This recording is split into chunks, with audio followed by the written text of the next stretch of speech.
Give me a break. You can't say the color black without walking on eggshells.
I say hold up, cock my glizzy, bang, bang.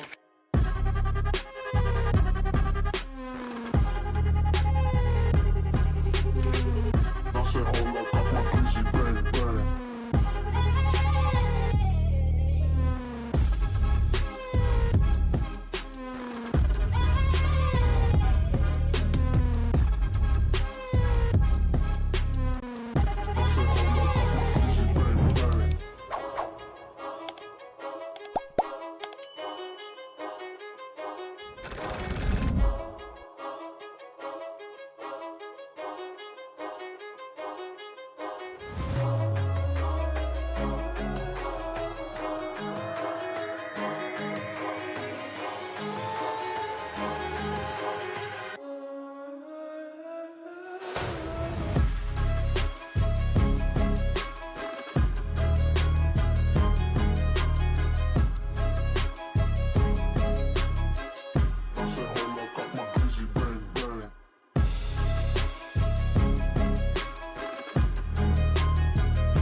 You're tuned into Foolery.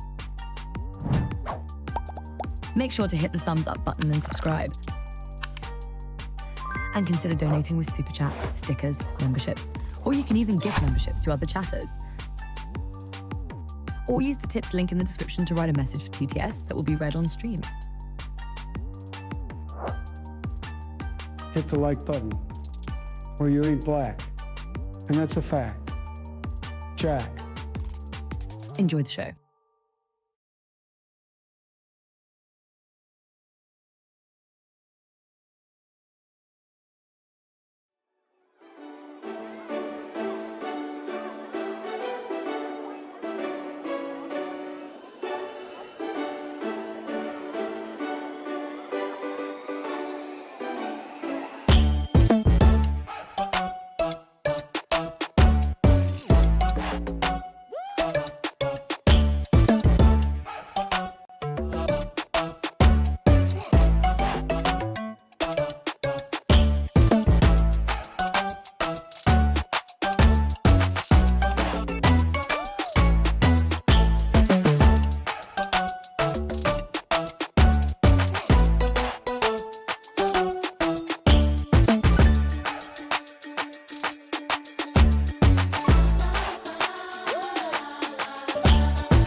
Okay.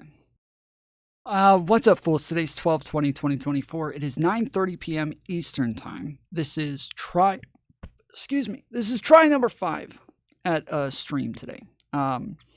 We have had a lot of bad luck today trying to get streams going, but try number 5. I'm still getting some stuff set up, so I'm still setting up my monitor. I'm still getting my lighting turned on, obviously.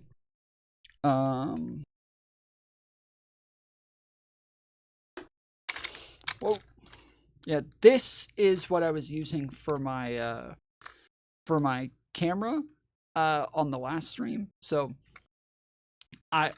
this took me a while the other day. I set this up just the other day, just in case I needed something for my phone. I set this up, and this is the stand for my camera that I'm using here. So my very nice Canon camera, it's right there. Then this came with a it's like a GoPro kind of camera. And I attached it to this, and then I put another thing here that has like a rotating ball on it, and then you can tighten it like that or adjust it, and then I added this to it where you can just put your phone in there and then screw it in and tighten it up on there. And so yeah, I had my phone on here and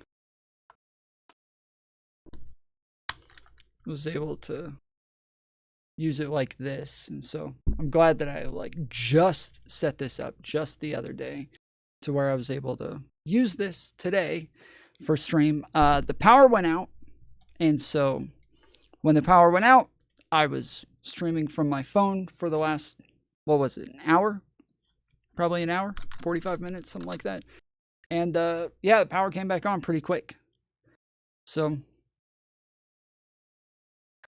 yeah, I guess it was exactly an hour. I think I started at 8:20 and it went out at 9:20, or it came back on at 9:20. So yeah, exactly an hour. And now we're back. If the power goes out again, I'm gonna switch right back to that again. So we'll keep this all on standby. I've got the two things that I was using for power while my power was out. I've got those charging again, so that yes, if the power does go back out, I've got it ready to go. Damn, that Grinch hat is hot. So we've been talking about systemic racism for a while, and we had a number of questions before the power went out the first time that I've kind of been taking a very, very long time to answer. But yeah, if anybody wanted to come on, so the first thing that we kind of went over was systemic racism. I kind of explained it and explained that not is it just my position, but it is just kind of objectively true that this is a thing and that it exists in this way based on the concept and the way it's defined. It just is true. It just is a thing. Now, when it comes to liberals' prescriptions on how to fix this or what it is they want to do about it with, reparations or, black people getting into colleges at higher rates or whatever, for those things, I don't normally agree. I don't normally agree with any of those things, and I'm not on board with any of the prescriptions that liberals have for systemic racism. We are not aligned on prescriptions when it comes to this. But the fact that it exists, yes, we are. That is to me, not to me, but it's just objectively true. It is just a thing that has been weaponized as something different than what it is. And I've told this story 1,000 times that I was doing a video essay a long time ago And this was like a big step in my like moving away from the right-wing narratives. Was I had already kind of gotten annoyed with everything that the right was saying as far as immigration went, and all of the bullshit that they were saying about these things. When I went and looked it up, when I looked at all the studies, when I looked at all the data, when I looked at all of the information on it, there was nothing that agreed with Donald Trump or the right-wing narratives at the time. Literally nothing. Like zip, zero, nothing. Everything was like very much the opposite of all of the shit that Donald Trump said. And his followers, the people that I was arguing with all the time. And so, yeah, I was kind of annoyed with that. But then I was doing a video on TYT. They did this video on why systemic racism is real. And I'd always watched people like Ben Shapiro and all these other people where every time they talked about systemic racism, they talked about the main thing that they would start off with is systemic racism isn't even a real thing because it doesn't have a single definition. It has a million definitions. Everybody defines it differently. You go ask 10 liberals what systemic racism is, you'll get 10 different definitions. And so, yes, exactly, MW. They'll respond with like, DEI is bad or whatever. Okay, that's not relevant. Not related to whether or not systemic racism is real. But and so yeah, I watched this video from TYT talking about why systemic racism is real. And so I was going to go do my own video as responding to TYT and just totally dunking on them and debunking them and owning them in the marketplace of ideas. And one of the things that I went to do is I as I started recording this, I already got like 5 to 10 minutes into it. And then I'm like, okay, so let's pull up the definition of systemic racism. And I go Google, define systemic racism. And I pull up the first definition and I see it. And it's pretty much just saying, yeah, like this is just about disproportionate outcomes. As long as the outcomes are disproportionate, then it qualifies as systemic racism. And I'm like, oh, okay, all right, fine. That one makes sense. But all the other definitions are going to say something totally different. So I go to the second Google, the second, what is it? The second link on Google in my search results, the second result. And I click on that one and it's got the same exact fucking definition. Maybe worded a little bit differently, but the same exact thing. It's describing the same exact thing. And I was like, what the fuck? Okay. All right. 2 have the same definition. I went through maybe 5 or 6 definitions, all like the top results on Google, all of them the same fucking definitions. And I sat there for a while, kind of pissed off about this because I'm like, wait, I've always been told that nobody uses the same definition. That most people, if they do use the same definition, their definition of systemic racism is just that all white people are racist. They're all just inherently racist, and that they all just hate black people, and that's what systemic racism is by definition. But yes, that's not what it is. It's just data. It's all just fucking data. It's just disproportionate outcomes. That's it. If you find disproportionate outcomes for black people in this area, and again, it's not really about black people as a whole. It's about like descendants of slaves for the most part, but African Americans, that's what it's about.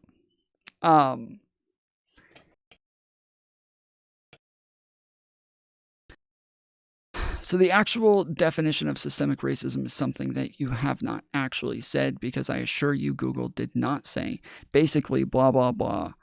Why not just say the actual definition? You may have just gotten here. I just finished starting off that I just spent the last hour and a half talking about this. So I'm just trying to give like a brief summary of where we've been so that anybody who's just now tuning in can kind of get it. Because I had my stream went out 3 times. So yes, for people who are just now showing up, I'm trying to give a brief summary for like what we've been talking about. And so yeah, so when this definition, when I went through this process, I get kind of angry that all of these definitions were things that just made total sense, that it wasn't all different definitions, and it wasn't all white people are inherently racist. Nothing said that. Nobody said that. That wasn't part of anybody's definition. It wasn't anywhere in there for any of them. And so I was kind of like annoyed with this at first. And then I thought, okay, my plan for this video was to explain why those disproportionate outcomes existed. But now, because I thought I was just going to explain, it's not because people are racist. I'm going to prove them wrong. I'm going to prove that all white people aren't racist, and I'm going to prove that this isn't because of racism. And then it turns out, yes, it doesn't have anything to do with racism. It has nothing to do with racism. It's not about racism. It's about disproportionate outcomes. It's about the differences in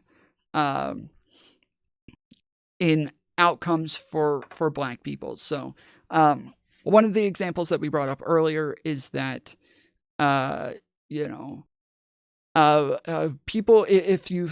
think it was a study that sent out 1,000 applications, and in the applications, tons of the names are just generic, regular, white American names. And then they would throw in a bunch that had African American sounding names.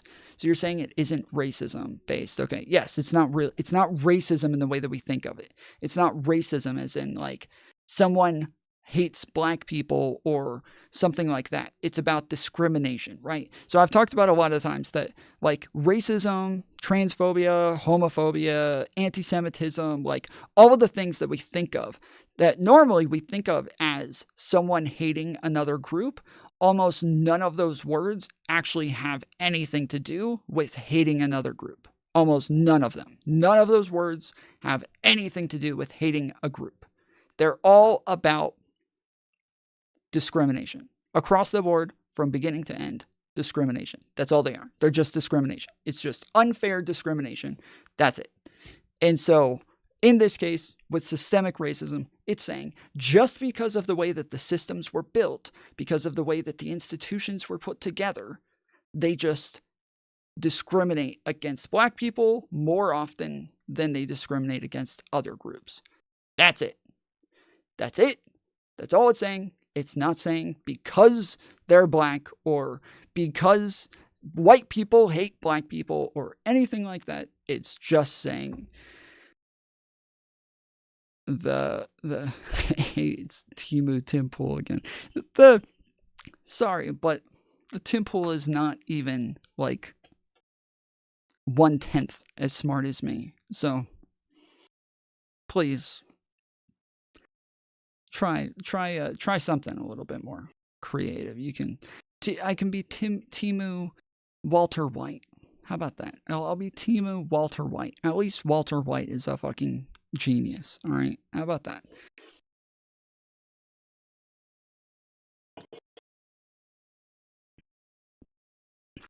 A lot of stuff gets dangerous when people assume discrimination has to be intentional. Right. Yes, this is a consistent problem that people have where they think, yes, if we're saying there's some sort of discrimination against a group, that it has to have like intent behind it. Whereas it doesn't. It just has to have like something that is unfair or going to hurt that group more often than others. Right? So it is so in this study, where it says that if somebody has a Black name, they're going to get callbacks less often than somebody with a traditionally white name. So the Black names are things like Shaniqua or Tyrone or Jamarcus or Latasha or things like that, right? These are traditionally African American names, and that those names got callbacks way less often than just normal, bland, traditionally white names. And so we're talking about this because a lot of people will look at this study and they'll say the outcomes of you don't have to say it when all the rules, laws, and regulations are set up against a group of people. Well, I think, again, it's not that simple. I mean, again, one of the reasons that we are able to like see this a lot more blatantly today is because it's because we have a lot more data on these sorts of things. We're able to track these things a lot more often, and so it's a bit easier to see it today. But then also, again, not only are like the systems weren't set up to discriminate against black people. Initially, they might have been, but over time, they were trying to correct these things and fix those things, and the intent was to get rid of the discrimination, and they may not have, there were a lot of unforeseen consequences. And so in systemic racism, that is a lot of the things that we point out with the data, is that these are unforeseen consequences. Nobody knew this was going to happen, but it did. It did happen, and they got fucked because of it. And so, yeah, it's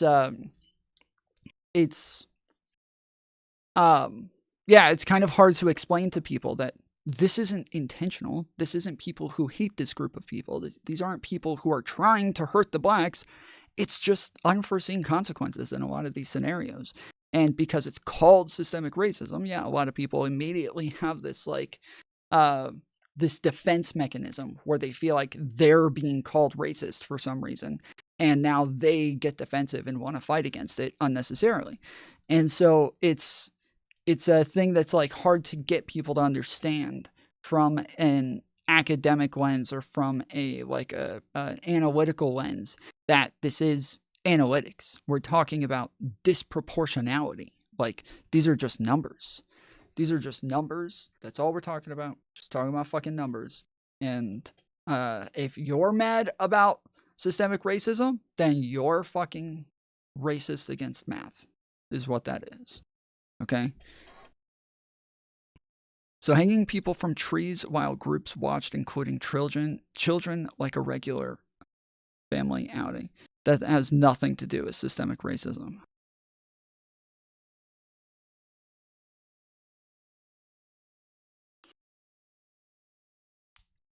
Free the slaves and then make a vagrant law. That's not systemic racism. That's I'm sorry, you're on a different topic. That's racism, but that's not systemic racism. Systemic racism has to do with institutions. It has to do with like complicated rules and data. It has to do with a bunch of other things. But just saying like somebody, like they hung black people from trees, that's not systemic racism. That's just racism.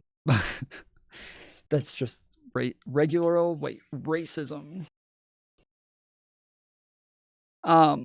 Which I think like some of it can come from systemic things in culture. So if we talk about the fact that like black people within media were represented as gangsters, thugs, poorly spoken, uneducated, criminals, lazy, like those sorts of things. Okay. And then we get to this study where it shows that black people are getting callbacks for applications at way lower rates.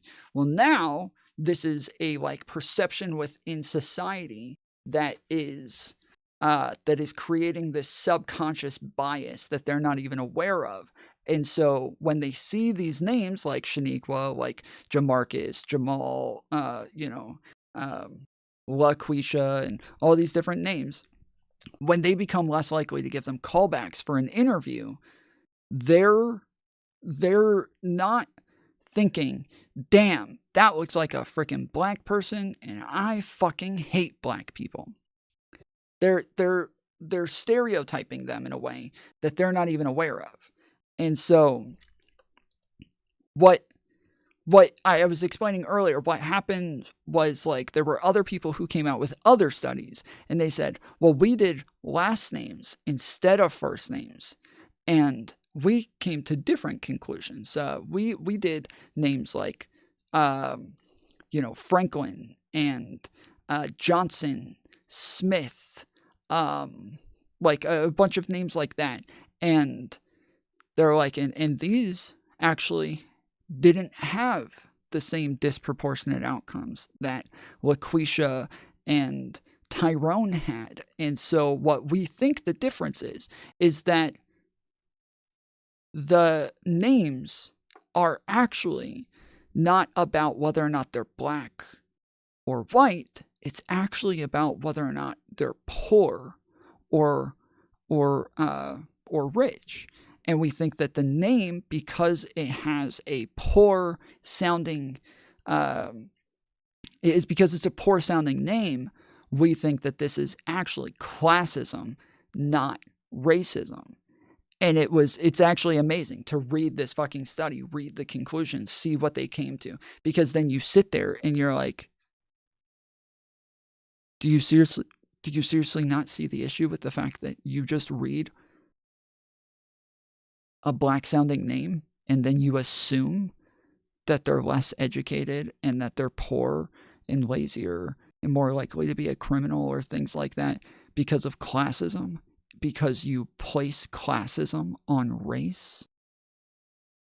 Do you not see that that's still a type of racism? Do you not see that that's still a subconscious racism that's playing into systemic racism? Do you not see this? Like, really? You think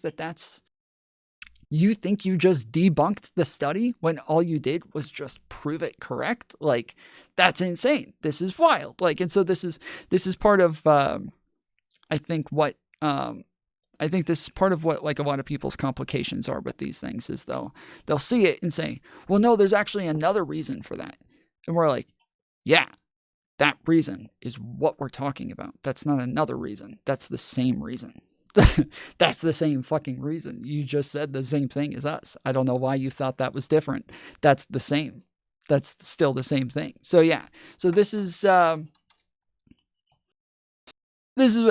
what we've been talking about. I mean, Wrestling, if you want to jump on, I will pull you in because I know Wrestling he felt like he had issues. I don't know if he actually had issues because a lot of what he was saying, I felt like he was just not listening to what I was saying. But oh,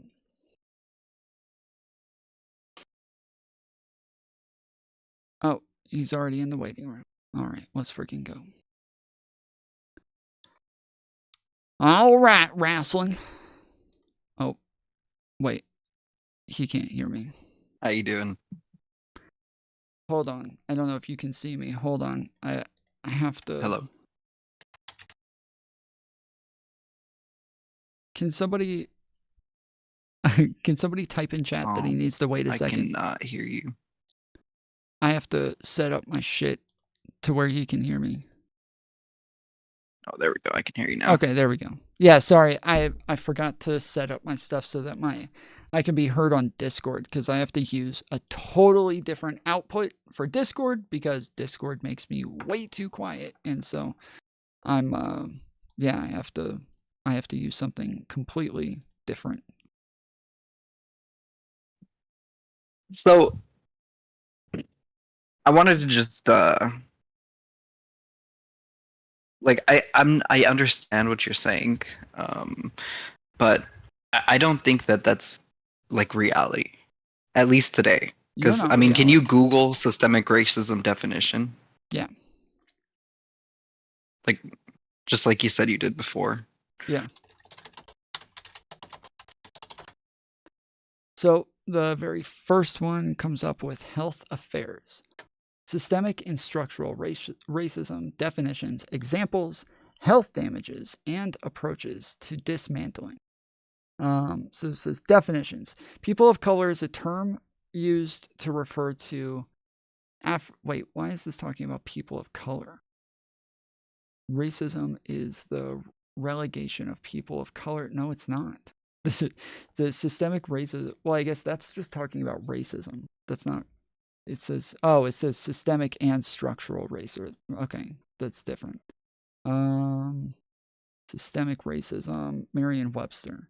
The oppression of a racial group to the advantage of another as perpetuated by inequity with interconnected systems such as political, economic, and social systems.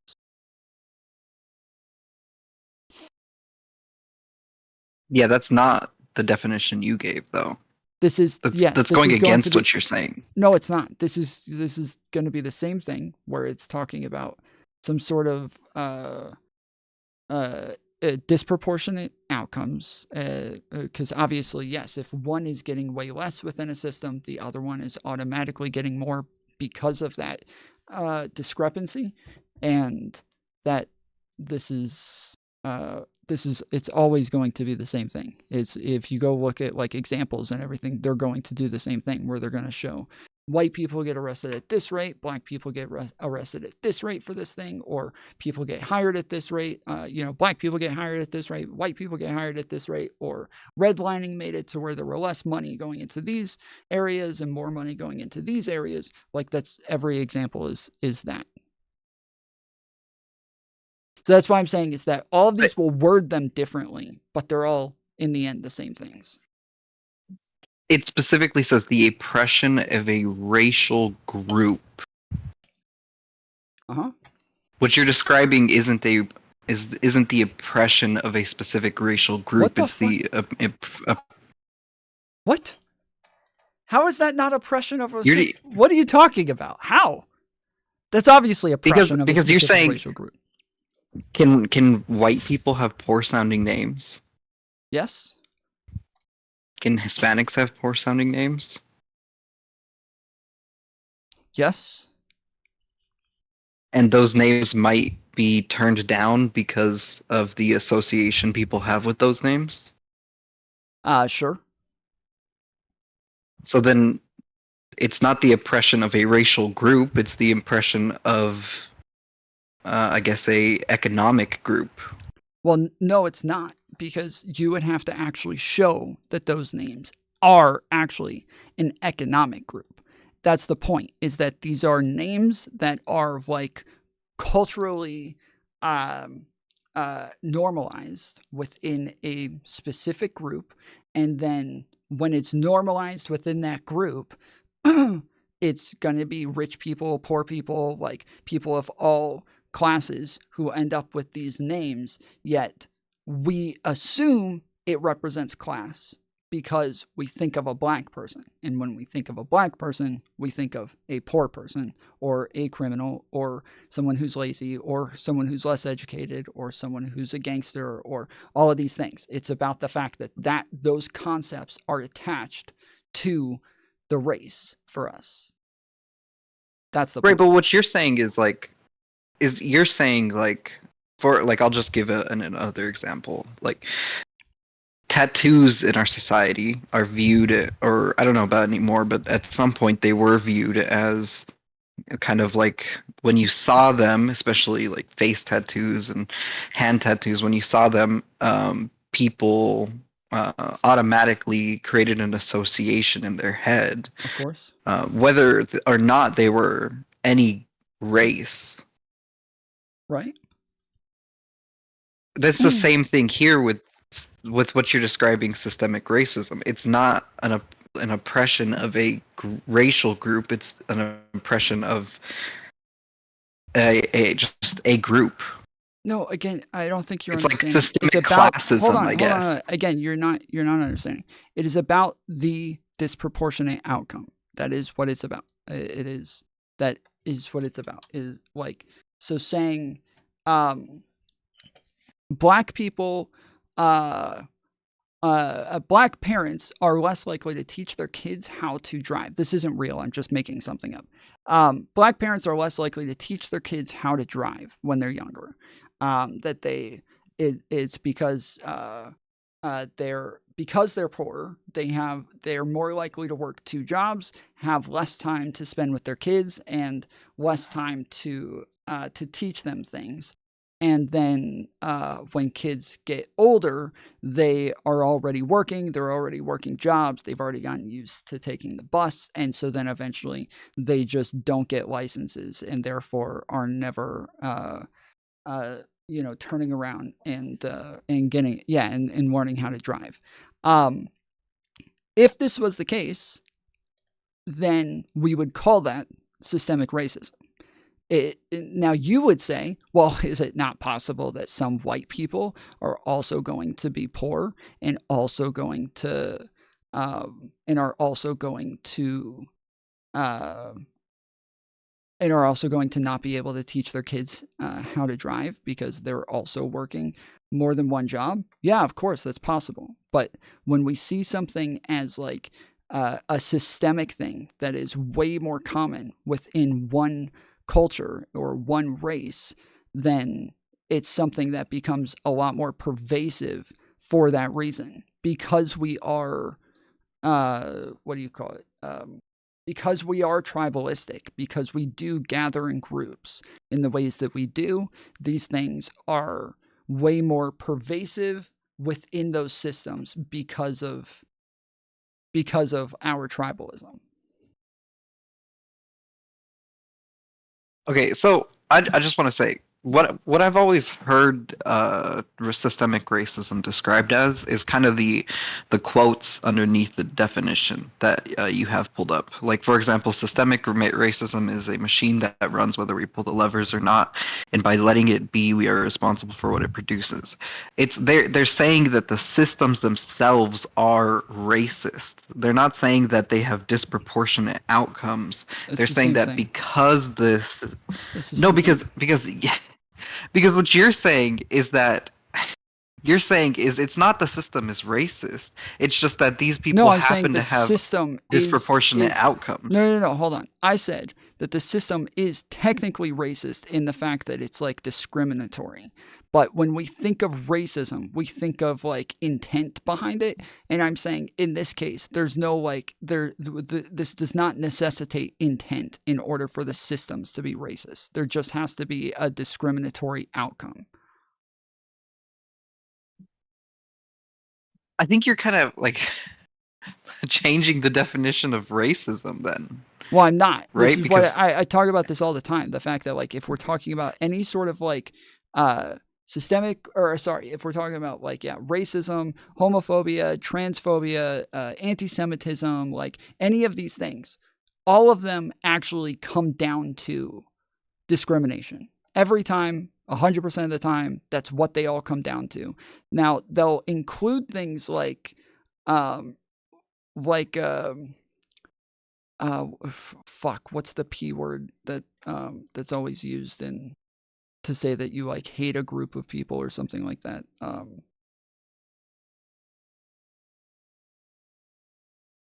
Help me out here. You don't know what I'm saying? No, I don't. I'm sorry. I don't. Okay. Well, all right. Prejudice. That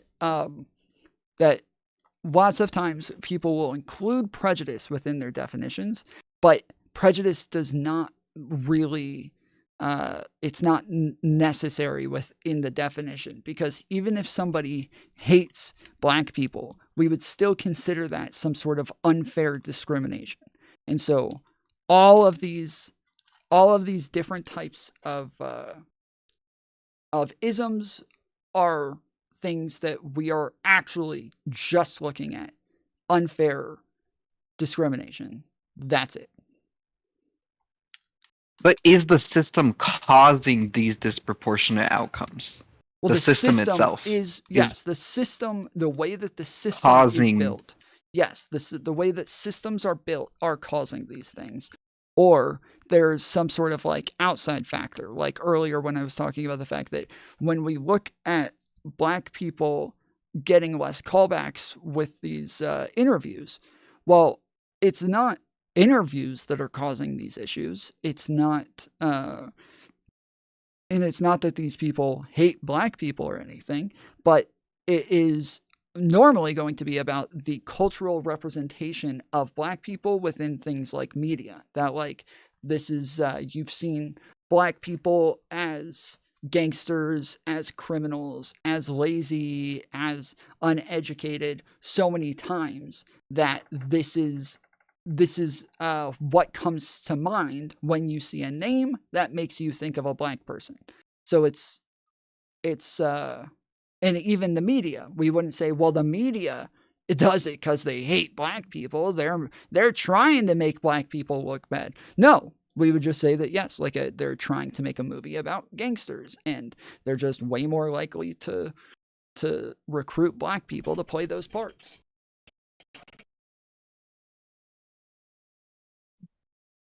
So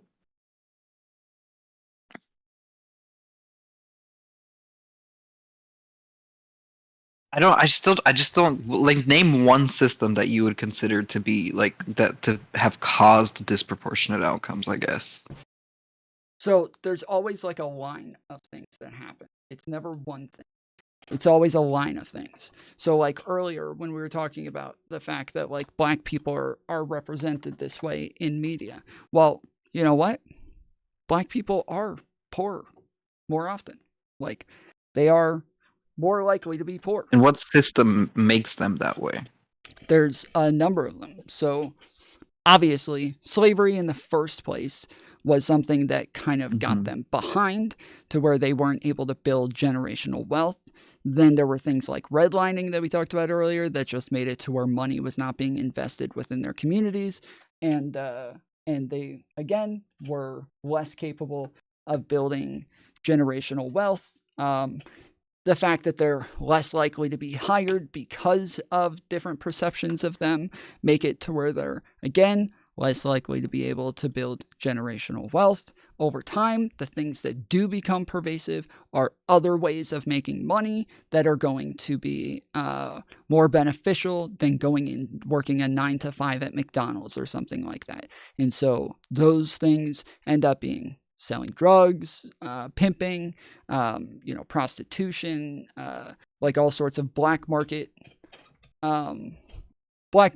deals to where you're able to run a business without depending on anybody else to hire you or depending on the government or anything like that.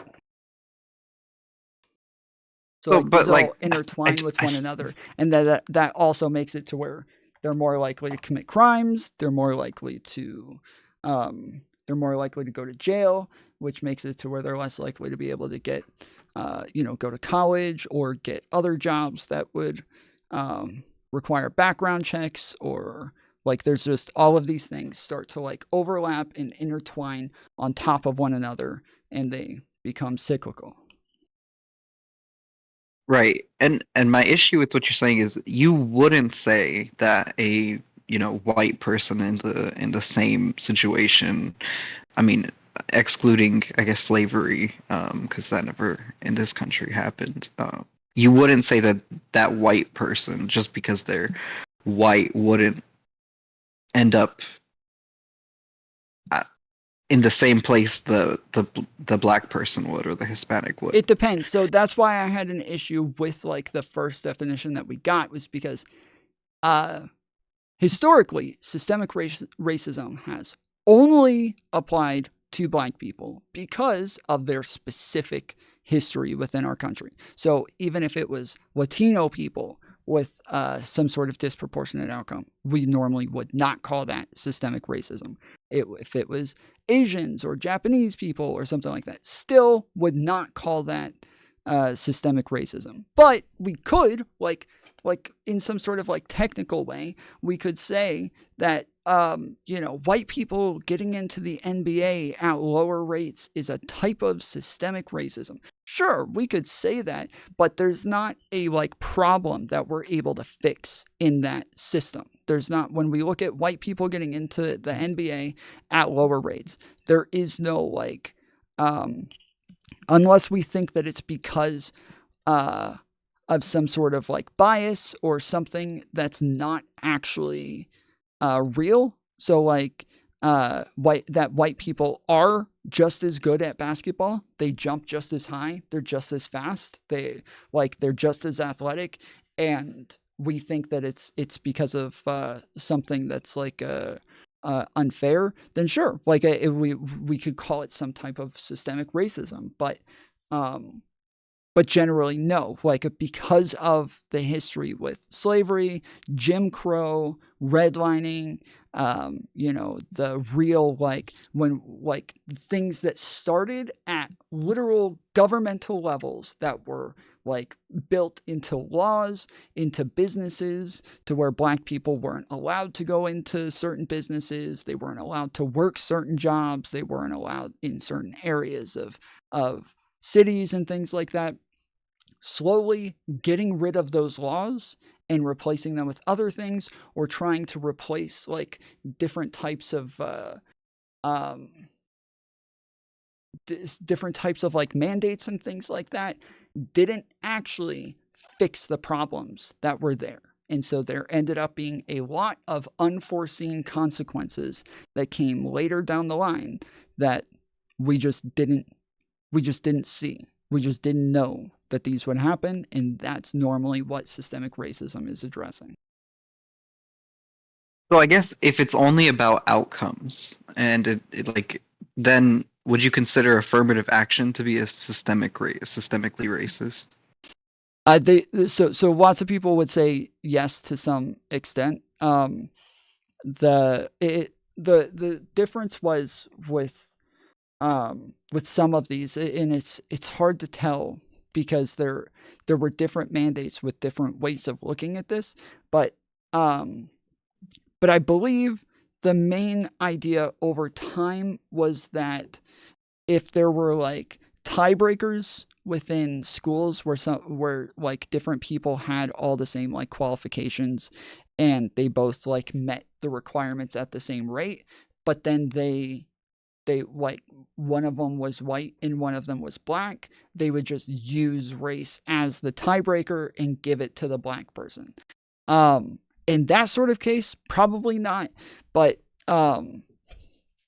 if they're saying, yes, we're just going to give kids who are black, we're going to enroll them in colleges at higher rates, even when they don't meet the minimum requirements, not only would I say that that's some sort of systemic racism, but I would say it's still probably systemically racist against the black people, because it's only hurting them and pushing them back further by putting them into positions that they are destined to fail in. So, yeah.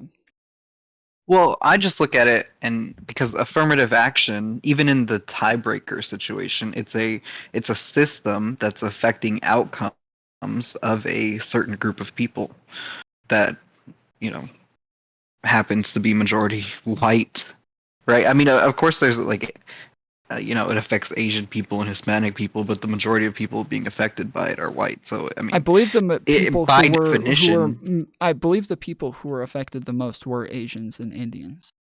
Okay, even if that is the case, I'm not 100% certain. That was the case, but they lost those lawsuits, so I don't know if that part was true or not. But yeah, anyways, go ahead.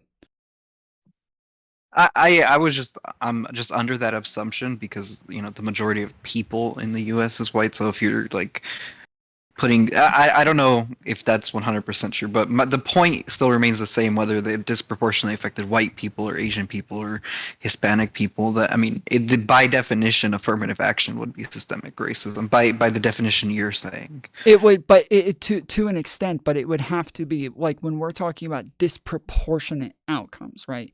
We would have to take into account proportionalities, and if a couple hundred kids getting into a college a year is all it ends up being, then that's not really going to change proportionalities, right? That's not going to change that's not going to make a big disparity between these two things. So whereas you might just call it racism, but you wouldn't really call that systemic racism, because that thing is not playing as into some sort of system that is hurting white people.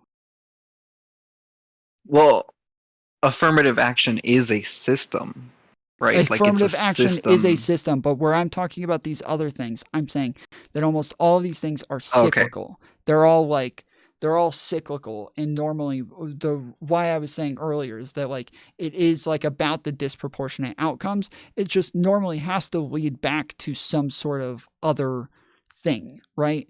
So whereas like we would look at women getting into STEM less often. The this is a disproportionate outcome that exists.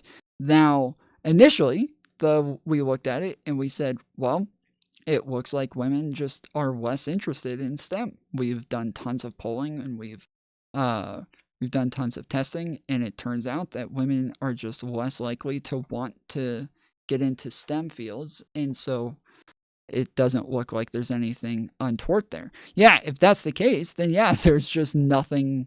This isn't really like systemic. It's just that women don't feel like doing it, so they're not gonna sign up for those classes. Now later on, there were other types of studies that were done that showed that they think that like women are like looked down upon for being good in STEM fields, that women are like and that they found that there was like some types of discrimination within STEM for women and their applications and crap. So I don't know if that's been like replicated enough, or if we have more information on that now, but I'm just saying that these are like the differences that we would use in these areas where as to whether or not we would call something systemic racism or not.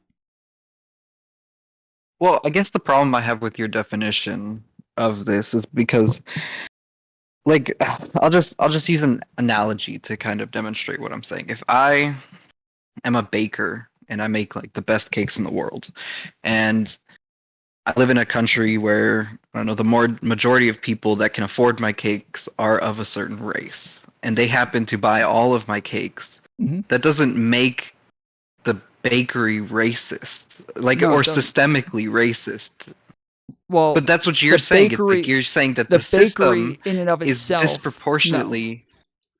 Yeah, not the bakery in and of itself, but it would be like, again, as I keep like explaining, these things are all cyclical. They all build on top of each other. They're all they're all a system.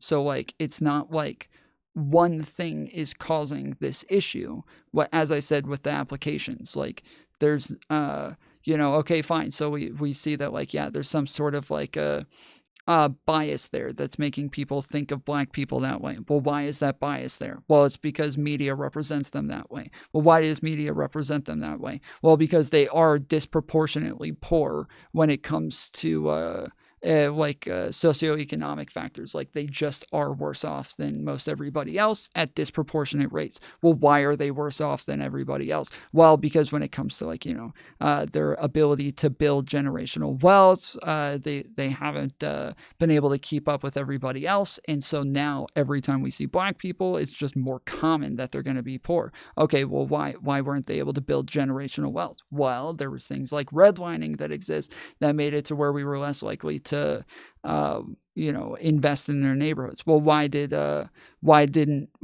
were we less likely to invest in their neighborhoods? Well, because they were committing crimes at higher rates, and the places where they lived were a lot more run down, and so those were considered undesirable areas for places to invest in. Okay, well, why were they going to jail at higher rates? Well, they because there was an investment in their areas, they had harder times getting legitimate jobs, and so they had to find other ways to make money, and over time would turn more and more towards the black market. Okay, well, why did they?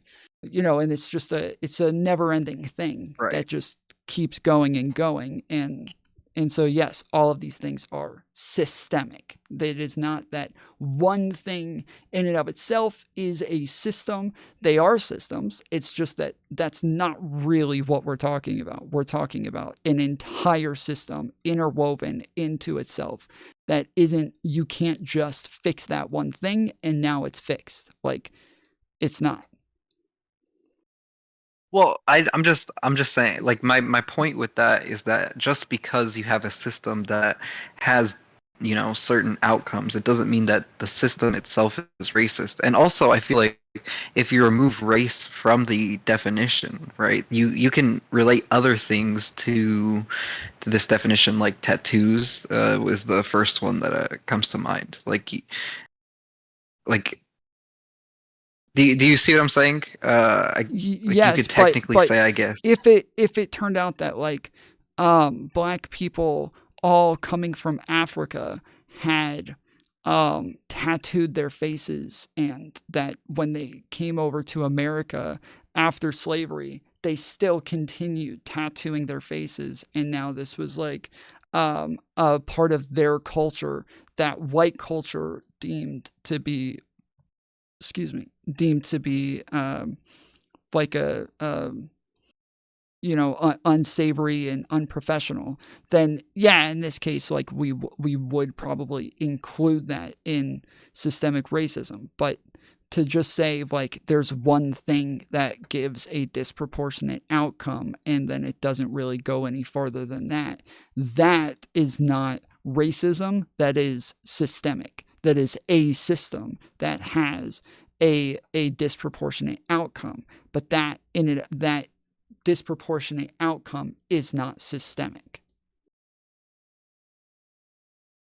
So like where before No, they but called it institutional racism, it's the idea was that the racism is built into our institutions, that it is a part of the institutions because of how they were built, and that you would have to like tear them down and start over in order to get rid of these racist factors within the institutions. Most people moved away from that line of thinking and moved away from institutional racism and called it systemic instead, because yeah, there are ways that we can kind of work on these things and break down the systems over time.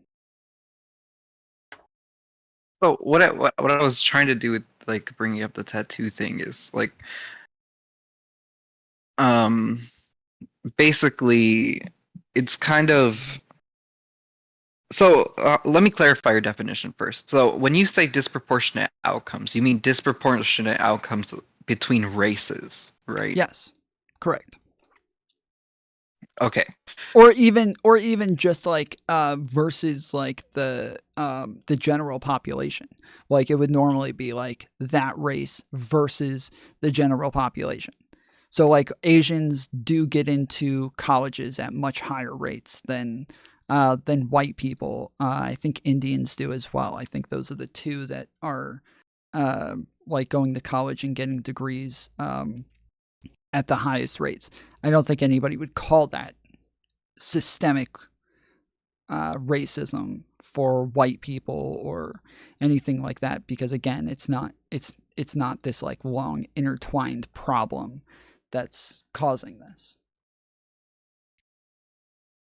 Right. So I guess if, like, I don't know, for some reason a very diverse group of people just started tattooing their face for some reason, and our culture like rejected it and started rejecting them from jobs, that wouldn't fall under this definition because it's not one specific racial group that's disproportionately affected by it. Correct. But we do, like, people do talk about that sort of issue as discrimination, like, especially over the last, like, decade. That's something that has pretty much been dealt with. Like, that's pretty much over with. Like, I've had numerous CEOs that I worked under who had arm sleeves. Like, from my perspective, from the way that I've seen things, like, it looks like that has been over and done with once like Generation X kind of started aging into leadership positions within big corporations. Like that was kind of it for that. Like those the tattoo issues just kind of went away. Yeah. Yeah, that's true. But also, I don't feel like you've quite addressed the point I was trying to make with the bakery. Is that I can, Like you can make a system. Hold on, I'm sorry. That One second. AE on Lord just said, Tom is not doing this justice. Systemic racism refers to when a system reinforces outcomes which disadvantages a population, which embeds the problem in that population and creates a feedback loop. That is exactly what we've been over numerous times. Like, I don't know why you're saying I'm not doing it justice. You are kind of repeating. I mean, Wrestling, you do agree? Yes, this is what I've been saying from the beginning. Yeah, that's what you've been saying. Yes. Okay. But AE on Lord, no, I don't think I've seen you in a long time. Nice to see you in chat. Yeah, so what I was trying to get at is that you can create a system that isn't racist and has disproportionate outcomes.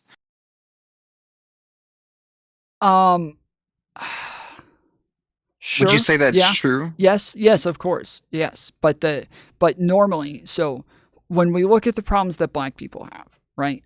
They are less likely to go to college, less likely to get high-paying jobs, more likely to be in poverty, more likely to go to prison, more likely to work in the black market, more likely to, less likely to graduate from high school, less likely to, like all of the things that we would think of, more likely to have lower IQs, like all of the things that we would think of that would make one successful within our society, within the systems that we have built in our institutions, all of the things that would make one successful, they are disadvantaged in all of those areas. They are, or sorry, I don't want to say disadvantaged for this. I want to say they are coming up short for all of those areas. And so when we look at this, either there's a reason for why this is happening, or you have to say that they just are just dumb. They're just stupid. There's only like 3 possibilities here, and it's either that there is a disadvantage within the system, or they're just stupid. They're just fucking retarded, and they just can't figure out how to get along within the system, or they're just too fucking lazy to want to be successful, to want to have a lot of money, to want to, work within the systems that we have. Like, those are the 3 options: retarded, lazy, or disadvantaged. Like, and so based on the data, based on the disproportionate outcomes, I believe that there are disadvantages there that are all cyclical and cause these disproportionate outcomes. Does that mean that that's the case for every individual? No. But I wouldn't say that that's the case for every individual who's white either. Some of them are disadvantaged. Some of them just are fucking lazy or are stupid. But when we see this at like a cultural wide level that is aligning or correlating highly with race, yeah, we would want to figure out what those reasons are. And when we look at the reasons, this is what we come up with. Right. I think even conservatives, at least most conservatives that I watch, won't say that there isn't disproportionate outcomes. Right. Like, Right. I think the argument is what's causing the disproportionate outcomes. Well, that's why. Because, like, for example, right? Well, a little while ago when I was talking about the fact that I was making this like a video essay against TYT, initially the thing that I was writing, the argument that I made against literally almost everything they said was like, because they're choosing to commit crimes, because they're choosing not to get jobs that pay more, because they're not working hard enough to move up the ladder within their businesses, because they're like, it was stuff like that very much was like, yeah, just pull yourself up by your bootstraps and just do better. But again, if that's your answer, then the response to my last question is that, yeah, again, you're going to end up picking either they're just dumb or they just don't want to be rich. Like, they're just not trying hard enough.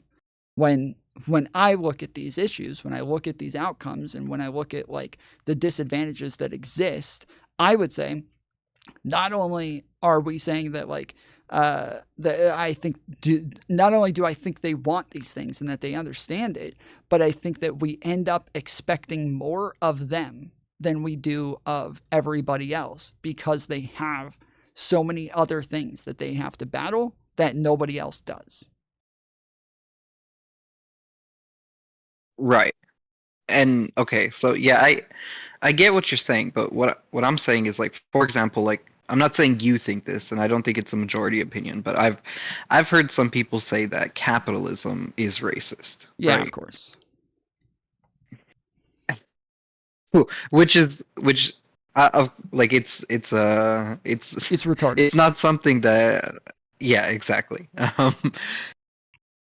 But so that's what I'm saying. I'm saying like most conservatives don't disagree that there's disproportionate outcomes. Like I think I heard Ben Shapiro talk about how there is disproportionate outcomes, but it's because they of their culture. He said. Oh, dude, he got I'm sorry, I don't mean to interrupt, but I'm just now realizing that was the fucking realization.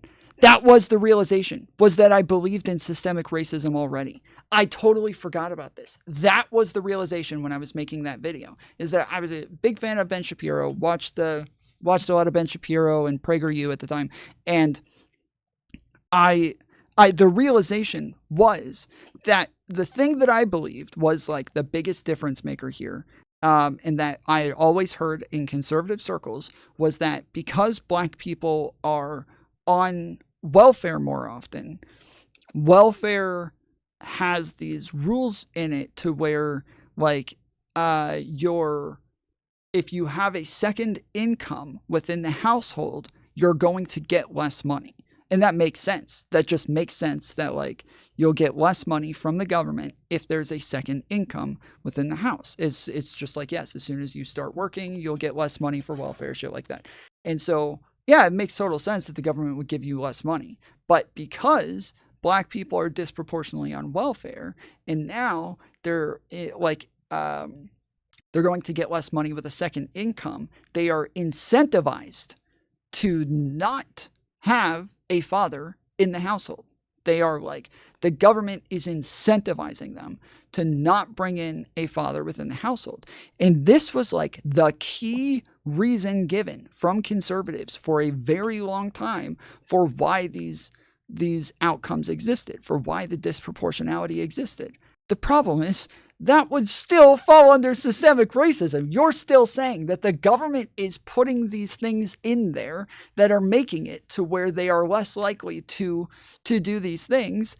And the more important question would be, why are Black people disproportionately on welfare? Like, and you're just kind of totally skipping over that question there as well, and just going straight to like, well, the government's the one who did this. But the reason that conservatives do that is to blame Democrats and welfare. They want to make sure that they're like making it their fault for why that exists, which again, even if that's true, that's still systemic racism. Like, that's still the same thing. And so that was what it was. That is what blew my mind, is that looking at the definitions, I was like, oh shit, the whole fucking excuse that I'm going to give for why all of these things are there is because of something that qualifies as systemic racism. And so earlier when I looked up the videos that I had with K Fellows, one of the videos is called "Right-Wingers Already Believe in Systemic Racism," and that was the entire argument that we gave, was both of us explaining like, yeah, here it is, yeah. Right-wingers argue for systemic racism while arguing against it. Like, that was the explanation that we gave, is that like, yes, the things that they think debunks systemic racism just is systemic racism and actually just proves it even more. So, yeah.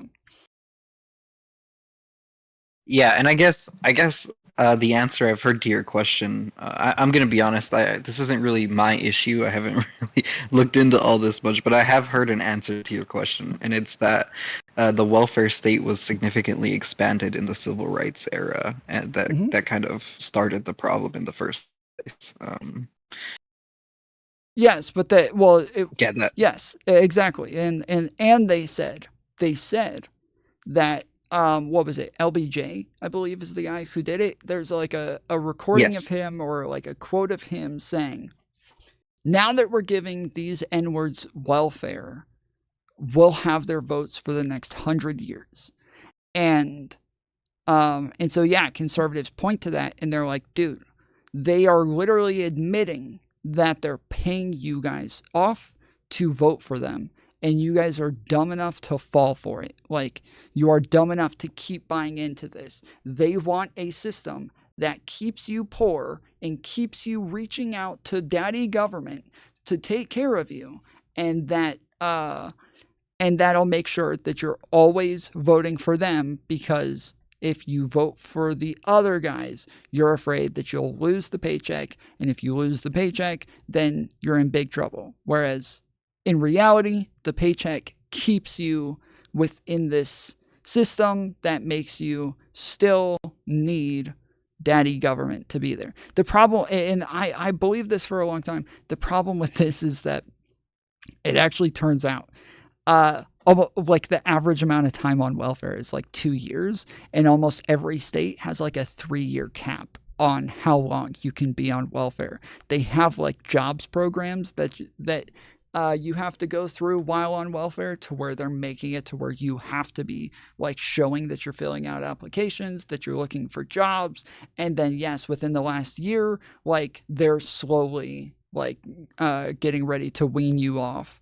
And you have to be ready by that point to take care of yourself. So the idea that we all had of these like welfare queens that were living at large on welfare is literally impossible in reality. And yeah, we just didn't know how fucking wrong we were about this shit. Yeah, but yeah, that's it. I mean, my main issue, like I said, was just with the I think the like we've already kind of went over it. Like, I think the like the term systemic racism isn't, like, I guess, identical to what you're like describing, because the way I understand racism is not just outcomes. It's prejudice and like antagonism towards people. Yeah, but the reason earlier that I was saying is that it's like in reality, the antagonism and the prejudice don't really matter, because those will only like qualify once we consider them to be unfair discrimination. Like, if you hate a group of people, and we think you hate them unfairly, in a way that's like discriminatory towards them and not towards other groups, then yes, now we're going to call it prejudice. Well, okay, so we're still just talking about the unfair discrimination there. Or when it comes to antagonism, again, we're talking about like you directing it at this specific group based on their race unfairly and not against others. Again, this is unfair discrimination. In every case of anything that we consider to be, yes, homophobia, transphobia, racism, anti-Semitism, it is all across the board unfair discrimination. Right. Okay. Yeah. So like this is the thing, right? So when I hear systemic and then racism, I think of the I can read you the definition I have it right now of racism, and it's not at all about outcomes. There's nothing in the definition of racism about outcomes. Let's see. see, define racism. Prejudice, discrimination, or antagonism by an individual, community, or institution against a person or people on the basis of their membership in a particular racial group or ethnic group, typically one that is a minority or marginalized. Okay, so again, each one of these things, they gave 3 different things, and then the rest of it was just like normal definition. It says prejudice, discrimination, or antagonism. Prejudice and antagonism, both we're only going to count those once they get to discrimination. You agree with this, yes? Mm-hmm. Sure. Yeah. Okay. Yeah, it says by an individual, community, or institution against a person or people on the basis of their membership in a particular racial or ethnic group, typically one that is a minority or marginalized. So we're saying that it is based on the discrimination of a group of people based on race. That is an outcome. That is the outcome. Whether or not it is discriminatory is the outcome. That is. It's whether or not it's an unfair discrimination. That is the outcome. What are you talking about? But it's like saying, okay, this guy has like only white friends, so he must be racist, like because he doesn't talk to people of an opposite color or something like that. Like it's like it's not about outcomes. It's about all about your outcomes. It's all of it. Why don't we call black people the N-word? Why don't we call them the N-word with the hard R? Why can't we say that? Why is it frowned upon? Honestly, I don't know. I just don't do it out of like respect because I know they don't like to, you know. I've never looked into the history or anything. Because it's considered to have a systemic outcome where the word is demeaning. It is meant to be demeaning. It is meant to have like vitriol behind it. And it's a word that is specifically targeted towards black people. So slurs in general used towards a group of people over and over can obviously change the way that we perceive those people. And it will make it to where because like when we say like, oh, it's offensive, well, okay, so what? Like I call people stupid, I call people retarded, I call people idiots, I call people all sorts of things that are offensive. So why all of a sudden is it so horrible to offend somebody? Well, it's not. It's that like we have outcomes that we think are like very negative and that will hurt that group of people. Changing, like the way that we think of them on a societal level. And this is going to be across the board, all the things that we think of. So even the things where like black people commit crimes at a higher rate, right? That's true. Black people just do commit crimes at a higher rate. All felonies, they commit at higher rates. All violent crimes, they commit at disproportionate rates. They commit murders at a much higher rate. Like 50% of murders are committed by black people. So now when people say, well, it is just way more likely that they are murderers, so and they do commit crimes at higher rates. So why wouldn't we kind of like act as though they're dangerous? Like why wouldn't we treat them like dangerous people? Like why wouldn't we do that? Well, the main reason is because it's fallacious. That it's not the majority of them. When you act like it's more likely for them, okay, sure, but you're going from like 2% to 4%. Like, okay, so 4% of them are committing violent crimes, like, and now you're gonna treat 100% of them like they're dangerous? Like that seems fucking insane, dude. Like 16% of black men go to prison at some point in their lives.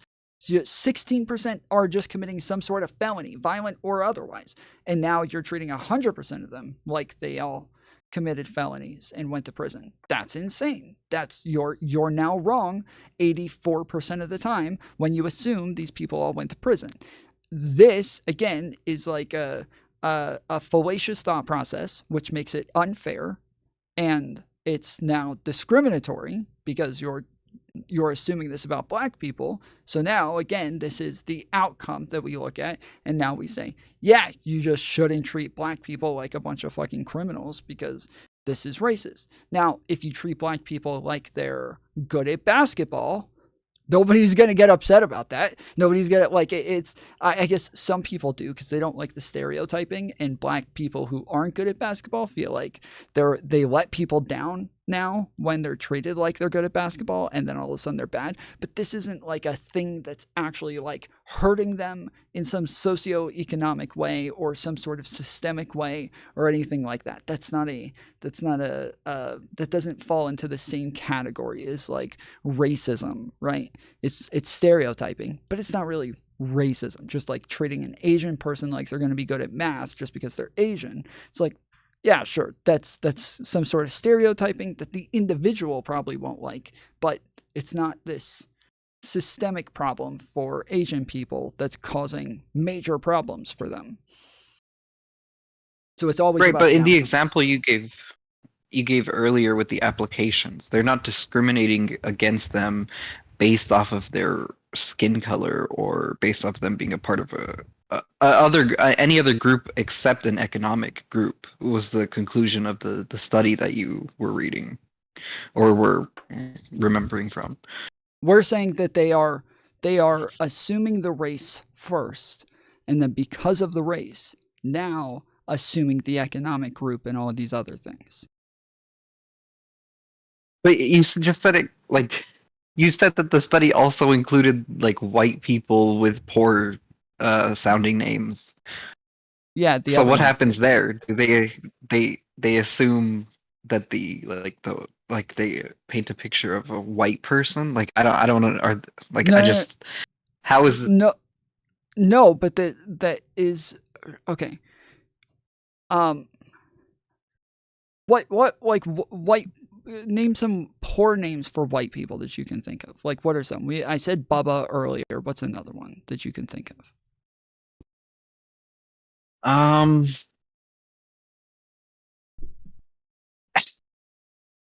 Man, I don't.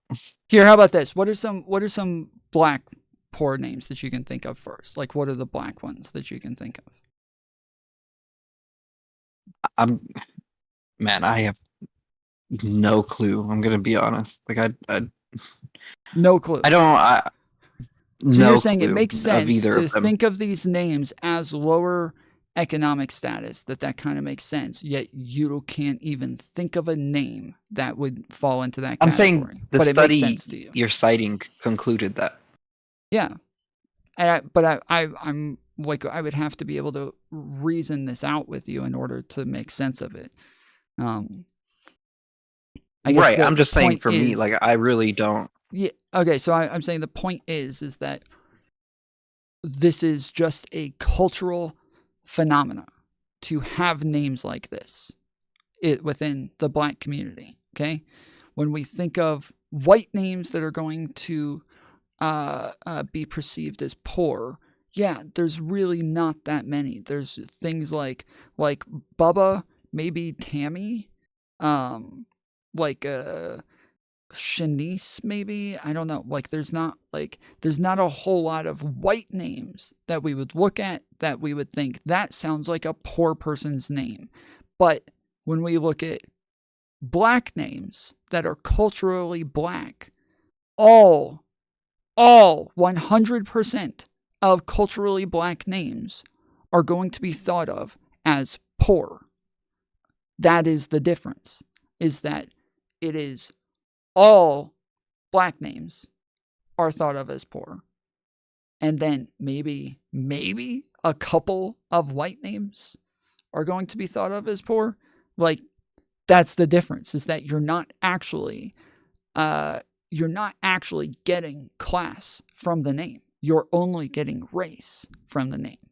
But then you're assuming Right, class but because of the race.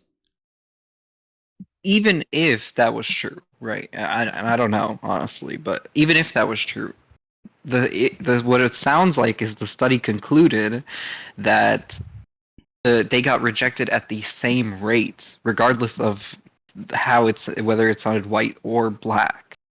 which would make it not discrimination based off of skin color. Oh my goodness. I don't know how you're missing this. Okay. If we found out that or a racial there group, were right? Okay. If we found out that there were 100 names, 100, because even you and I, we can't think of white names that are actually going to fall into this category. But like, there's just so many of like the black names that are like, you know, the Equas and the Nieces and things like that, right?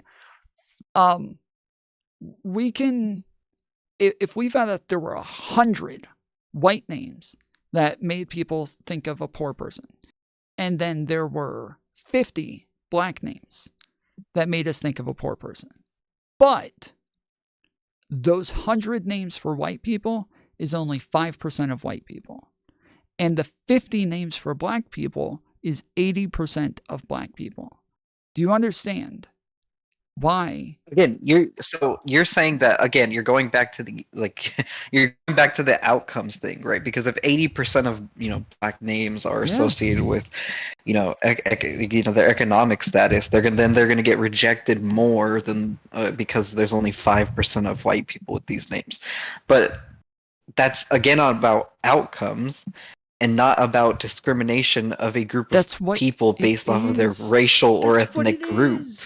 What do you mean? No, because they do the same that people thing. are criminals because they're black, you can't turn around and say, no, Tom, it's not racism. They just don't like people who commit crime. That's all. They're just assuming they're a criminal because they're black.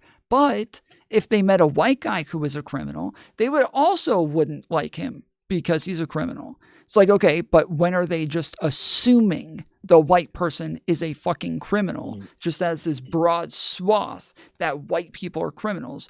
They're not doing that. They're doing it with the black people. Because they're black, they assume they're criminals. In this case, because they're black, they assume they're poor. In the other case, where his name's Bubba, it's not because he's white that they assume he's poor. It's because he has a white name that looks poor. But it's not. But the other ones, they don't know the race of the person on the application. They don't know the race. It's not one of the questions on the application. So all they're doing is just getting small signs within the name that makes them assume that they're black. And then with the assumption that they're black, they are now also assuming education level, socioeconomic status, all these other things. That's what we're saying, is that they are just making a lot of assumptions about these people only because they now think they know their race. It is just a subconscious bias.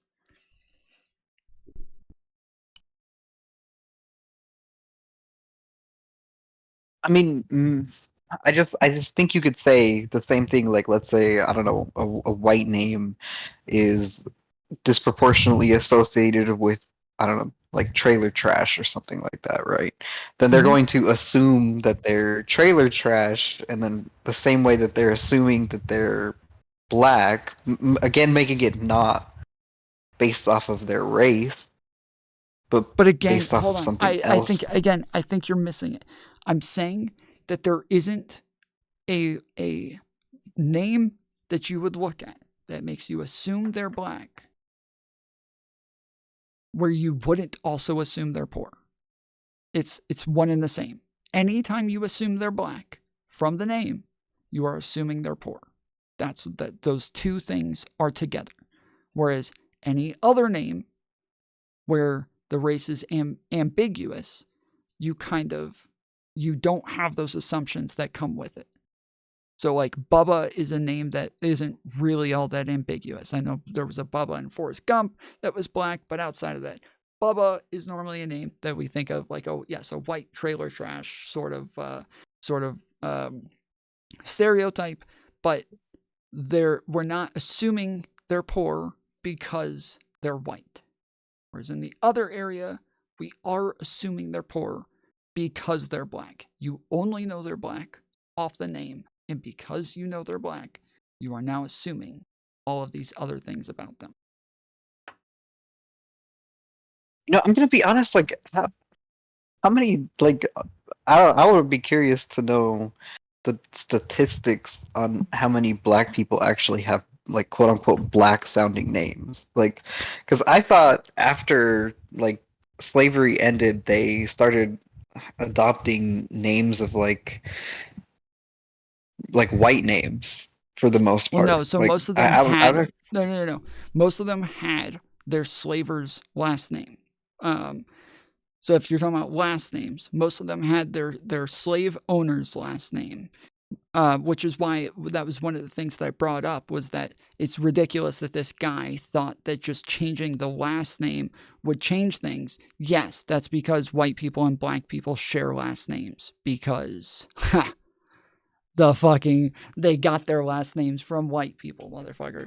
The only one that's like maybe a little bit less, it's like I think there's one or two last names that are more common for black people, and that's like Freeman, which is because that was like if a white person or if a black person wasn't a slave during slave times, they were able to take on the last name Freeman, that just to let everybody know that they were a free man and that they were not owned by someone else, so they didn't have their owner's last name.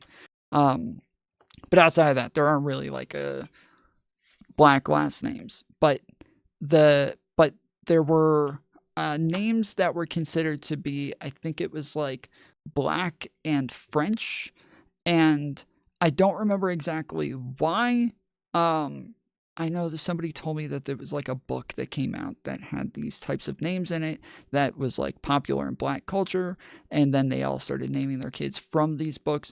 I'm pretty sure I found out that that was untrue later, but anyways, yes, the names that sound like a French and African names, like the Shaniqua, Jamarcus, Washandra, like, yes, these were all those types of names, and they became more and more prominent into the 80s and 90s and early 2000s. But I don't know why. They weren't. I'm I don't. looking. Yeah, go ahead.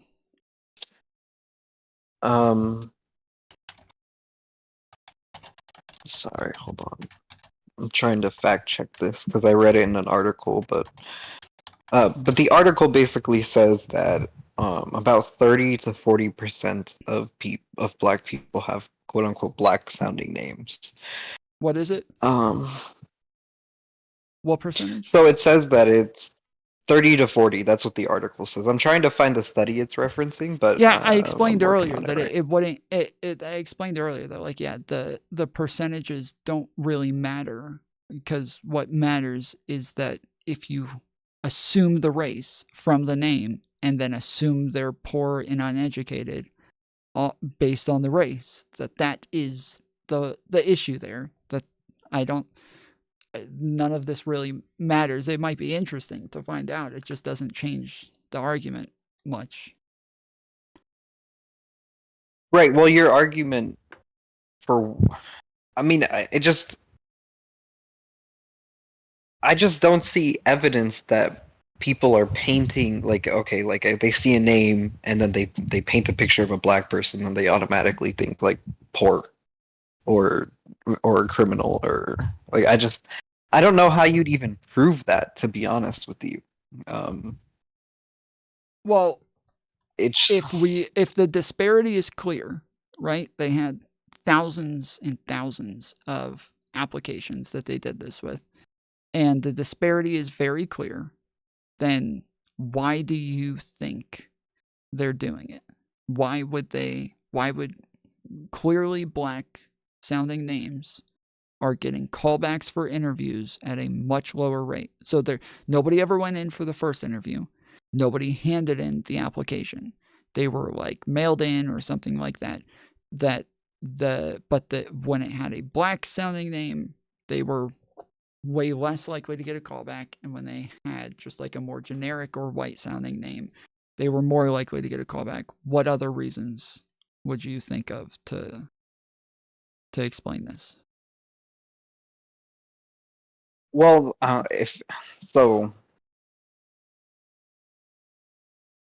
the only reason I'm contesting it is if they get rejected at the same rate as other races or ethnic groups of like that have specific names that are associated with things, then there must be, to me, some other like cause of it than, oh, these people are just subconsciously racist.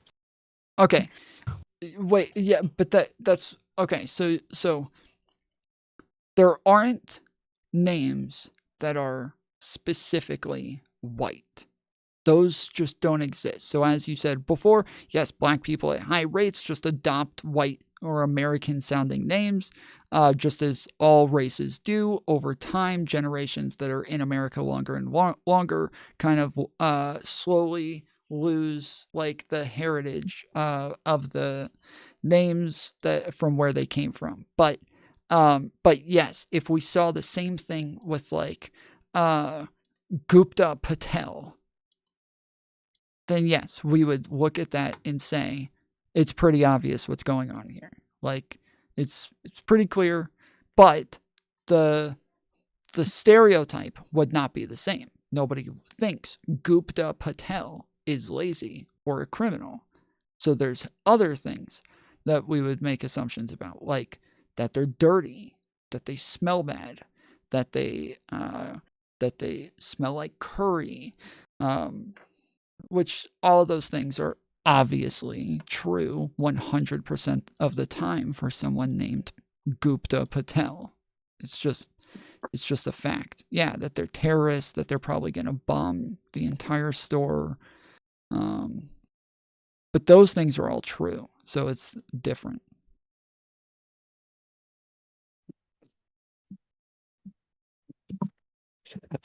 What? I'm just kidding. Oh man, I'm just kidding. I know. Yes, they've worked in gas stations. But yeah, it's like we have different stereotypes from different cultures, and that those are obviously going to play into the way that we think of people.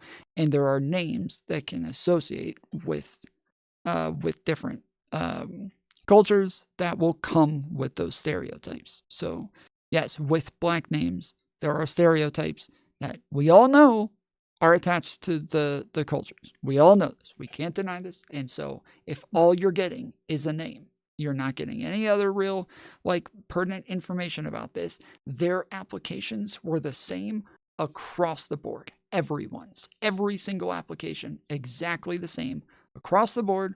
The only difference was the names. And that the names seem to be the defining difference then when you see a clear disparity over and over and over and over and over again. Yeah. This I'm says actually black reading names through aren't this new. study. Many scholars believe that distinctively black names emerged from the civil rights movement, perhaps attributed to the Black Power movement and the later black cultural movement of the 1990s as a way to affirm and embrace black culture. Before this time, the argument goes blacks and whites had similar naming partners or patterns. Historical evidence does not support this belief. Until a few years ago, the story of black people of black names depended almost exclusively on data from the 1960s and onward. New data such as the digitization of census and newly available birth and death records from historical periods allows us to analyze the history of black names in more detail. We use One federal. second. Yeah, go ahead. So I was just reading through this study. I didn't even mean to come across it. I was just curious how many people have like quote unquote black sounding names. And it's from 2004.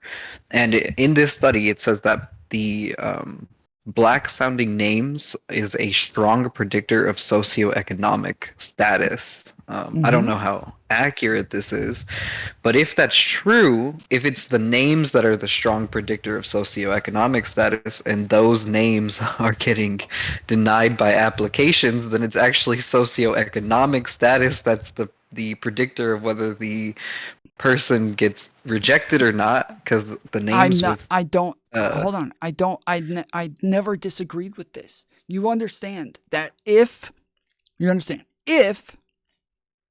black people are disproportionately poorer than everybody else, and they are disproportionately using those names, then that is going to be a marker for socioeconomic status. That's obvious. That is blatantly obvious. This is literally the same thing as, again, if we say they assumed that they were criminals, and then we're like, oh, but it turns out that people who are named Shaniqua and Tyrone actually are a lot more likely to commit crimes. So yes, I know that we're all aware. Yes, we're well aware.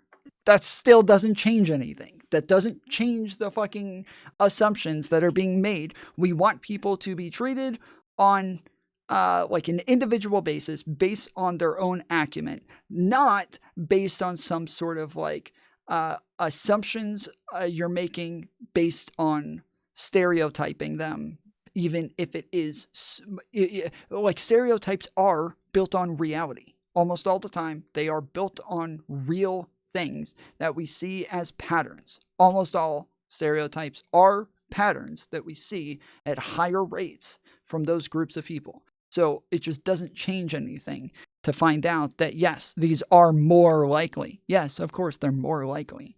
That doesn't mean anything.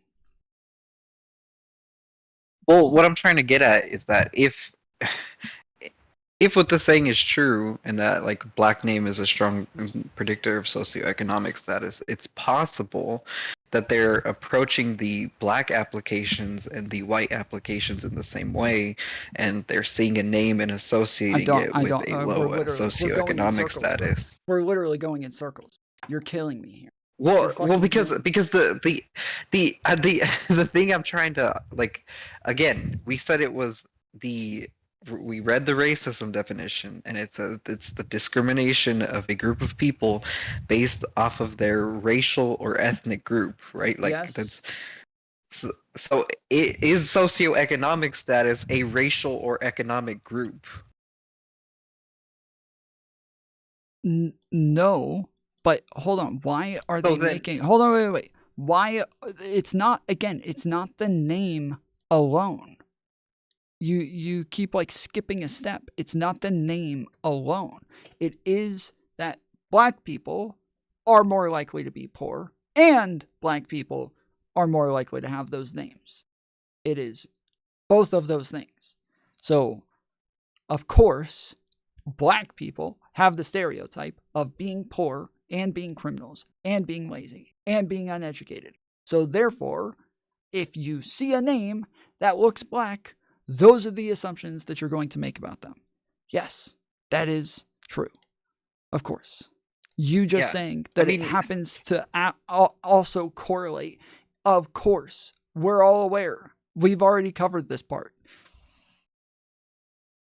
Yeah, I guess I don't even know why I'm arguing this point, because even if I was able to definitively prove to you that they weren't discriminating based off of people's race, you would just probably default to the position that, well, the outcome is that black people are affected more, which I guess is, I understand. Well, that's what you're saying. No. It would, even if they're looking at a name like Bubba, and they're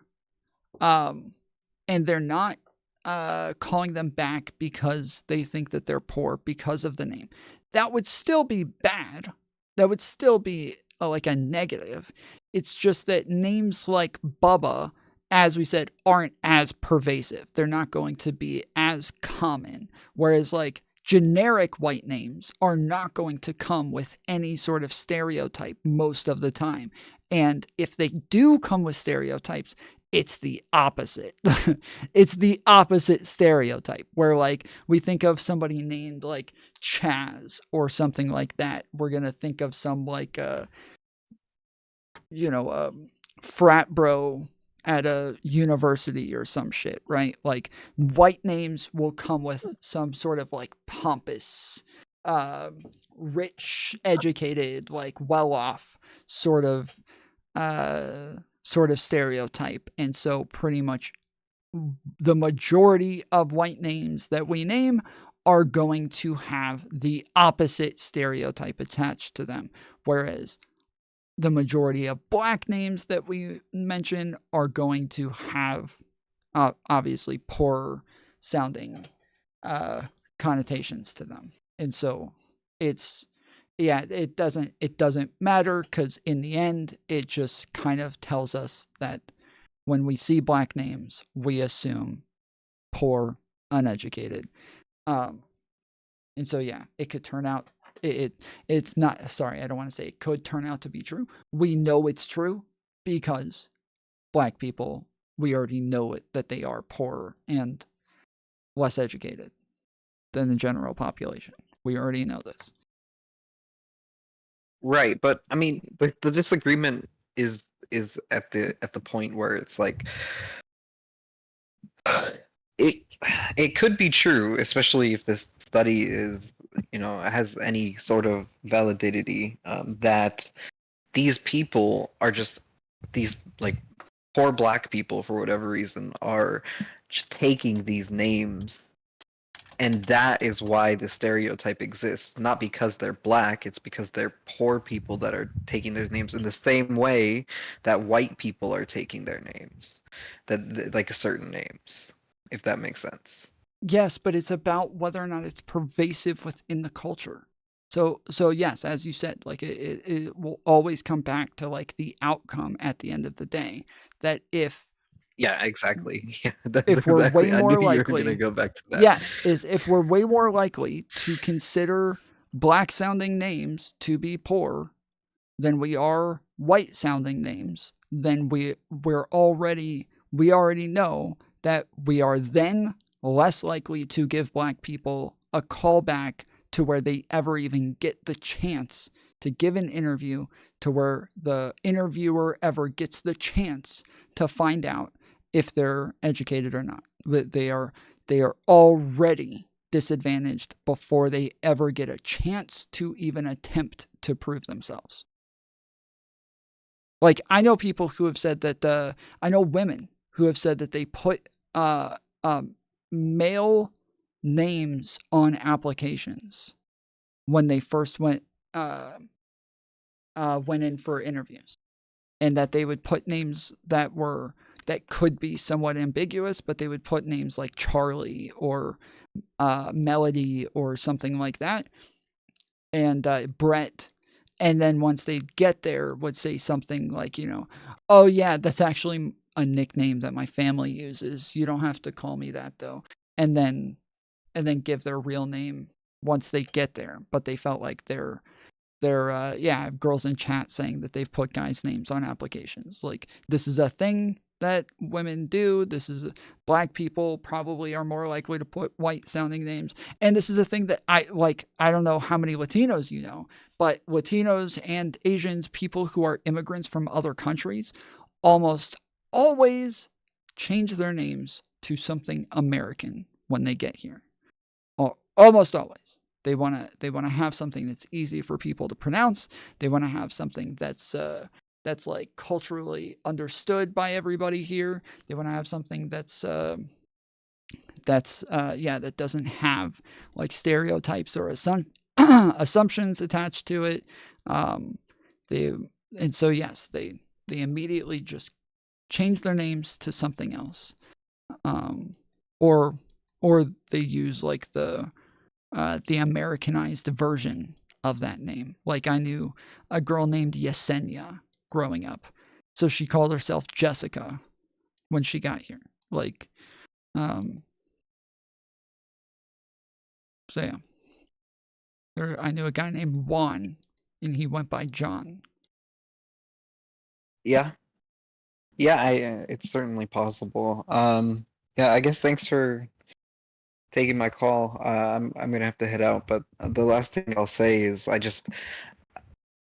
I appreciate your opinion, but I don't think it's a majority opinion. I think most people that are referring to systemic racism won't go so far as saying that maybe the system isn't racist, but the outcomes are just disproportionately affecting certain people. But this is, I think just to most be of clear, them are. I agree with you, but this is a problem with like the education on these topics.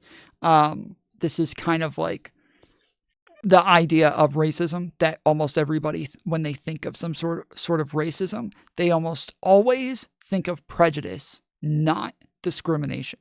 When all of these words, they all are, some sort of like phobia or whatever. These are all about discrimination, but most people don't think of discrimination. So if I say this person's anti-Semitic, everybody immediately thinks, oh, wow, you think they hate Jewish people? Oh, well, you think they want to genocide them? They're going to Holocaust all the Jewish people? When no, it's about the discrimination. But it is, yes, these are the issues that I have with the ways that these words are used a lot of times, and the ways that even definitions are written, is because it would be way simpler if you could just put it as unfair discrimination, just leave it at that, but they don't. And so most people think of prejudice for all of these groups. Oh, I'm not transphobic. I don't hate trans people. I just don't think that they should be allowed to transition. But I don't hate them at all. I feel bad for them that they struggle with this issue. But I don't hate them at all. I'm not transphobic. It's like, well, you don't think any of them should be able to transition. That's obviously unfair discrimination, but you think this is just about prejudice. So whatever. But yeah, it's like obviously the way that you're talking about systemic racism, this is a thing where the right wing misunderstands it, the left wing misunderstands it. Both sides are using kind of straw men of it and running with those based on whatever agenda they have. But yeah, it's obvious when you get into like education about it and like the academics of it that's not what it is. Yeah, all right. You have a good one. I'll be in chat, but I'm gonna go hang out with my wife. I'll see you. All right, later, bro.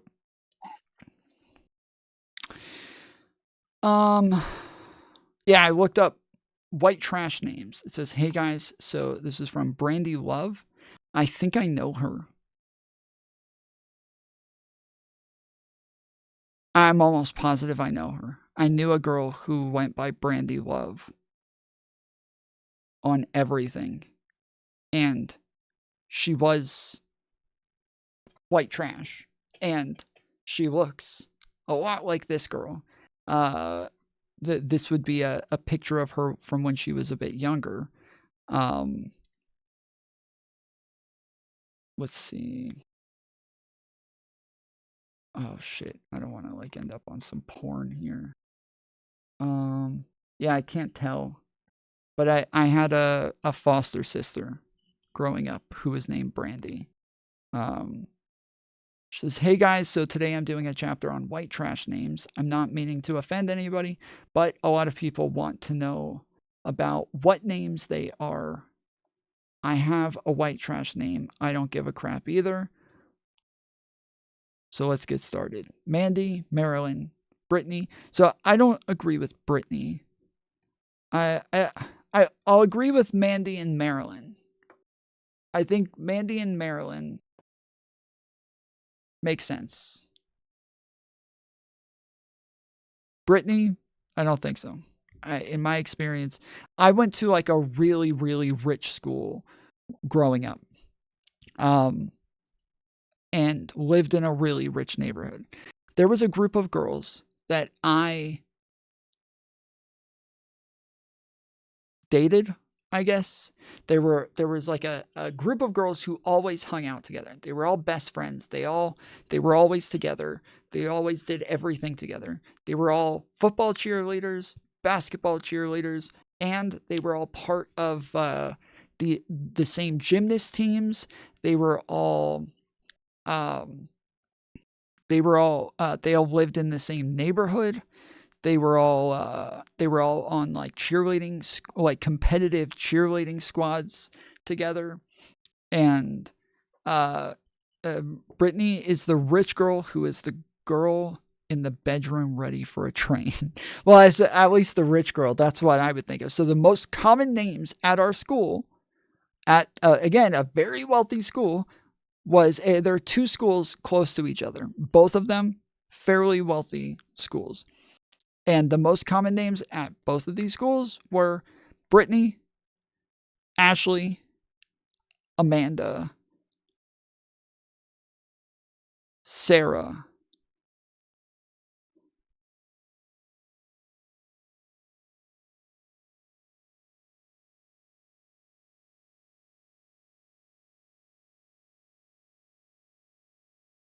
I said Ashley already, right? No, I didn't. I said Amanda, right? Brittany, Ashley, Amanda, Sarah,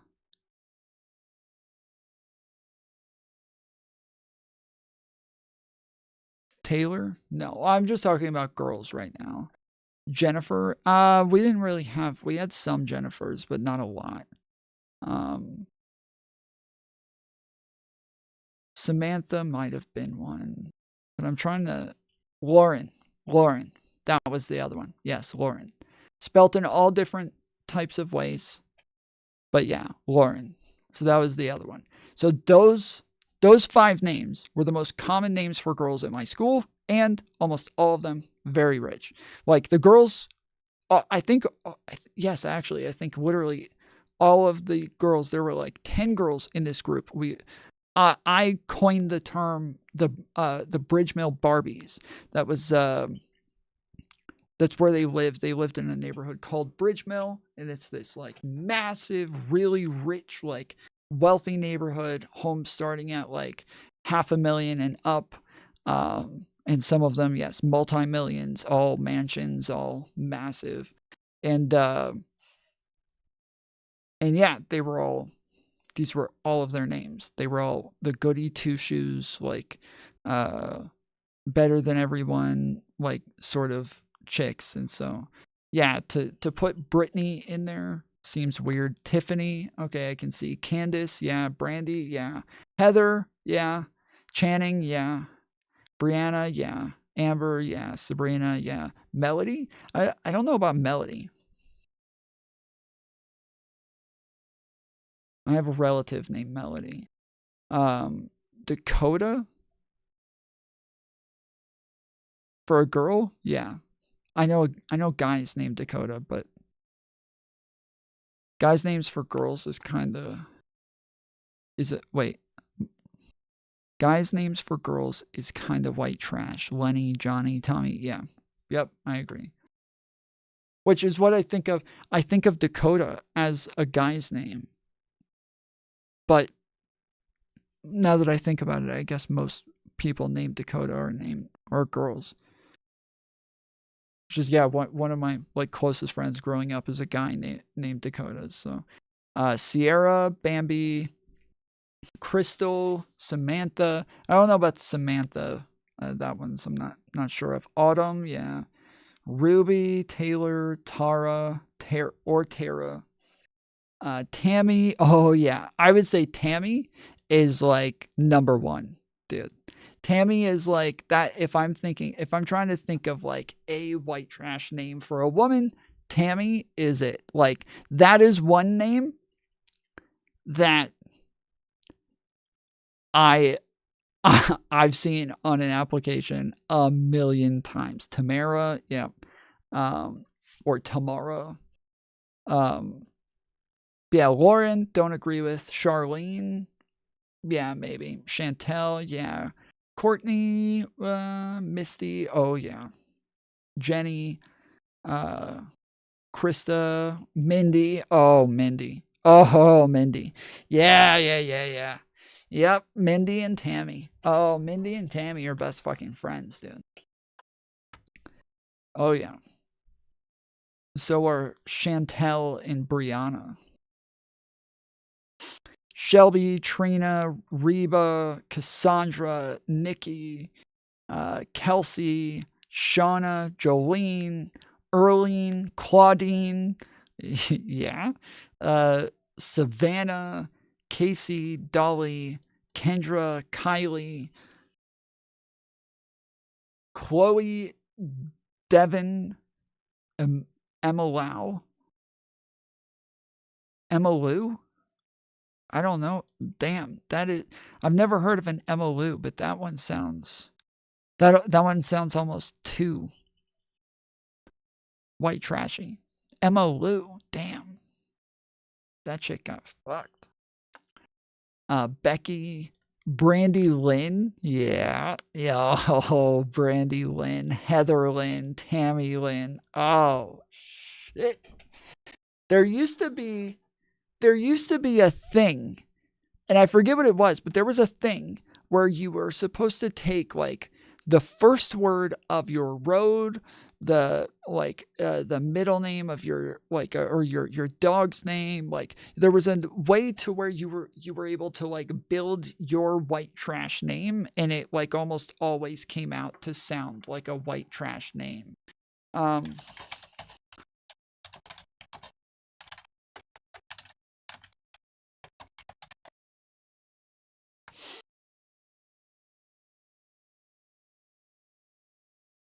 Let's see. So excited you're coming to the party on the 29th. I can't wait to see y'all dressed up, looking mighty fine and foxy, just like my grandma. But before you come, you got to be reminded of how to spell your name. So here's some help. Put in whatever themes Yankees call you. Read for full name, e.g. John Paul Smith, and then we'll remind you how to spell your real name.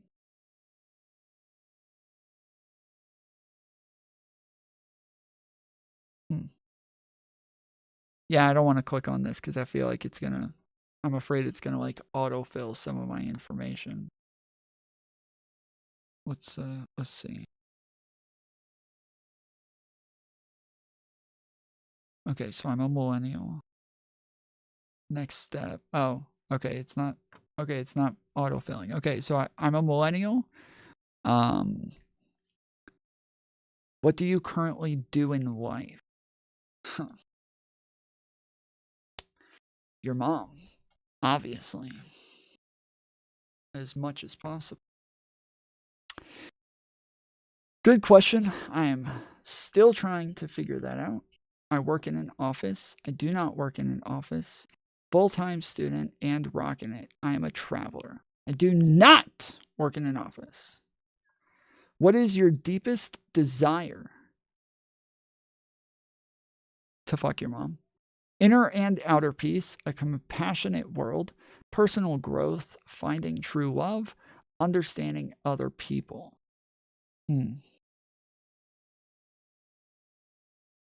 Personal growth. What would you say is your strongest quality? I am a bit of a bright spark, intelligence. I am always helping out, kindness. My life is a crazy explosion of shapes and colors, creativity. I am a survivor, strength. I know what I want, confidence. All right, y'all got to tell me which one of these to put. I don't know what the answer is here. Which one? We got intelligence, kindness, creativity, strength, or confidence. Let's do 1s for intelligence, 2s for kindness, 3s for creativity, 4s for strength, 5s for confidence. Which ones? Put 1s in chat for intelligence, 2s for kindness, 3s for creativity, 4s for strength, 5s for confidence.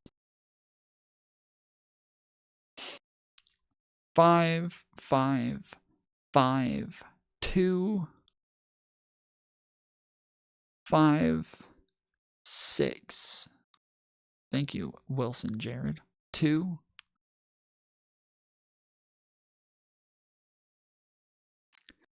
24. Michael Jordan.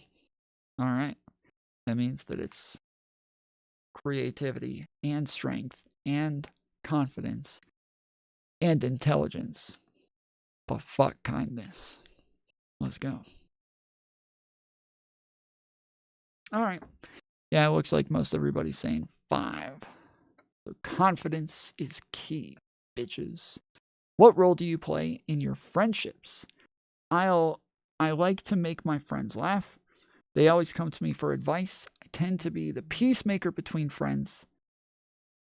I offer support where I can. I am usually the one to help them fix things. Yeah, that's definitely the last one.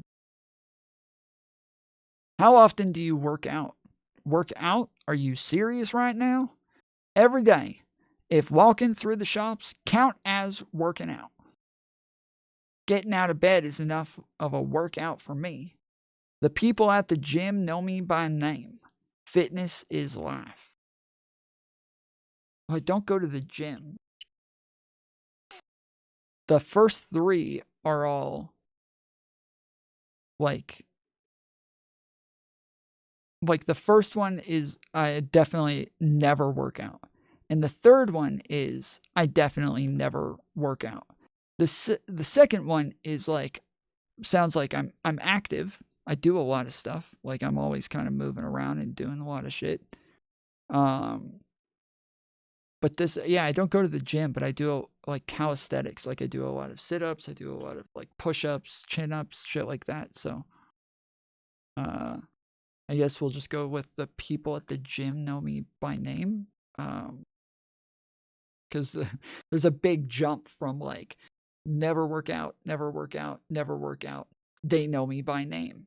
Like, whoa, you really, those are big. And then fitness is life. Like these are all never work out. And then the last two, always working out. Why did you take this test? It looked like fun. I was bored. My friends encouraged me to do so. All of the above, none of the above. All right. None of the above. What do you dream about when you sleep? I often dream that I am drowning, fighting, or running away from war. I dream that I am flying. I often dream of animals, people, and relationships. People and relationships is definitely one, but also the first two. I also often dream that I'm drowning, and I also dream that I'm fighting or running away. But one of the problems that I have in dreams, and I heard that this is a common thing more recently, but I've always had this problem, is that I get into fights a lot in my dreams. But every time I punch, it's like my arms are moving in slow motion. And I'm just not able to make contact like in a hard way to where it actually hurts them. Instead, it's like every time. It's like I'm like swinging hard and fast, and then all of a sudden it gets to their face, and it's just like their face is a cushion. It's so annoying. And I do you guys ever, you get that? Okay, I was about to say, I just heard recently that this is like a very common thing that tons of people deal with. So.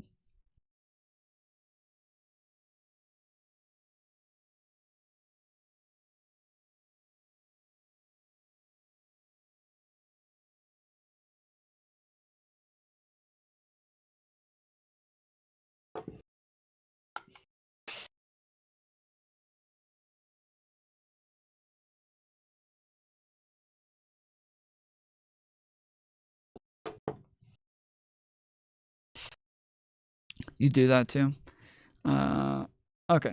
Well, yeah, I will just do fighting or running away from war. I guess people in relationships, probably the majority of it. Because even if I am fighting, I'm fighting people in relationships. So, let's see. If you were an animal, what would you be? A wolf. A dog or a wolf? A tiger, a lion, a jaguar, gazelle, horse, giraffe, owl, falcon, eagle, a dolphin. Well, a dolphin might be a little bit better. I would say a wolf, but dolphins are kind of funny. Dolphins laugh a lot. Dolphins get into some fun. They get into some mischief. They do some fucked up shit sometimes, but they don't give a fuck. They just move on. Tom is definitely a dolphin. Yeah, I think a dolphin might be. And they're bald. Okay, fuck you. Do you have a bucket list? If you consider your mom's bucket my list. Yes, definitely. Nope, I am living life one day at a time. Yes, I am halfway through it already.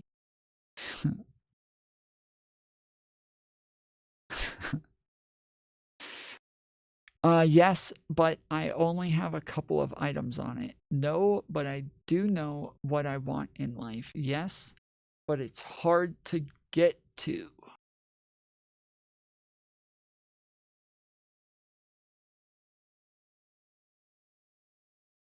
Dolphins are cool. They are always awake, of half awake, and never fully asleep. Huh. Yeah, no, I don't have a bucket list, but I know what I want. Pick one of the below. You are male, female. Type your name here. Tom. Give me my name already. Tommy Ray Chickensworth. I can't believe I just did that. I can't believe I just spent that much time on this. Why did you guys let me do this? Tommy Ray Chickensworth? What the fuck?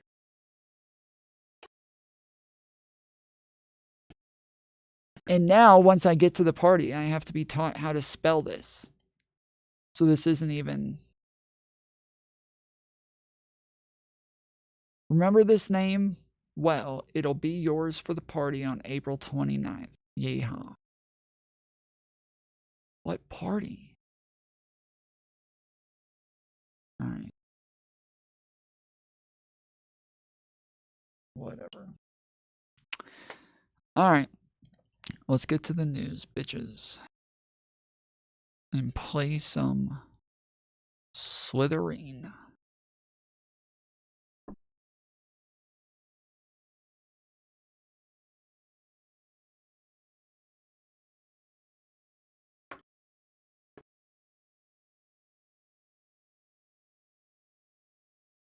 What are these?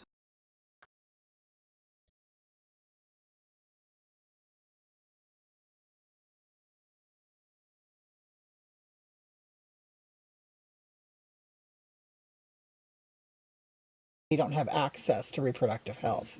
Now, have you ever had an abortion? No, I have. You are trans as fuck. Why would you have access to reproductive health? Tim Pool was unhinged with Luke. Yeah, somebody told me to watch that. What's up, Trib? Is that a filter? I don't think so. I don't think it's a filter. Mainly because they have like bumps on their face, a bunch of bumps, crazy colored hair, and a lot of chest hair, a lot of lipstick, and their voice as well. Sounds like me. Haven't. And, you know, and I'm torn because it's like, you know, I know a lot of women. The lighting is a little bit off. That's not the lighting. That's them attempting to put on makeup. Everybody take a second. Hit the thumbs up button. Appreciate you joining. I'm sorry. I fucked up. I forgot to restart the goal when I started. So if you guys just got here, we've done goals. Can you post in chat what server you're joining? Oh, yes. When I play Slither, sure. Yes, I will try to remember to do that. So we were talking about at the beginning of stream, if you guys were here earlier, we're talking about the fact that we've been doing goals lately. And technically, these are for me to stream longer. And normally, based on however long I plan on streaming in the first place, we'll put a goal to go over that. Have you seen the Russian paid conservative news lives on YouTube? Gotta love Americans not spending 2 minutes researching things. What is that? Wait, Russian paid conservative news. Are you also talking about Tim Pool, Violet?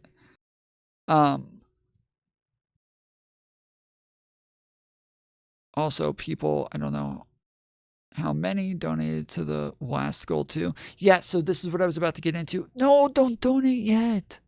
Fuck, I haven't done the goal. Everybody chill. Don't donate yet. Okay, just hold on.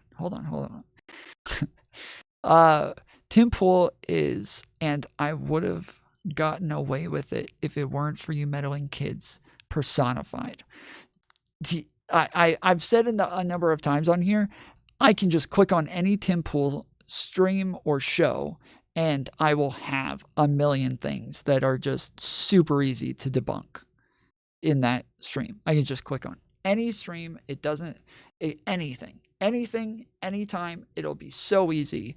And I will have like, I can just watch pretty much any 5 minutes and I've got like 2 hours of shit to debunk. Like, just give me 5 minutes and I can debunk it for 2 hours. So yeah, we might get to whatever the Tim Pool thing was if we hit the goals. So this is how we've been doing it. I'll normally plan on streaming about 3 to 4 hours because I've been streaming a lot less like lately. We'll put up a goal to say, okay, if we hit this goal, I will add another 3 hours. Okay, so normally this is out of 5 donos, and the minimum is $2. Okay, so it'll say yes. You hit the 5, and we'll go up to. I'll go to 6 hours. Then, once we meet that one, I'll do another goal after that with a minimum of $5, where we also have to do another 5. And then I normally just say I will continue streaming after that. And if we meet that goal, then yes, I'll go a couple hours over. So the last time I did 9 hours because we met both goals. So I went, and we went well on far and above what it was. Now the way I want to do it is I want to say, I'm going to put the same goal in both chats, and I will count donos from both chats towards the same goal. Okay.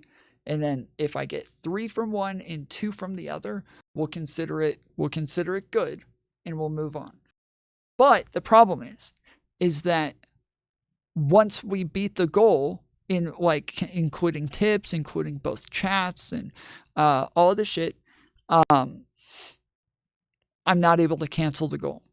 It won't let me cancel it. So if we haven't gotten to 5 out of 5, it stays there. It does not go away. It stays there. If I put it up on the screen, it just doesn't seem to like work the same. And it doesn't just like incentivize people the same. It doesn't like let people keep track of it as easily. When it's on the chat, it seems like people are able to pay a lot more attention. And so, yeah, putting it on screen and then keeping track of how many tips, how many super chats, because I would rather get tips than super chats. Obviously, we've talked about this 1,000 times. I would much rather get tips than super chats, but this is how it is. Okay. So I'm not going to put it in both chats. I'm just going to put it in base chat, and I might put one in the other chat as well. But yeah, we'll keep that one because normally they don't even fill it up once. So I'll normally just put the first goal over there, just leave it there, and then we'll do the rest of the goals through this chat. And yeah, we'll consider the first round done and we'll move on to the second round. So honestly, I think I'm almost at 6 hours anyways. I'm not sure, but I think I'm close to 6 hours. No, I'm not. No, I'm at like 4 hours. So yeah. So I'll start the second goal, the second round for the second round of goals on here. And yes, this one, sorry, this one's, it's not $10 or up, it's $5 or up. I messed that up. So first round is $2 and up. Second round is $5 and up. And then, and yeah, you guys knocked these out super quick in the last couple of streams.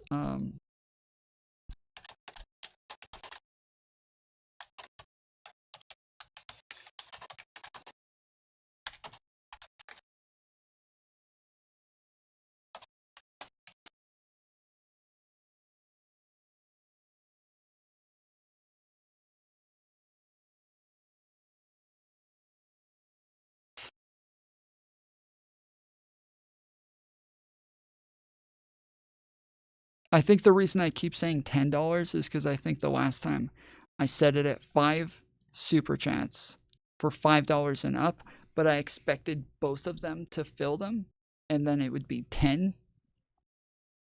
and I didn't do that. I just did it based on one of them filling it up. So yeah, I will put the other chat on the first round. And the reason I do it in quadrants of 3 hours as well is because goals can only go up to 3 hours. You can't put them higher than that.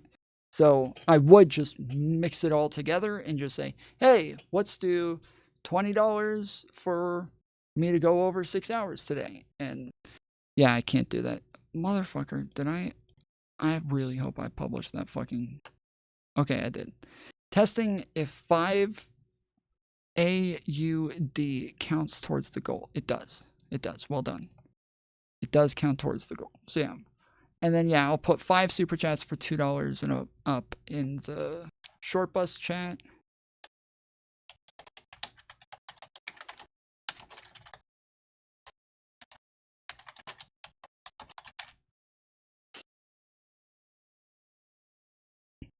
And honestly, this time, I don't mind streaming fucking like 16 hours. So we'll just keep upping the goal.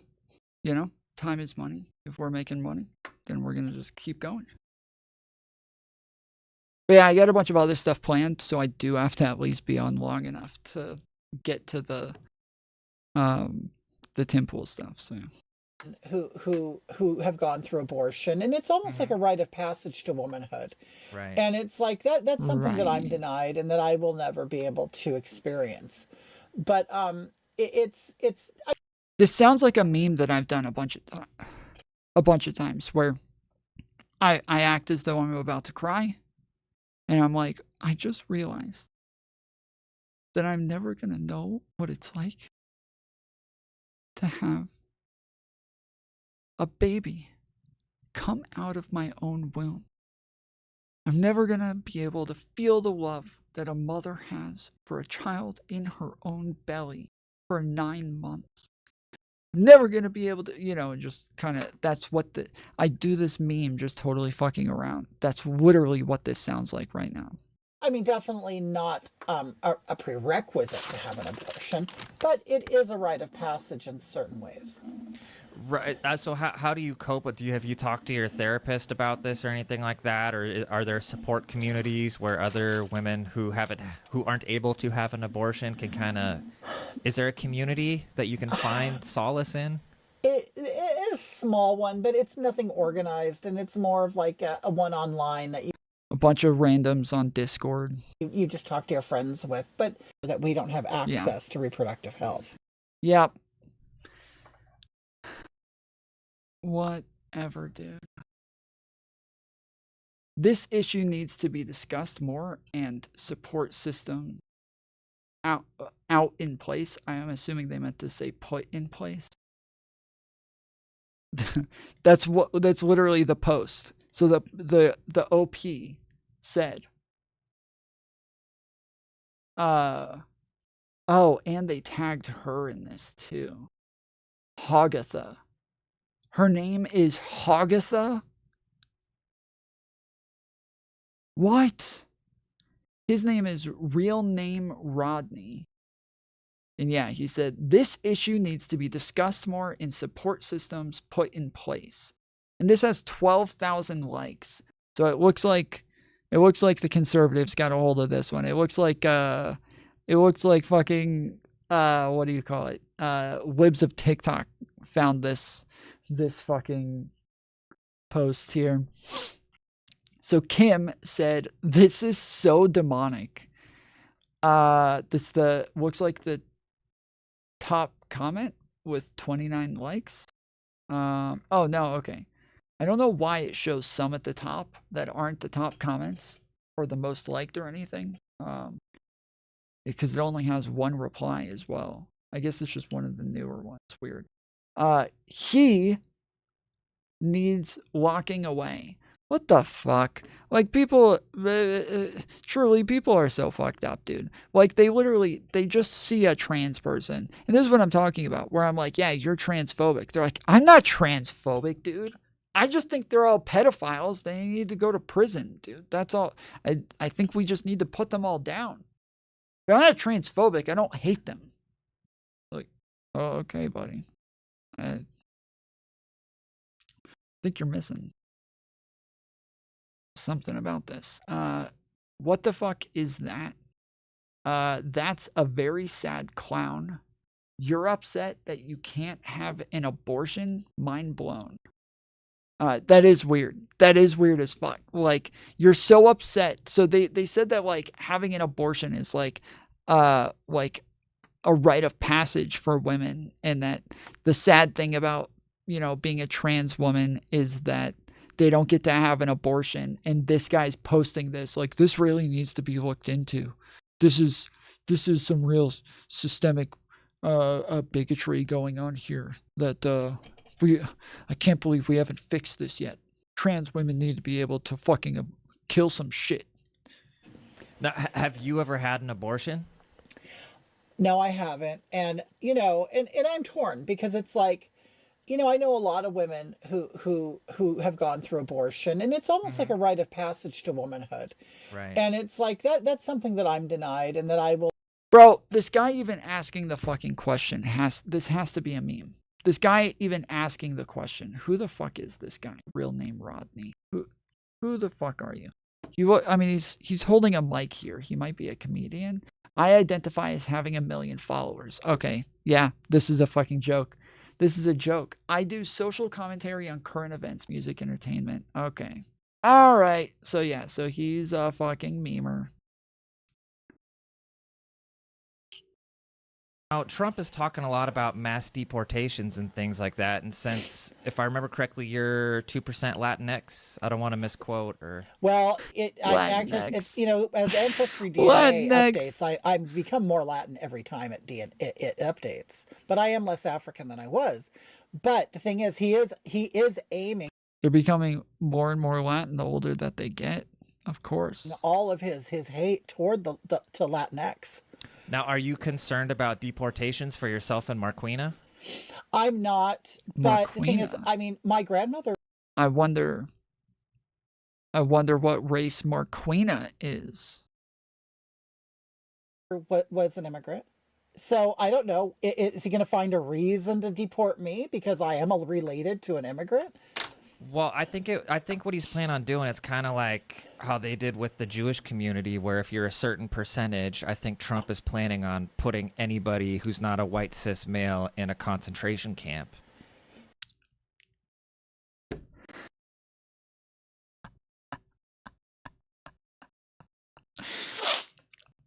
Oh my goodness, dude. And what is this face? Like, what is going on here? That I can't tell if they like just realized that he's like totally fucking with them or what. I don't know what's going on in this picture. But this is quite the pause screen.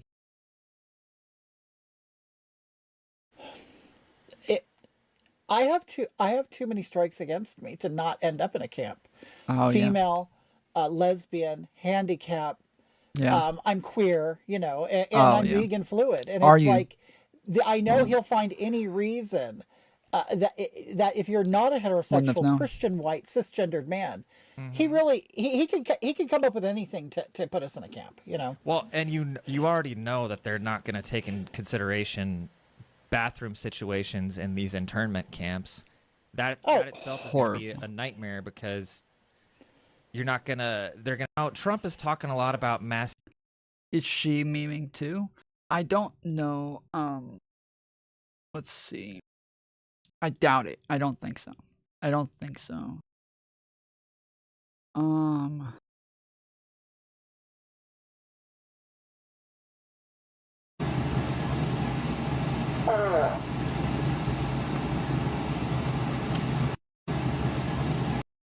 Okay, so you see, they put like some sort of bra to give themselves cleavage, and then put like basketballs in the dress.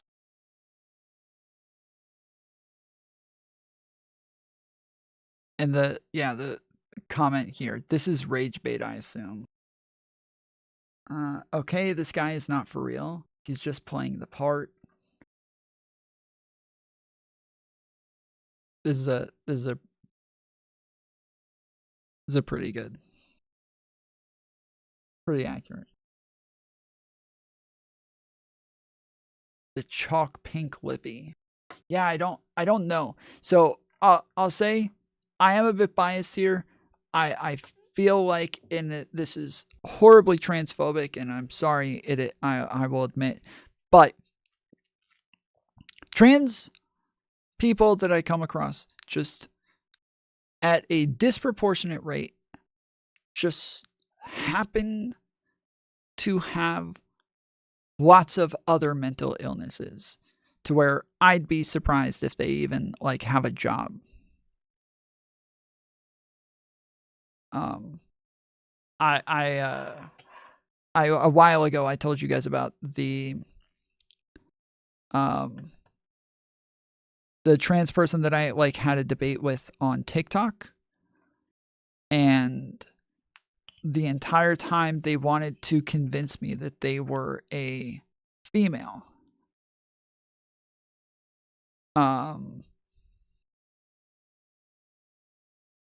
It looks like I deleted it, unfortunately. Yeah, it looks like I deleted it. I was trying to find, oh wait, maybe not. Okay, sorry, maybe not. Let me see if I can find it here.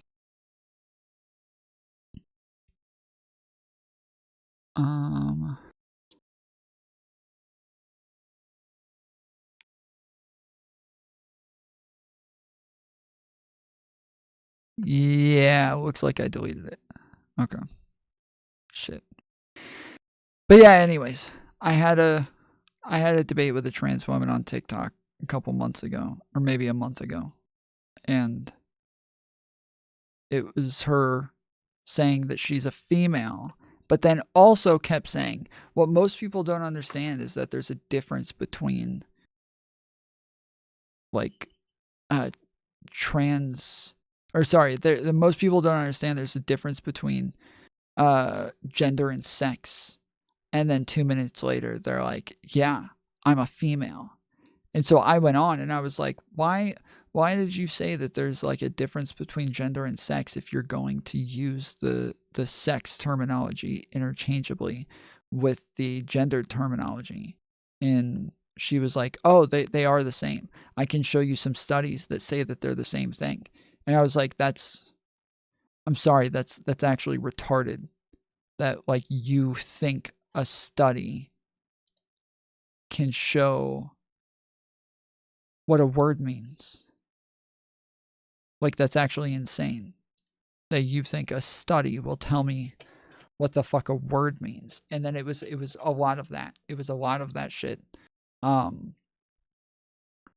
You reinforcing his mental illness makes these people even bring up more stupid claims. I don't know what you're talking about. I reinforce mental illness. Like wanting people to get treated for a mental illness is not reinforcing it unless you are one of those wackos who doesn't believe in mental illness.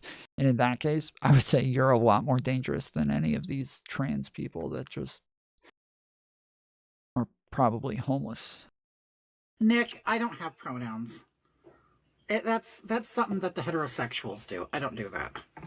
I'm a woman, and I'm not confused about my pronouns. Yeah, there's a whole fucking, like, beard growing in here.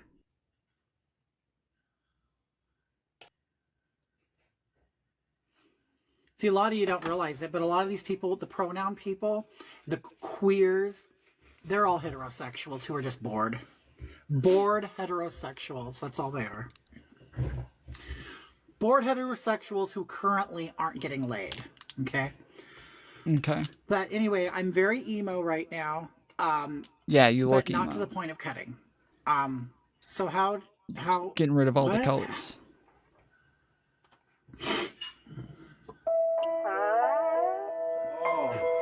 Okay. Okay. Yeah, it's a meme. It's a meme. It's a meme. It's a meme, it's a meme, it's a meme, meme, it's a meme, it's a meme, it's a meme, meme, it's a meme, it's a meme, it's a meme, meme, it's a meme, it's a meme, meme.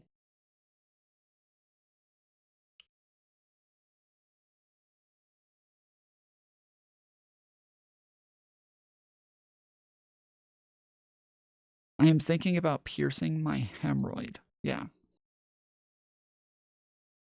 Tim Walz is not taking his loss well. We really need to bring back insane asylums.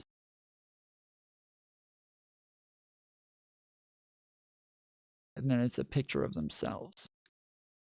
I'm starting to wonder if this is like a hate account. I'm starting to wonder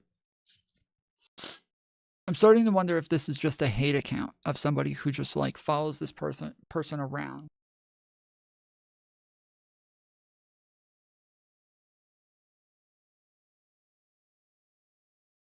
Just posting all of their shit.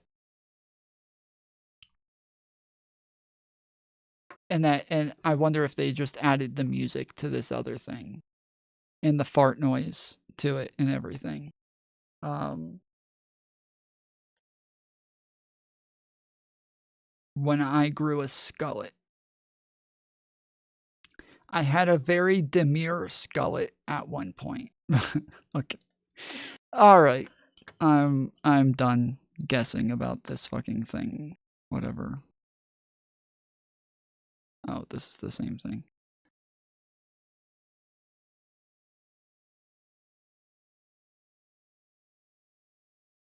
Okay. What is this?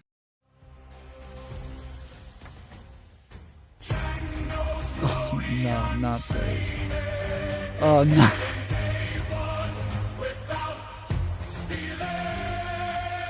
Oh, no.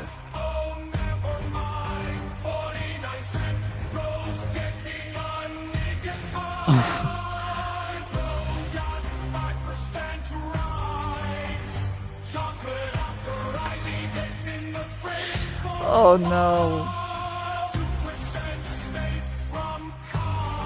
Oh, man.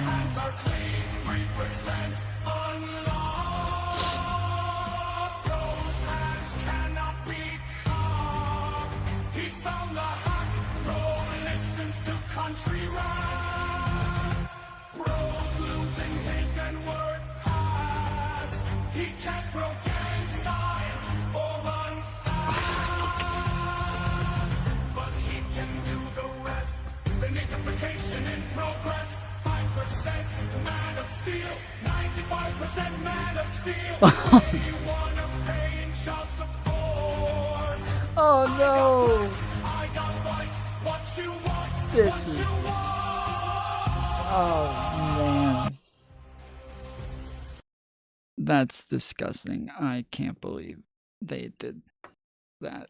I'm starting to think... We've seen a bunch of these. I went over a bunch of these last time. They're all racist. Like, every single one of them is, like very... very like racist, but it's like they're racist in like a meme way to where it seems like it's probably just some like edgy millennial lib who just thinks it's funny. But now I'm starting to feel like every single one of them is so racist that I'm starting to think it's like white nationalist shit, like based racism, the fun kind. I mean, that's the thing though, is that it's hard to tell if it is like racist white nationalists or the fun kind of racism. Like when I get on Twitter, every single day, if I get on Twitter now, ever since Elon took over, I cannot scroll a couple of videos on my phone before I get some like horrifically racist shit. Like funny.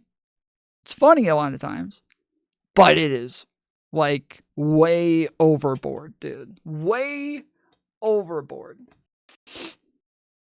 Tom, now there's a white girl who does, I don't get mad, I get even. It's quite good. She didn't do those. She didn't do those, bro. That's why I went over this here. I went over this here. She did not do those. They did it of her. That's not her account doing it. It's the same guys who do all of them. But because she does like a lot of things where she asks people to rhyme, they're able to take those and use her shit a lot. So it looks like it's her, but it's not her. It's yeah, just like meme accounts making the AI shit. And I have it here. I'm trying to find it. I have the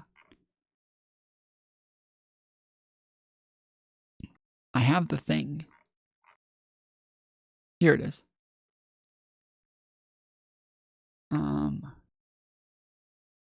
Okay, wait, that's a different one. It's the same lady, just not. It's not the even one.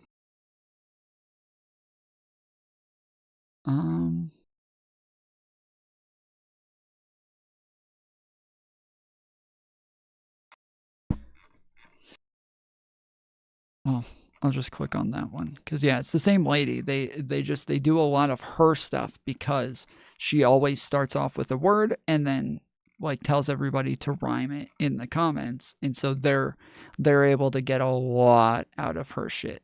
They're able to get a lot out of her.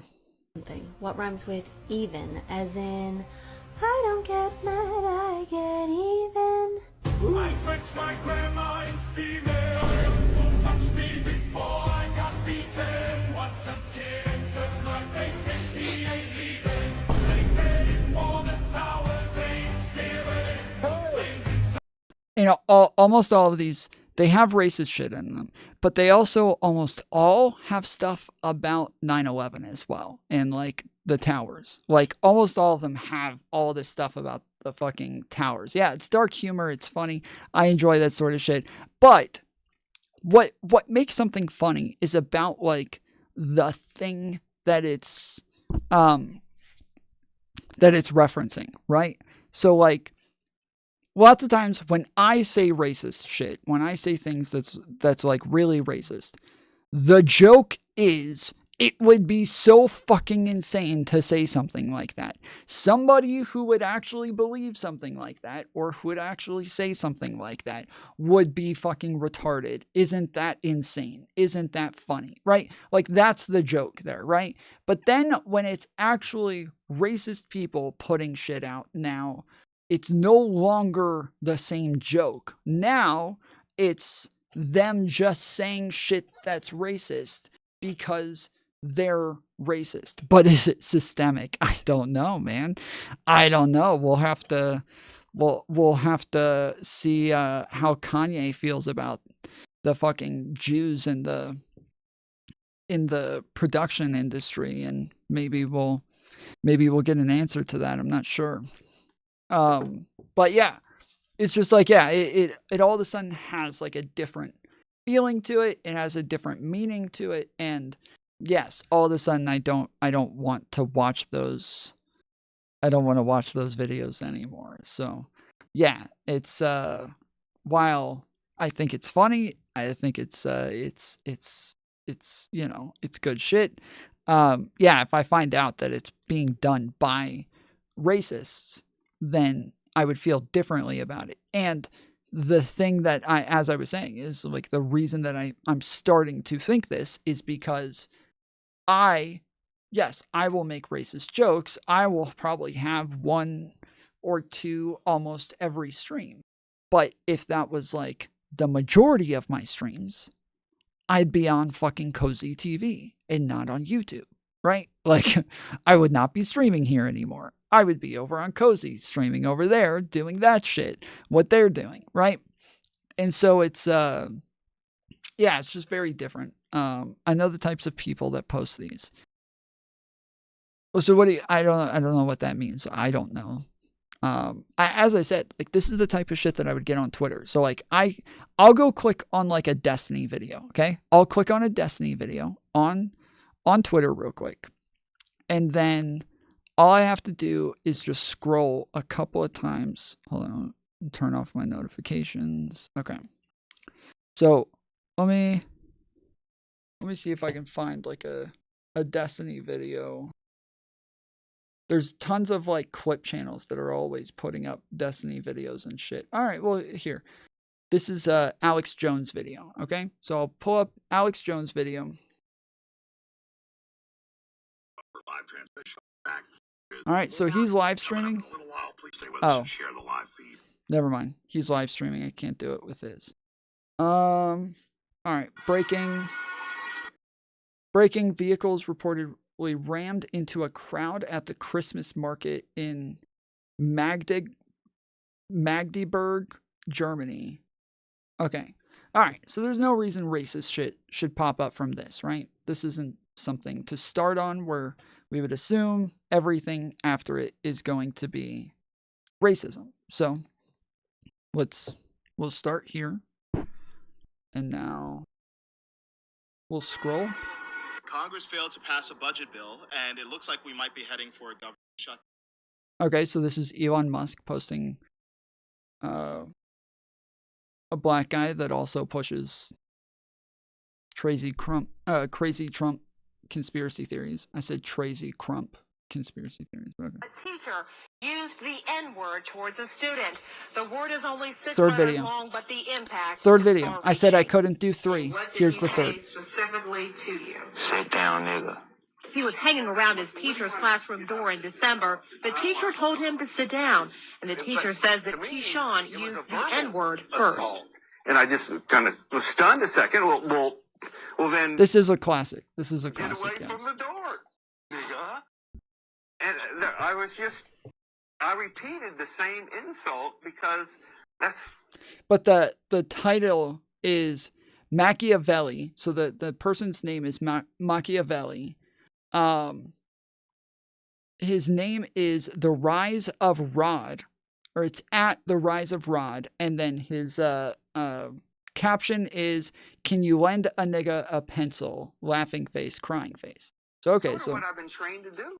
The school district says that is not what they trained English teacher Paul Dawson to do. He tried to say I said it, and I didn't say it, and no one else in the class knows that I said it. Dawson says that students use the slang version of the N-word at Valley High School all the time. Yes, I use nigga. I've used it. I admit it. I put the H on it to emphasize it's nigga. Nigga. Yeah, nigga this, nigga. Okay, so we all know this video. It can be harmless. It can also be used by a bunch of races. So fair enough. We'll okay, so there's one.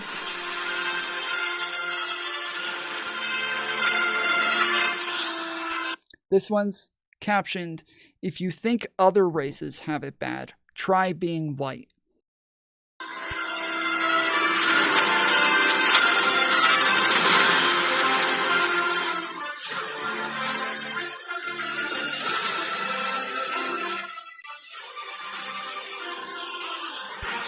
And we hear it all the time, whether we're in school or whether we're watching TV or just in casual conversation, that America is an evil and racist country that was founded by a bunch of white colonialist oppressors who were obsessed. This one's captioned, "Fake history.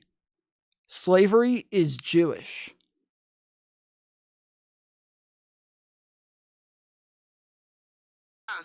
With enslaving black people.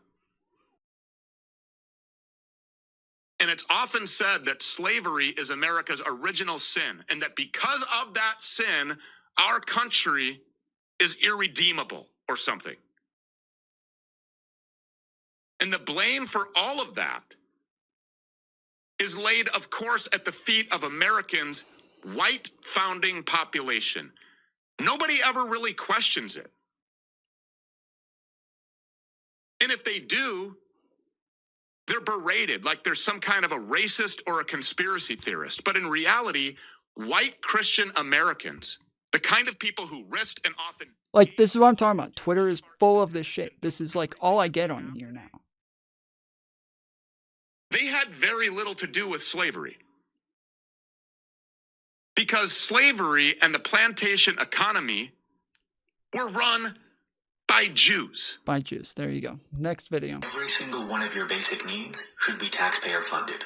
Food, water, healthcare, shelter, clothing, electricity, transit, access to the internet. These are all basic needs that we require to survive within this society, and as such, it is society's responsibility to ensure that those are provided to its people. Full stop. End of story. Have a day. You could just say that you were lazy, unskilled, and unable to take care of yourself, but sure, let's play this out. I go to work, it's payday, I come home, I look at my paycheck, and the government has taken almost all of my paycheck from me to put into this taxpayer fund to redistribute to the rest. All right, so this one's a little bit more libertarian-esque, right? So the month that they should get. I do respect the fact that they were prosecuted in a court of law, and I don't think Trump to send a message to his base that would happen. This is Luke Beasley on Tim Pool. But anyways, you guys get the point. So yes, this is what I'm inundated with on Twitter now. And when I see these things taking over Twitter, where every fucking joke is racist, it is groypers, it is white nationalists, it is racists, like it is just neo-Nazis taking over the entire fucking platform, and that's all the fucking jokes is like, I said the N-word 1,000 times, ha ha ha, like, that's all I get. And so yeah, it makes me think a little, it makes me second guess shit like this, where normally I would think, yeah, it's just good fucking liberal humor, it's just a funny video. But yeah, now I can't. Now I'm double thinking every time, where I'm like, oh shit, is this one of those guys? This guy does tons of fucking racist shit, but he doesn't do it in that sort of way. So like, yeah, it seems like it's all like in good spirit. Yo, Al, come here. What? Tell him what you just told me. I watch streamers live. Yeah, no, so do I. Like clips, right? No, I sit there and watch like most of the stream live as it's happening. You guys exist? That's what I said. This is me for a long time. I kept coming upon like Vosh videos, Destiny videos, just like random live streamers. I kept happening upon their videos, and I always saw this like text on the side of the screen, and I always thought, what is that? Why do they have like coding on their screen? Like, why is it showing like coding and shit? Is that I knew it was a stream. I just didn't know they had chat on screen. I had no idea. I saw combos and like random frogs all over the place, and I had no idea what that was. It took me a long time to realize that was chat, and that there was just like that was all the people there watching live saying shit. And then it was like maybe another year or two before I ever watched somebody live. No shit like that for me. But I did an Oil London tweet complaining about Britney Spears. I got community note. Oh, are you guys talking? You guys gotta add each other. I don't know if you're talking to me or somebody else.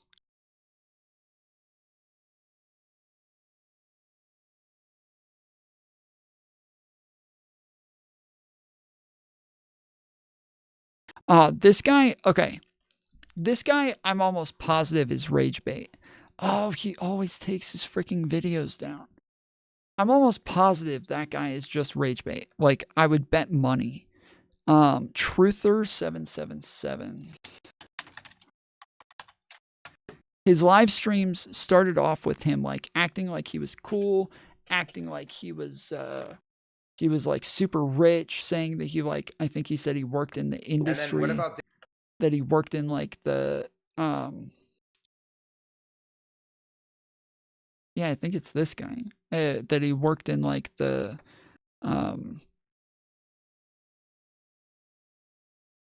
in like Hollywood and shit like that. And then what about David Chappelle? You say this. And then now he's doing all of these like live streams and he's dancing in them the whole time with his shirt off. And it's in a room with no furniture or anything.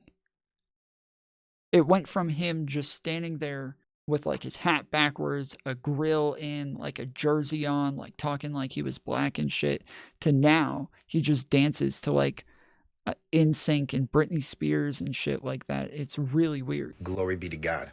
That's prime source. You guys go against my teachings, you will find out the hard way. Do your own due diligence and research. There's no such thing as Jesus Christ. The great architect of the universe is your Freemason God. Father, Mother, Son. Freemason.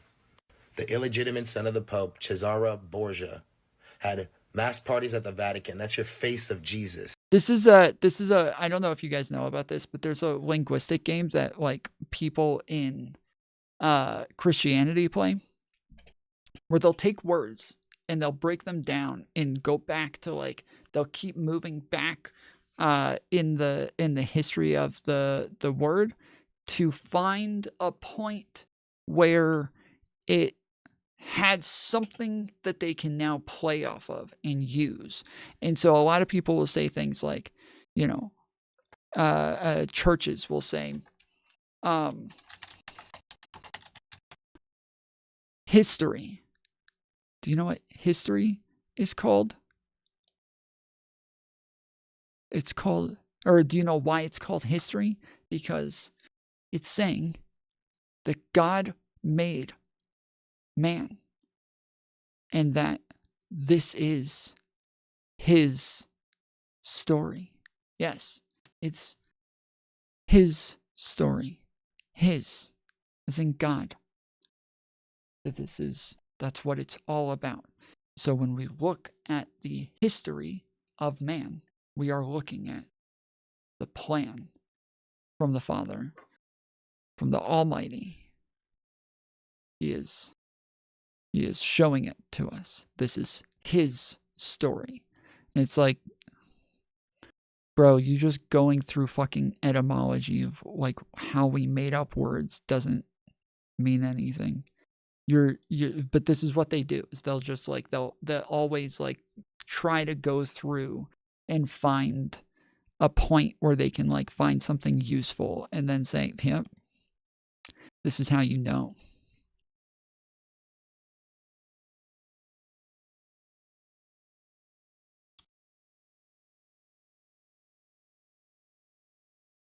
We did our job. And I think this is very similar to that. Yes, it's not a black person, a police officer, but you got a white male who has conservative viewpoints with a feminist woman who's also one of them, right? So, not surprised. My question is, what force did she apply to him directly? What force? She came right up to his front door. But what did she do? Forcefully. Because imagine this, right? Oh, okay. We haven't gotten to this yet. All right, let's get into this. So, about a week ago, we went over a video of a woman who was assaulted by Nick Fuentes. Actually, I think I have a YouTube short that just pretty well sums it up, if I remember correctly. Dude, this chick. I love this chick. Do you guys know this chick? Oh, Elise, it's Jean Marie. She's French. She pops up on my stuff all the time. I don't know why. She always has, like, shorts, everything. She's always popped up on my stuff. And it's always this. It's always this. I've never seen her do anything else. I've never seen her anywhere else. I've always only seen this song, this performance. That's it. That is it. That's the end of it. It's always this. And I'm going to get copyrighted for this, but it's worth it.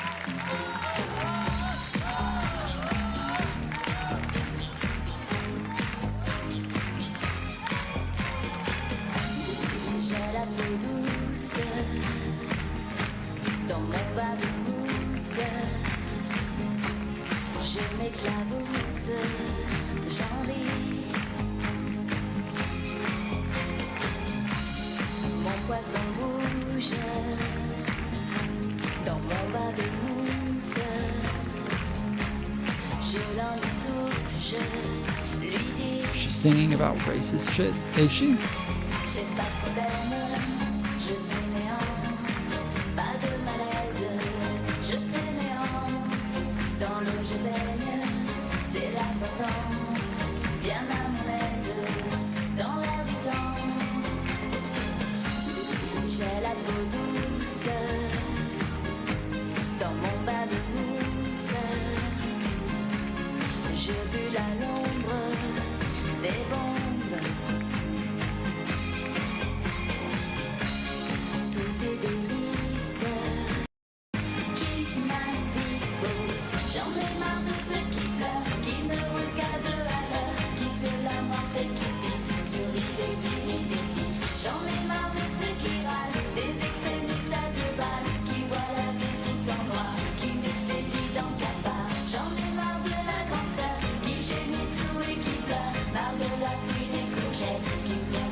Let's see, I think we can probably get it translated into English subtitles, right?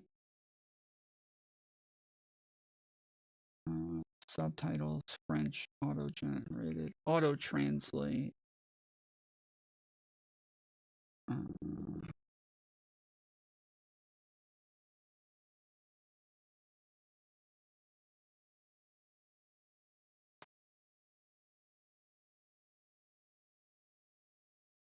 I don't know where I was scrolling. Who have to laugh? Well, I'm sick of this.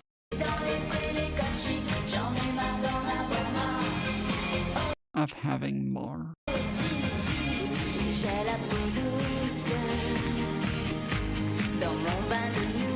2, I have soft skin in my bubble.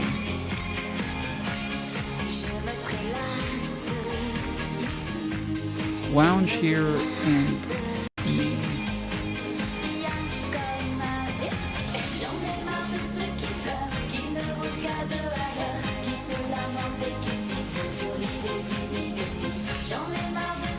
I'm fed up with those who moan extremists to be sees life in Mo, who I'm fed up with the big sister who does everything and who cries of Mar of these make fire in the head. I'm fed up with the sea and the chi who have pain.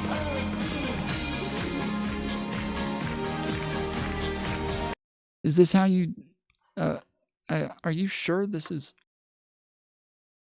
I told you it was racist, why don't you listen? I don't think this has anything to do with racism, but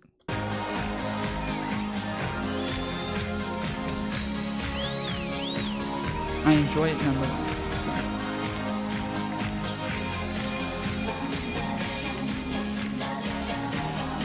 All right. Yeah, this pops up all the time for me. I don't know why. I think it popped up like a long time ago in my shorts feeds a bunch. And then all of a sudden just started popping up here. How's tonight's stream been? It's been alright, homie. It's been alright. How you been, Thomas? So we're at 1 out of 5 on the target. And we're at 3 hours right now for this stream. So we'll just count this stream. And then, yeah, we'll go 3 more hours. I just found out that Chocolate Rain was about racism. Chocolate Rain. You know the guy?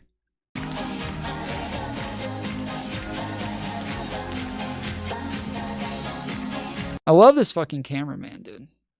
I love this cameraman. He's thinking exactly what I'm thinking. Let's fucking go.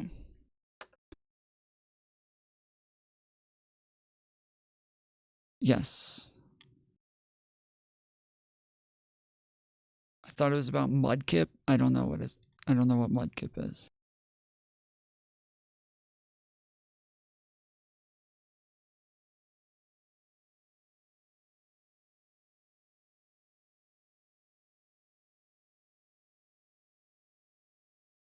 Mud skippers.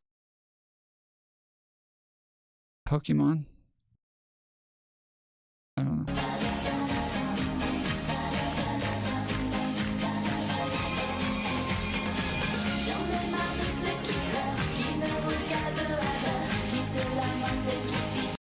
Okay. Anyways. Yeah, somehow I don't have warnings on any of my streams for copyrighted shit. That's weird. I'm almost positive this entire stream will get taken down once it's done. But anyways.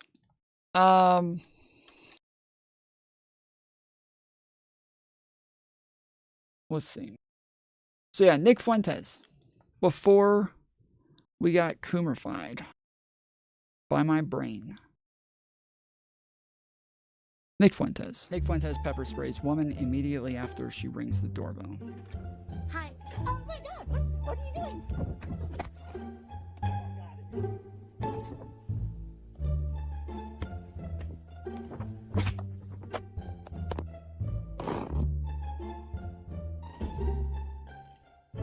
What a dumb dude. He picks up the fucking phone and doesn't delete the video. Battery charge for racist Nick Fuentes. December 6th, Nick Fuentes, the notorious far-right, racist, anti-Semite, has been charged with battery for a confrontation outside his Illinois home. Why? I think Illinois is like a type of like architecture, French sort of. I think it's actually pronounced like Illinois. I think is the right way to say it, but I don't know why they're like telling us the fucking architecture of his home. It's so Nick Fuentes. So yeah, a woman just rang the doorbell. As soon as she rang the doorbell, he opened the door and pepper sprayed her, and they called the cops. He got arrested and charged with battery. And he pepper sprayed her, hit her phone out of her hand, and then as she fell, I think he also shoved her.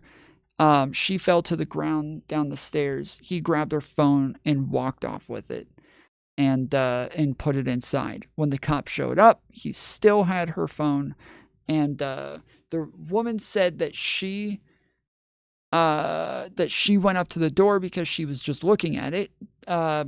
He had gotten doxxed earlier that month because he was running around saying, Donald Trump won, so now it's your body, my choice. That was what he kept saying. You guys thought Kamala was going to win, and then it was going to be your body, your choice. Wrong again. Donald Trump won, so now it's your body, my choice. And then, yes, and then your body, my choice started taking off, and feminists everywhere were raging. I thought it was kind of funny, but, whatever. So, cops showed up and arrested him for assault. Oh, yeah. Sorry. She was at his house because he got doxxed. He got doxxed because of his your body, my choice thing. And then the feminists spread this everywhere. And as I said at the time, I saw this all over the place. I saw it on TikTok. I saw it on Twitter. I saw it on YouTube. I literally saw his address every fucking where I went. Everybody was spreading this shit like wildfire. It was all over the place. And yeah, it was because the women were upset that he was saying, your body, my choice. So when she got to his house, she just wanted to look. That's what she said. I just wanted to look. And when she got there, there were a bunch of other looky-loos as well. Women driving by. And one woman drove by and stopped her car and said, go knock on the door. She was like, what? She was like, do it. Do it. I'll watch. Go do it. She was like, all right. She was already video recording it and talking about, I'm at Nick Fuentes' house right now. And so, yeah, she just walked up with their phone and he immediately assaulted her. Tons of people were immediately like, she deserved it. You can't go to someone's house like that. Nick Fuentes claimed that he was scared for his life because he's being harassed and that is why he attacked her. Okay? She's a fucking retard for going to his house. 1. 2, he probably does feel harassed. He probably is getting harassed. He probably does have a bunch of people coming up to his house like,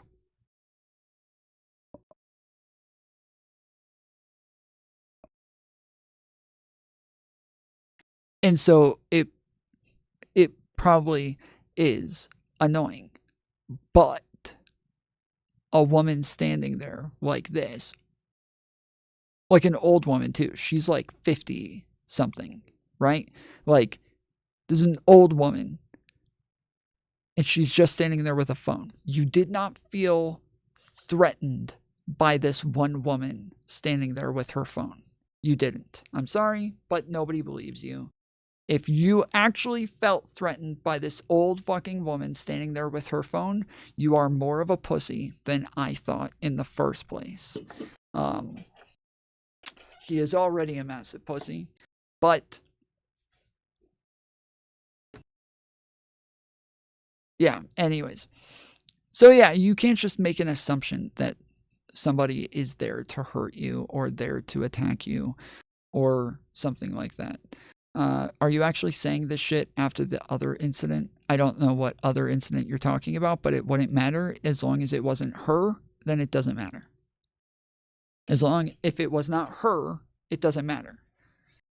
There is no like, oh, I went to a BLM protest and I got assaulted a bunch of times there. So then when somebody rang my doorbell, I just fucking kicked them in the chest because I was afraid for my life. Like, that's not how that works. Like, if they are specifically tracking you down and go to where you are, it's safe to assume their intentions. Did he ask her if she tracked him down and went to where he is? Did he ask her that? I must have missed that part of the video. This is, I'm pretty sure, how he answered the door. I'm almost positive she did track him down. That's not what I asked. That's not what I asked. I don't know if you guys are fucking retarded, but I'll ask again. Did he ask her if she tracked him down to go to his house?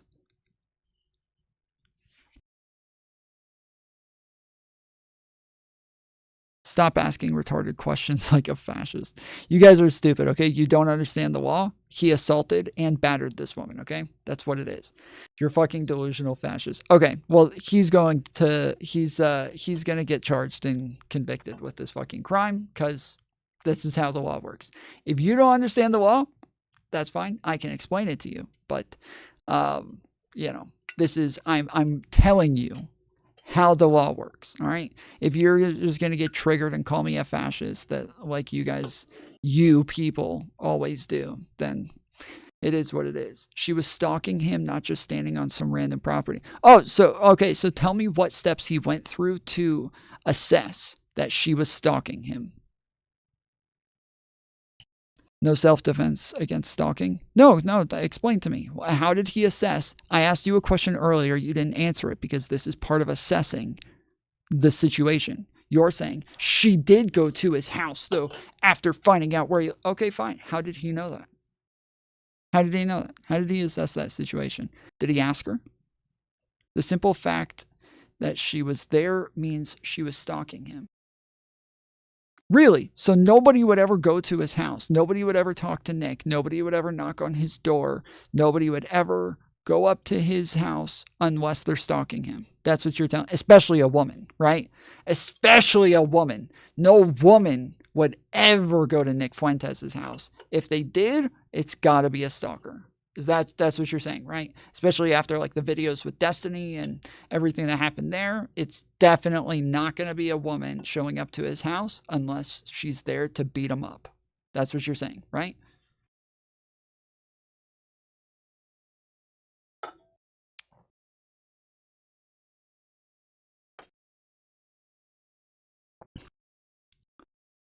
Why won't you say she's stalking? She was stalking. Now answer the question. I don't know why you're pivoting so much. Answer the fucking question. She's stalking him. Now answer the question. How would he know if she's stalking him?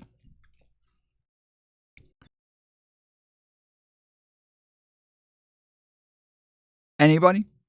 Anybody? How would he know that she's stalking him? How did he assess that she was stalking him and that she was a threat? So what, even if he knew she was stalking him, was he scared she was about to break the door down, so he had to act first. Well, exactly. So I was going to get to this, but these two motherfuckers are too dumb to answer questions. So he knew he had stalkers and death threats. She wasn't the first. Police refused to respond. Clear-cut case. Okay, first off, you can't assault people because of stalking. Stalking is not a scenario where you can use self-defense. You are not in imminent danger because of stalking, especially not when you're inside of a locked house and the other person has made no attempt to break in. That's just not something that you can use self-defense for. So, sorry, but you just changed the goalposts. Stalking can easily make you afraid for your life. I didn't move the goalpost. I'm trying to get you guys to make it to where there's an assessment for where he's afraid for his life. So, okay, so did he see this woman before? Was she following him around somewhere else? From what I understand, she just showed up, and as soon as she showed up, she was there for a couple minutes before walking up to the door. So where did the stalking come in? Where was the stalking? Like, I've dealt with this personally, okay? I've dealt with this. I've had people follow me around. I've had people take pictures of me. I've had people create fake, like, tomfoolery accounts or fake tomfoolery fan page accounts where they're walking around taking pictures of me in my everyday life and shit like that. The cops can't do anything about that. There's literally nothing they can do. If somebody wants to come up and knock on my door, they're allowed to do that. If somebody wants to take pictures of me without my permission, they're allowed to do that. If they want to post them on the internet and pretend that they are me when they're not me, they're allowed to do that. These are all things that are 100% illegal. Nothing wrong with it. If you were killed at your house, 100% it's a leftist. I don't know. You guys just don't understand the law, and you're bringing up a bunch of random shit that has nothing to do with the law. You're a leftist. The right doesn't kill. First off, we're not talking about killing anybody. I don't know where the fuck you got this from. Secondly, you are a leftist because you apparently were against fucking the way that Kyle Rittenhouse handled his situation, where he was being chased. He turned and ran away and retreated first. Then, after retreating, and they still threw stuff at him, they still chased him. Then he stopped and turned at the person, told them to stop. They didn't. And then when they reached towards him and assaulted him, he shot them dead. Then he ran away again. And again, these people assaulted him and he shot them dead. This is how self-defense works. People have to actually be attacking you or doing something to make you fear for your life. So if we think about the recent situation with Penny, where the guy was on the train, a homeless person came in and said, I don't care what I have to do. I'm going to get money tonight. I'm starving. And he starts walking up to people and screaming and yelling at them, telling them to give him food or give him money, and gets in their faces and is overly verbose and loud and screaming and yelling. And they took him down and put him in a headlock, and the guy ended up choking and dying. This case was considered self-defense. Why? Because this guy had done actions that posed a threat, and they can actually name all of the actions that they assessed to come to the conclusion that he was a threat. In this situation, you're saying this woman was just there, therefore she was a threat. Nick Fuentes is scared of a little woman, and her just being close to him was enough for him to fucking lose his shit and go and attack her. That is illegal, okay? You're a fucking fascist. If you disagree with that, you're okay with people just attacking other people just because they're scared. Now, it's true. He could have really been afraid for his life. I believe it. He's a fucking bitch and a half, okay? He's not just a bitch. He is a bitch and a half. I've seen Nick Fuentes for years, okay? This guy is a bitch and a half. But I even though I totally believe he is terrified of little tiny old women, I also know that it doesn't matter that, like, if there's a black person who believes all white people are racist and want all black people dead, that doesn't mean that that black person gets to start hitting white people that they're around because they feel afraid for their lives. You can actually feel afraid for your life, but we don't say anyone who's afraid for their life gets to use self-defense. No, it's called a reasonable fear for your life. A reasonable fear for your life. And Nick Fuentes did not have a reasonable fear for his life. Him being a fucking bitch is not reasonable in this situation. Sorry. Yeah, it's all just delusions. Totally didn't have a serial murder at his door yesterday or anything. Just crazy right-winger. Wait, did she kill this person and then did that happen before he did this? Because if that's the case, if she killed someone on his yard the day before and then came to his front door, now you've got something. Now you've got something. So is that part of his assessment? Is he watched her kill someone in his yard and then? No, it wasn't, because this happened well over a month ago, and you're saying that the killing happened yesterday. So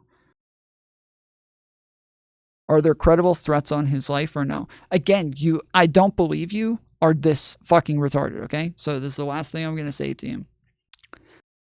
Him having credible threats on his life, according to the logic that you're using right now, he can just assault anybody now. He can just go and start hitting and pepper spraying everyone because some people have made credible threats to his life somewhere.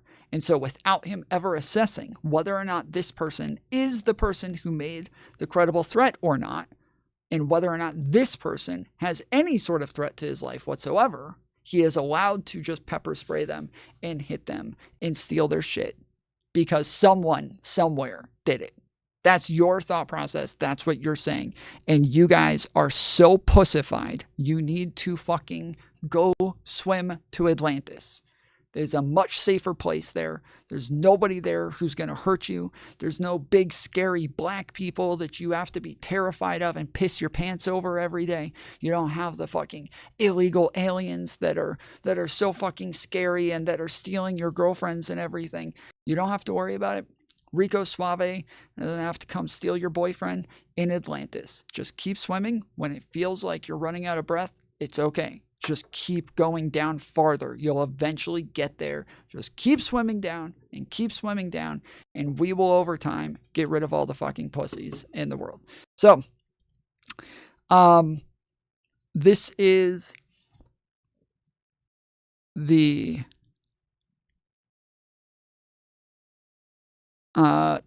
original video, and then since then, we have now gotten the body cam footage from the officer who responded, which apparently makes this way, way worse. I'm so snowed. This woman standing out there. I'm sorry, I'm shaking so hard. She was right in front of his house. Oh, you weren't involved? I saw the whole thing, and I would be more than happy. This is probably the woman who told him. I haven't seen this yet, but this is, I'm assuming this is the woman who told her to go up to the door. That's my guess. I explained to you exactly what happened, and I tried to film it. So she's up there right now? If bro has an actual fear for his life, he doesn't open the door. Yes. Bro sees annoying old lady at house, opens door, and goes hard. Very curious. Yes. Nick was on the offensive the entire time. He was on the offensive. He is the offender here. Okay? He was on the offensive. She never did anything to hurt him. She never did anything to threaten him. I have people come to my house all the fucking time. Just because I have had credible threats to my life, I've gotten tons of fucking, people messaging me saying they're going to kill me, saying they're going to kill my family, telling me, sending me my own fucking address and shit. This has happened to me tons of times. That doesn't mean that I'm just going to go and start fucking people up if they come knock on my door. When I've had, didn't he get charged? Case closed? Yes, he already got charged. Yes, they already have all the fucking footage. And it's already like, these guys aren't arguing against they're saying the laws are wrong. That's what they're saying. They're not arguing that he didn't break the laws. They're saying the laws are wrong and they should abide by our fucking pussy feelings. And that if we start shaking in our boots because we saw some scary old lady, then we should be allowed to fucking attack them. And then push them, pepper spray them, and then steal their shit. Because we're trying so hard to get away from them. You know? We're trying so hard to get away from them that we have to run up to them and pepper spray them and then shove them and then steal their shit. And then, you know, because that's what you do when you're really afraid and you're trying to get away from someone. That's what you do, is you chase them down and batter them on his private property. Yeah, you're allowed to go on people's private property. It's amazing, isn't it? Otherwise, we would have dead Mormons all over the place. Fucking wild, isn't it? I don't know. Again, you guys hate America.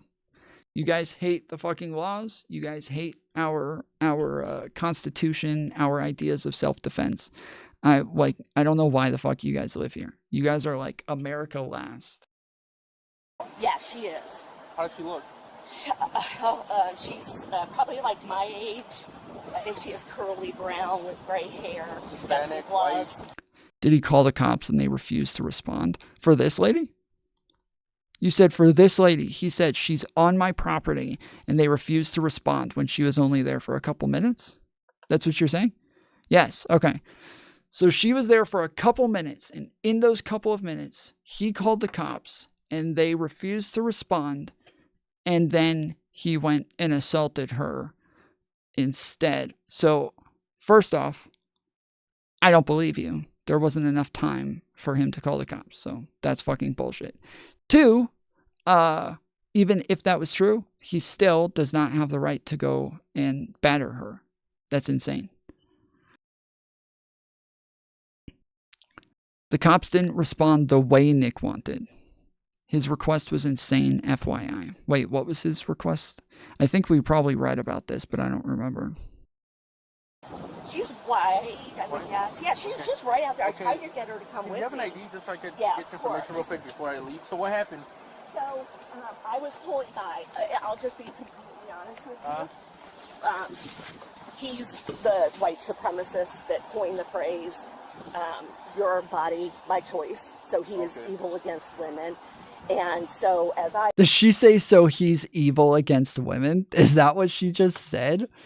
Your body, my choice. So he is evil against women.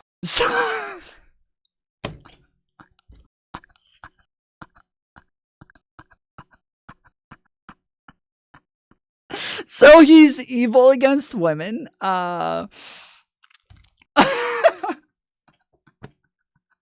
That's fucking great, dude. That's fucking great. So he's evil against women. Oh, that's fucking great, dude. He's the white supremacist that coined the phrase, your body, my choice. So he is evil against women. And so as I pulled up, going past... How do you know him? It's all over the internet, and I'm just... Oh. I drove by because I'm ridiculous. Because I'm ridiculous. I was about to say, because I'm a looky-loo. Because I hear that there's a car wreck on the interstate and that traffic is backed up. So I think, okay, great. Then that'll make it to where everybody's going slow enough to where I have a long time to look. So I get in my car and go straight to where it is so I can stare out of my window the whole time. And then I circle back and I do it again. See, normally what I do is anytime I see somebody who's in a car wreck on the side of the road, I roll down my window and say, hey, you can't park there. You can't park there. You have to move. Tom Foolery show, she sounds like she's in a panic. Not shocking. People here, believe it or not, are insanely nice. Shithole town, but still, Chicagoland is sweet as pumpkin pie. Nick Fuentes is fucking sweet and as soft as pumpkin pie. The post that he made? No, everybody's outing him because he's a white supremacist. And what's your phone number? So fucking boomer dude using internet terminology is funny. This is funny. So, why exactly were you here? I drove by, wanted to see where the jerk lived. We're gonna make fun of her, Rage. Totally Get honest. over it. I'm We're so making fun of the old disgusted woman, with okay?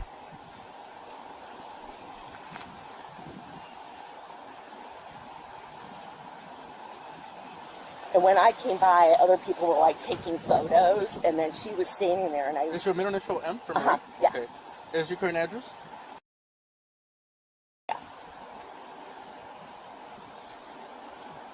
Yeah, it's funny. The G. Wilkers guy is saying, so right-wingers don't kill people, while like the majority of mass murders are in like a homegrown terrorism is coming from the right.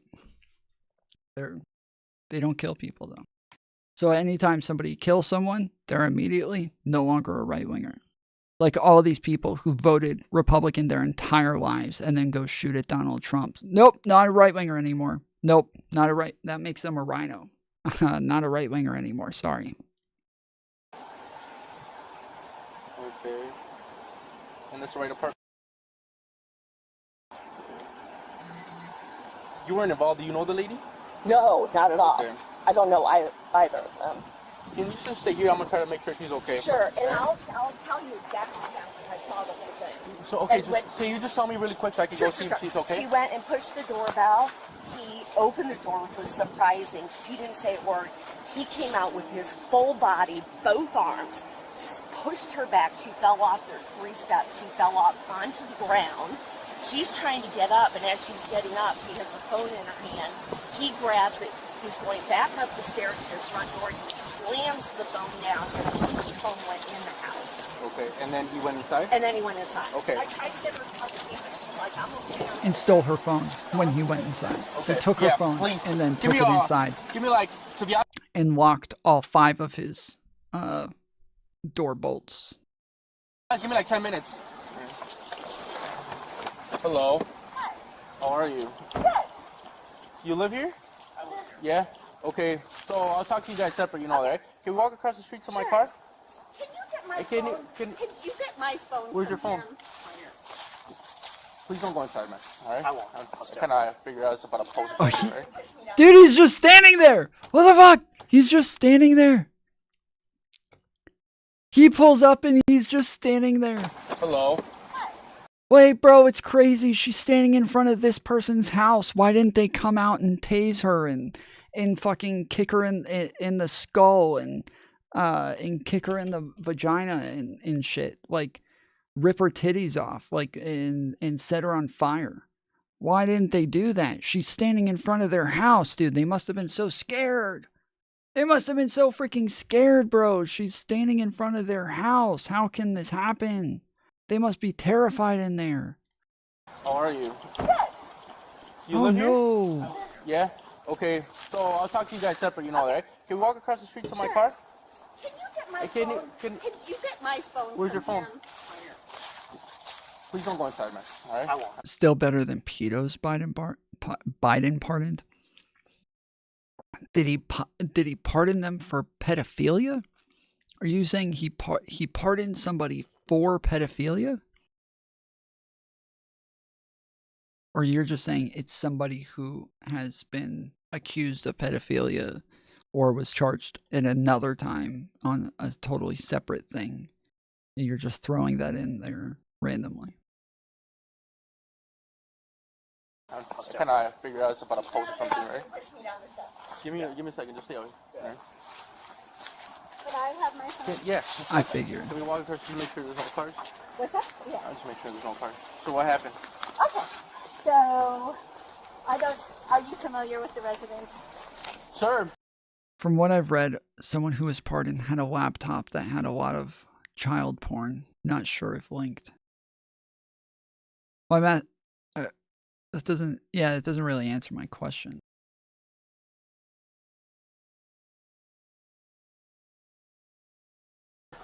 Stay in the front. Somebody in the gate? Oh. Okay. What up, give Zach? me a second. Okay, so what happened? Okay, so I'm just asking, this is important. Again, Chimingus, you guys aren't answering my question. I asked a very simple question. You're just repeating yourselves over and over. Can you answer the question? I'll get back to you in a few minutes. Okay. Are you familiar with the resident? No, I'm not. Okay. I have no idea who that is. So, I'm not going to add extra to it. His name is Nick Fuentes, and he is... Ask again. I was asking, I said, did he pardon somebody for pedophilia? Or are you just saying this is someone who had been charged in the past and then, or even convicted in the past, and then now they had a different crime that they were being pardoned for? What is it that he pardoned someone for pedophilia, or is this someone who just has a totally separate thing that he pardoned? Is a white supremacist, proudly, and he was on his very popular YouTube channel talking about how... Nope, that bitch is not on YouTube. Shut the fuck up. You old women need to get your fucking social media platforms straightened out, okay? That is not YouTube. He is not over here with us, alright? He does not get to hang out with the cool kids. Lo sientos, amigos, but nah. No, mammy.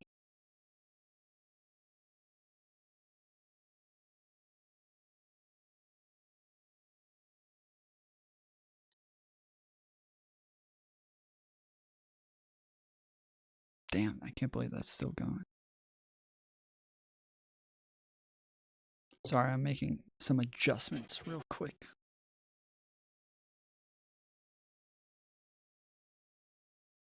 After Trump won, to women everywhere, basically, your body, my choice. Okay, yeah, so I got kind of somebody that's kind of doing this. So there are a lot of people who are doxing him because he basically threatened. Dude, he doesn't know what doxing is. Okay, right now I'm going to 7870.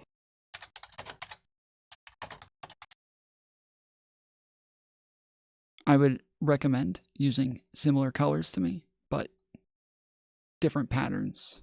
Similar colors, not the same. So some shade of blue in pink or blue in purple, just not the same exact ones. And then that way we know we're on the same team.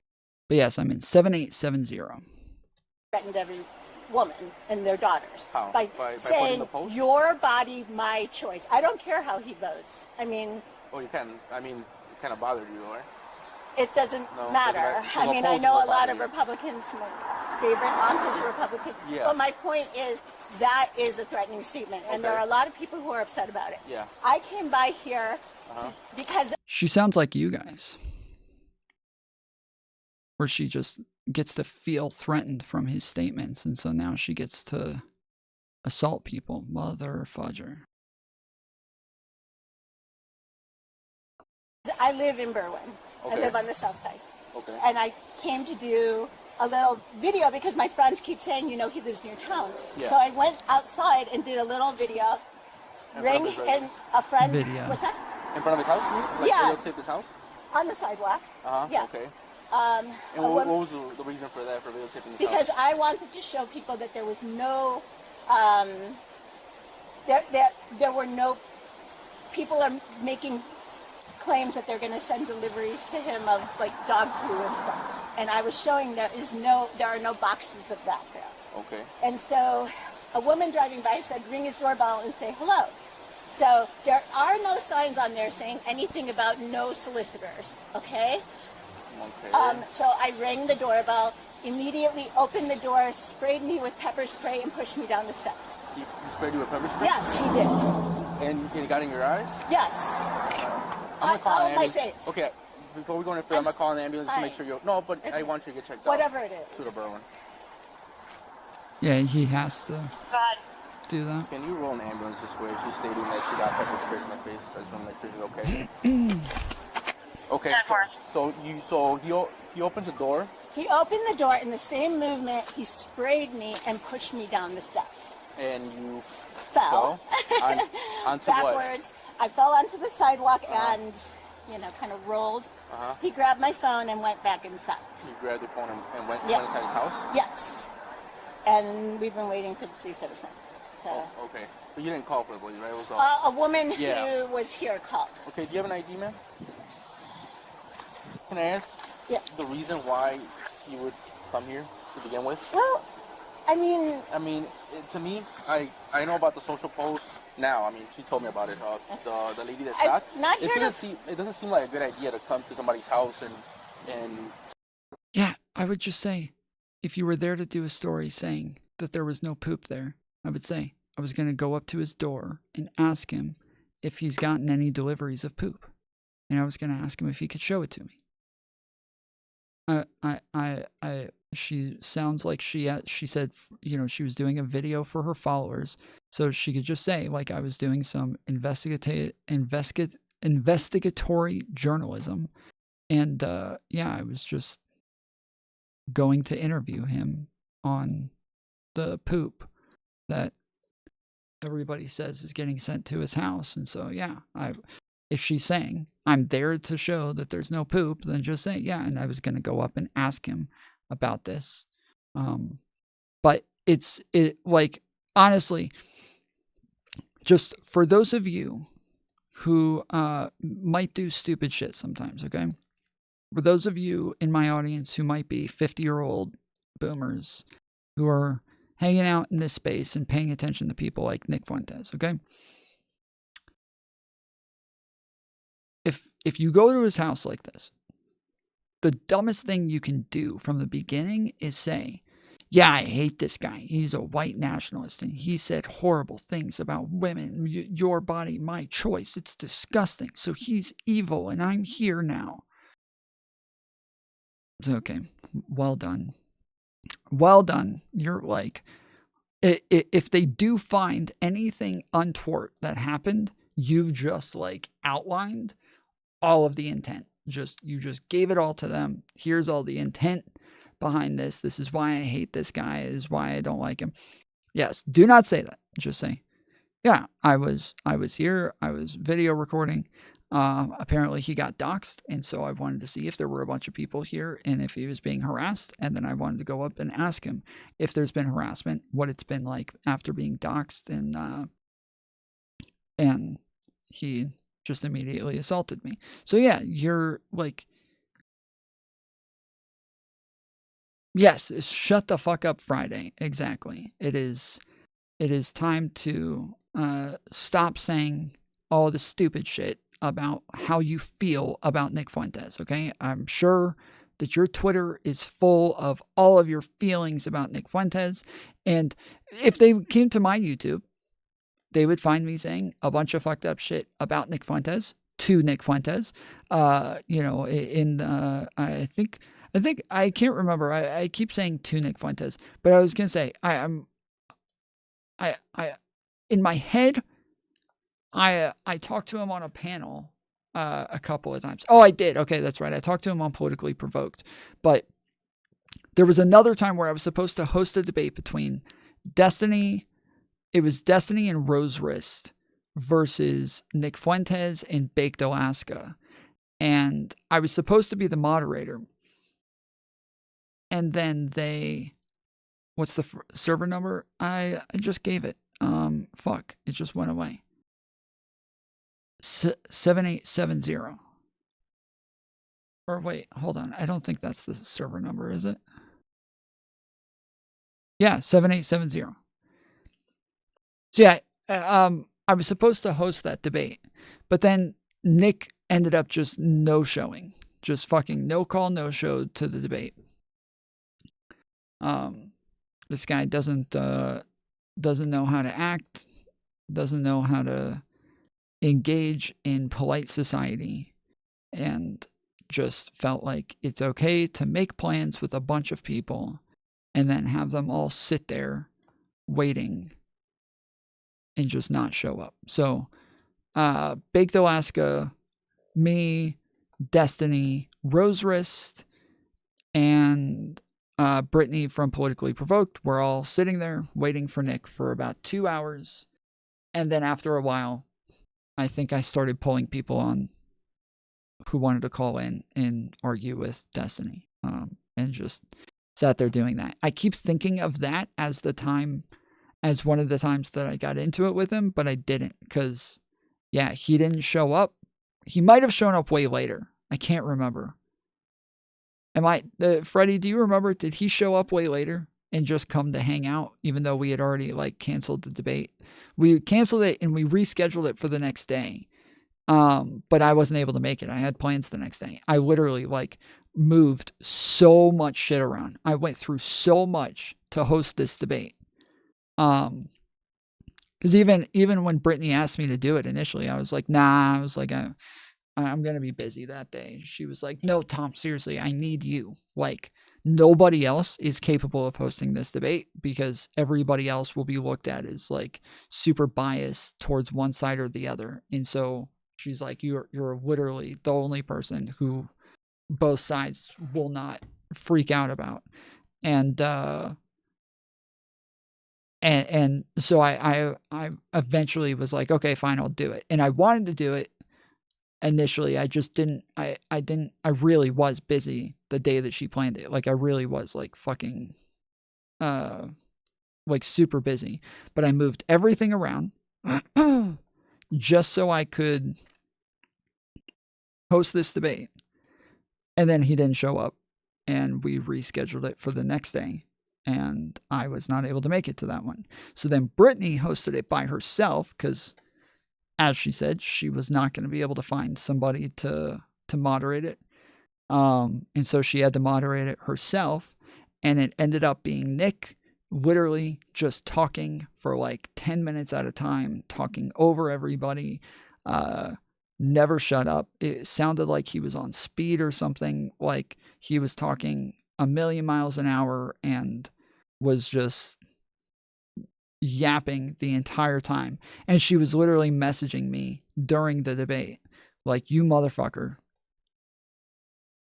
where the fuck are you? Please get over here. This is a train wreck. I was like, I just clicked off my screen on accident. Fuck. Is that debate on YouTube? Yes.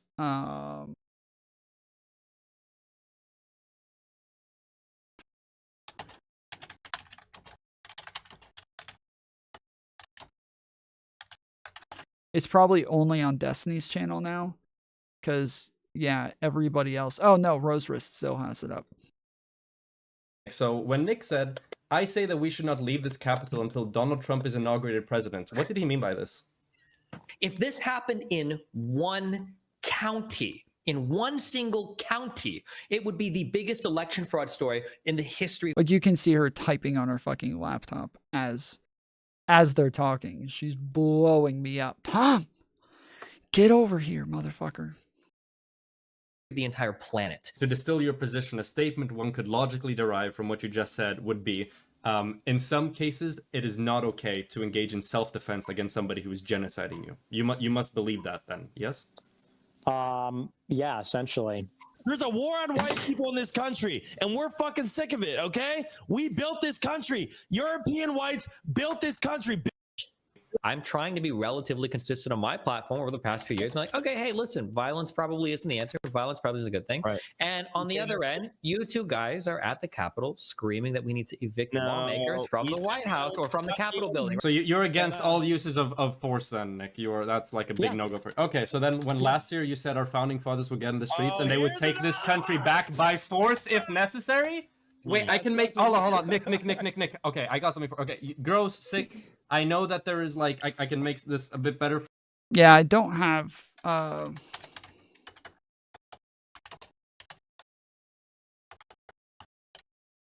can't find the first debate. Yeah,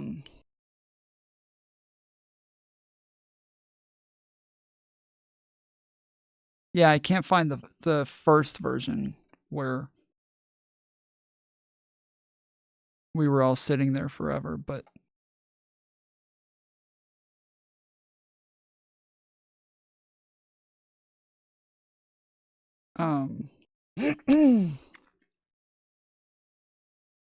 what date is this? May 23rd. So yeah, anyways, This is... So I just want to hear Nick say, so you're saying like, yes, Destiny. I went to the Capitol and I just wanted to protest with my friends. We knew that we weren't going to change the outcome. There was no pressure on the lawmakers. We knew that wasn't a realistic thing. We were just kind of going there to show how angry we were. That's what you were saying. Yeah, literally. Okay. Literally, right. That's exactly. Literally. Because here's the thing. That's all I wanted to hear. There No, were that's fine. several days. I just want to hear that. Nick said, I say that we should not leave this Capitol until Donald Trump is inaugurated president. What did he mean by this? You meant in 2020. When I said we're not leaving until Trump is inaugurated president, we're... So yeah, that was the debate.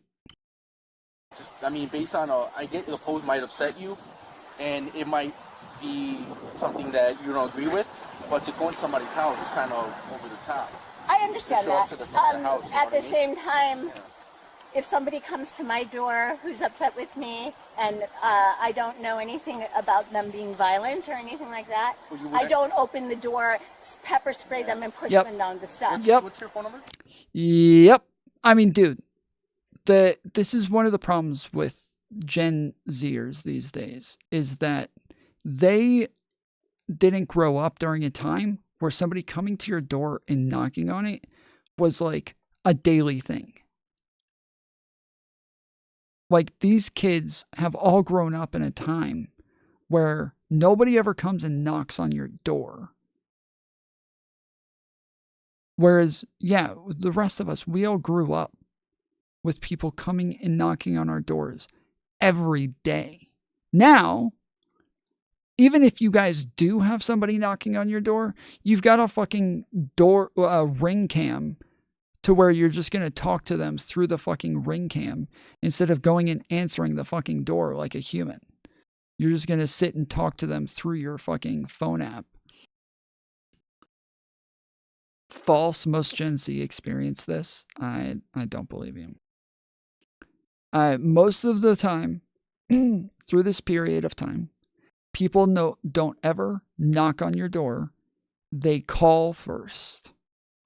It's even considered like a rude thing to do these days, to just go and knock on someone's door, and that you always call first. Whereas, like, yeah, when I was growing up, nobody ever called first. They just showed up all the time. Hey, I was just driving by. Hey, I was just in town. Hey, just wanted to stop by and see how it was going. Hey, just wanted to see if you had some tea for a little bit. You know, hey, wanted to see you have any coffee. Like, this was just a thing. You mean Gen Alpha? No, I mean Gen Z, motherfucker. I mean Gen Z. I mean Gen Z. I don't mean Gen Alpha. I mean Gen Z. I'm talking about you. Yes, you. Okay? When I was in, I think, 7th grade, 6th grade, and I got my first phone, you were not born yet. Okay? You understand? You were not born yet. I got my first cell phone as a kid.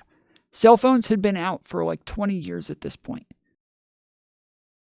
At the point that kids got phones, that was it. That's the end of it. Nobody went to doors and just knocked on them anymore. Like, this is a problem that I've talked about a ton, in the fact that, like, people don't know who their neighbors are. People don't know, like, anybody in their community. People don't have, like, a sense of community anymore.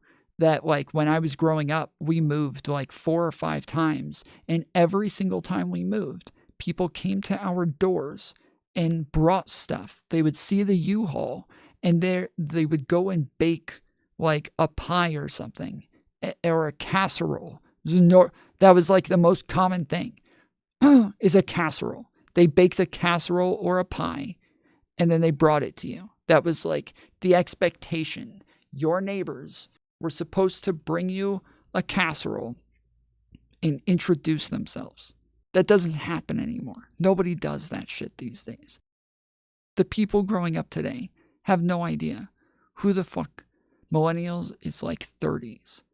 Well, kind of. So I have 2 older sisters and 2 younger brothers. All of them millennials. All of them. My sister is in her 40s. She's a millennial. My youngest brother just turned 30. Millennial. So, yeah.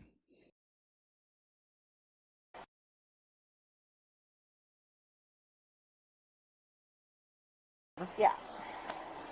Okay. So what would you like done in this situation? I want to file some sort of complaint. A complaint as in Assault?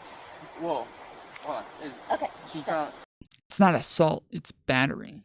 Like, this is battery. He has to go to jail. This is battery. Get a report, or are you trying to get him arrested?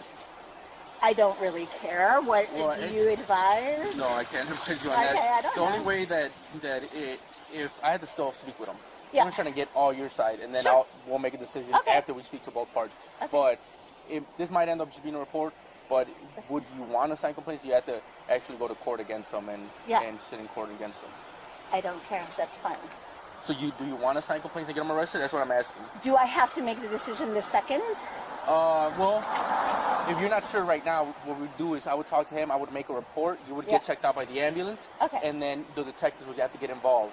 And then you could choose to figure it out, talk to whoever you need to talk to. I would recommend not talk to social media people because they're going to tell you completely different things. Yeah, no, it's okay. But talk to whoever you need to talk to personally, like if you have a spouse or whatever. No, and then get you the can fuck make a away decision from me. later. Okay. Is that what you want to do now? I would Yeah, still make I'll I would still make a report. Oh, Yeah, I'll make a fuck. I report. could have gotten both of Just these a report? motherfuckers. Yeah. Oh, yes. Suck it, bitches. Okay, well, Susie, just do me a favor. I'm gone. Regardless of what happens gone. today, I'm just going to give you a I'm report. I'm going to talk gone. to him. I get his side of the story. Yeah. It's going to be a report, but please, just don't show up back at his house. I'm. Okay? Yeah. Trust me. Yeah. Yeah, go talk to your therapist about it. And maybe you choose to, if you want to pursue criminal charges at a later time, that's totally up to you. Go to your what's the new feminist movement you guys keep bringing up in chat? What's the feminist movement that all the right wingers are like obsessed with? That's like 5 women in the whole country, but right wingers think it's like everybody. 4B, yeah. Yeah, go to your fucking 4B forum. Motherfucker.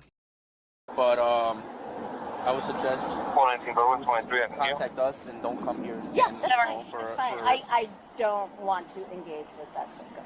Yeah. Thank you. So again, you were videotaping his house. You went, rang his doorbell. As soon as you opened the door, he sprayed you with a spray. Sprayed me, and pushed you. me, grabbed took your my phone, phone, went inside, and then came back out. When and then when I came. Okay. Shortly after you arrived. With both hands? How do you push it with both hands? I believe. So I'm interested to find out if he deleted the video. That's what I want to know. That's what I want to know. Did he delete the video? And then, because even like on a Samsung, at least, I don't know about iPhones, but on a Samsung, if you delete a video, you still have to go into the trash and empty the trash. So I want to know, did he delete the video? If he didn't go into the trash, I wouldn't expect him to think that far into it. But if he literally fucking battered this chick and then still took the phone while it was recording, turned off the recording, and didn't delete the video, he is a dumb motherfucker. It might have gone to the cloud. Yeah, that's what I'm saying. There's ways that she could have gotten it even if he deleted it. So I'm fine. I'm fine with it in any circumstance of her getting the video somehow. I just want to know that he deleted the video. That's all I want to know. I want to know that he deleted the video.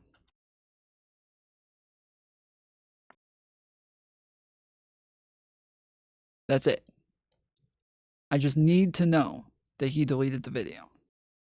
If he didn't, he is a whole other level of retarded that I could not have even imagined. So yeah, it was kind of. And like, you were right in front of the door? Yeah, I just rang the doorbell. Yeah. So you were right by where the doorbell is in the door? Yeah. And then what happened? You I fell backwards. To where? sit in front of the ADT sign, sidewalk. Okay, area. on the floor. Yes. And then you got. Say down the stairs, woman. Say down the stairs. This is so, like, I hate listening to people talk sometimes. I really do. I hate listening to people talk. Say you fell down the stairs. You did.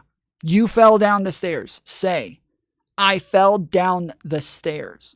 And each time, don't just say, he answered the door and then I fell down. No, I answered, I rang the doorbell. I didn't even say anything. He just opened the door and pepper sprayed me and battered me. I immediately fell, and then he shoved me down the stairs. Say it. He shoved me down the stairs. And while I was laying on the ground in pain, he walked over and took my phone and said, "Fuck you, bitch. White power. The KKK is taking over, and there's nothing you can do about it. I wanted you on the ground, and that's why you're on the ground. Because it's your body, my choice, like I said." Okay, maybe not all that, but, you get, give or take some of it here and there. $10 dono. Horse 1 dono. Merry Christmas. Let's freaking go, dude. Congratulations, Freddie. Thank you for the dono, good sir. I love it when Freddie wins. Freddie wins, I get a freaking dono. Now, he's being a little cheap this time, okay? Normally it's $20 and it's already Australian money. So it's but I love it. Thank you so much, Freddie. You are a fucking rock star, dude. I own a Merc now. What does that mean? I saw you saying. I saw you saying Merc 1, and I thought you were saying, like, I thought you were making fun of, like, Americans saying, where they say, like, Merca. Yeah, like Naomi gets it. Yeah, she's a fucking redneck. She knows exactly what I was thinking of. The horse was called Lona Merc. Oh, okay. Back up. Yeah, He wouldn't give you a and phone, he had then- taken my phone. Okay. Yeah. All right, kind of got your story. Please, just do me a favor. Just stand over here. I I'm gonna get inside and then. Or, oh, Iona Merc. That wasn't an L, that was an I. Okay. I'll give you a report number as soon as the ambulance is gonna pull up now. Okay. You can Got see them. it. They're gonna check your eyes. You could sign a medical refusal, and then you don't have to go with them. But I do want them to check your eyes out. Okay? Give me a second. Okay. So I'm getting a couple things about. Can we do it here, man? I don't want to go all the way to the back. She's gonna. Well, I'm telling you, let's do it here. Let's do it here. Come on, man. I don't want. Why? Huh?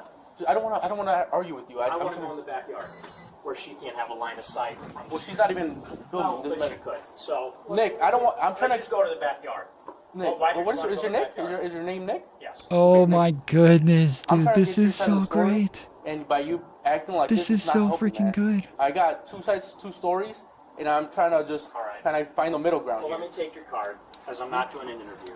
Huh? What I'm going to tell you is this. Well, I heard they're targeting your house. Yes. I've been About harassed social for the past media. 4 days. Okay, and what is that about? I posted a joke on the internet. I'm a live streamer. You're like a YouTube channel or something? Yeah. You're saying you're a white supremacist? I'm not a white supremacist. I'm Mexican. I'm not saying Fuentes. I know. I kind of. I saw the last. Okay, but I mean, you know, it's 2024, man. You make one bad joke, and this happens. Especially right now after Trump won, man. Right. Okay. Yeah, but it's a very political thing to say. we also live in a free country where you can speak without people showing up. Yeah. And trying to hurt you. Oh, I'm sorry. She's across the street. Yeah. She's the one on her phone? Yeah, she's the one on her phone. What's the story? Apparently, well, what I'm getting is this guy over here made a bad joke online, and now people are targeting his house. This lady, as you know, she came over here, rang the doorbell. apparently he sprayed her with mace in the eyes and pushed her down the stairs. So she just wants to report. So like for now, I'm just gonna get his side of the story. I guess he fell into the concrete, make sure she's okay, and then her eyes, apparently she has pepper spray. I would think this is one of the situations where you have to call the sergeant, because like when you have somebody that's like semi-famous and there's gonna be like media paparazzi, like shit like that involved.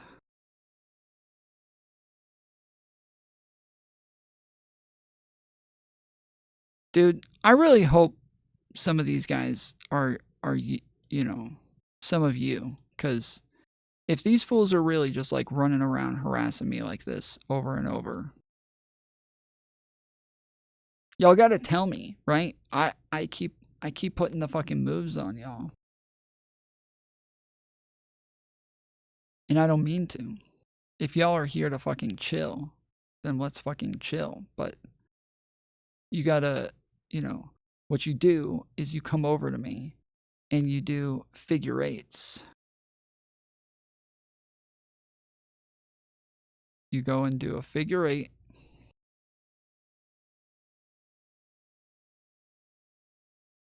And then I know that we're fucking friends.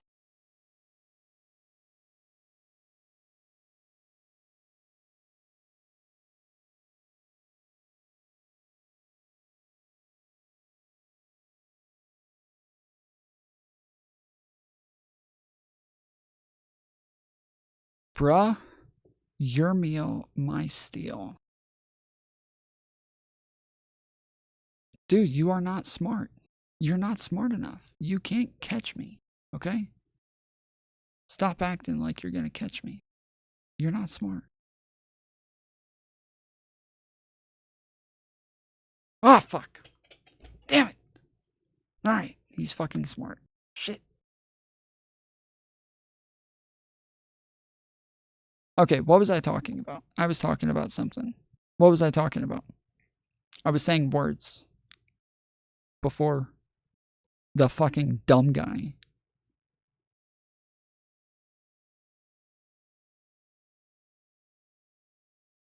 Who knows? Yeah, I don't remember. Figure eights? No, that's not it. Oh, yeah, okay.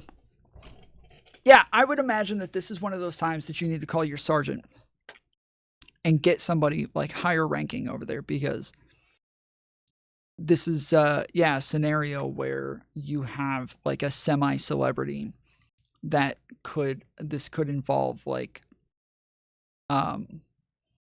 some paparazzi, you know, some media, some news and shit like that. And so yeah, you have to like cover all your bases. And so yeah, normally in a scenario like this, no crowd. Well, I'm not saying, I don't mean that there's a crowd there right now. I'm saying the fact that everybody is covering the story that he was arrested. We found tons of news articles written on this. Mainstream media covered it. Like this is all over YouTube channels, all over. Like this is just, yes, this is a story that's being covered now.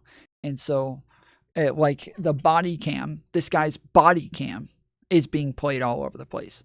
You know, millions of people are watching this body cam footage getting played. Huh? No, that's what she's claiming. So I'm gonna speak to the other party here and see what actually, like, what happened. Yeah. Is that a green pussy hat? I'm sorry. Not everybody knows what a pussy looks like. This is actually the Grinch. Man, did you spray her with pepper spray? I'm not doing an interview right now. Huh? As a cop, you don't know who's internet famous, so you don't call sergeant if no crowd is my take, not a cop. Yeah, no, I'm saying that generally they told him that this guy's internet famous. The first lady told him. The second lady told him. Like, he knows. So it's not... Yeah, this isn't some... like, thing where he's not sure. And yeah, here... Yeah, generally, if there's something that's going to get media coverage, you run this up the chain immediately. especially if politics are involved. Like, for sure now. Say is I'm going to take your card, and my defense attorney will get in touch with you. Not doing This is a report. I'm not going to talk. All I'm going to say is I'm a high-profile person. I want someone stationed here. 20 people came by last night. I had paid security. They documented all of it. Where's security? I called. They're coming tonight at 7 o'clock. Okay. I can't afford to have it 24 hours. I called earlier because somebody else was in front taking pictures of my house. Cops drove by, saw the car that I reported with the license plate, make and model, and they didn't even stop. Okay. And the lady stood there filming my house, pointing at my house, gesturing to it. This has been going on for the past 3 days. I've been calling the police. Clearly no one's taking it seriously.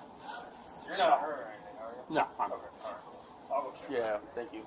Look, man, like, to be honest, I'm trying to talk to you, get your side of the story I know, for the whole thing.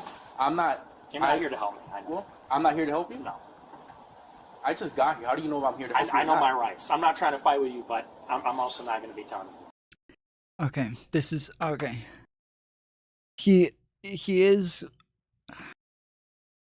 in a complicated situation here where he's sitting there saying, I'm not going to answer questions. I know my rights. Fair enough. Fair enough. But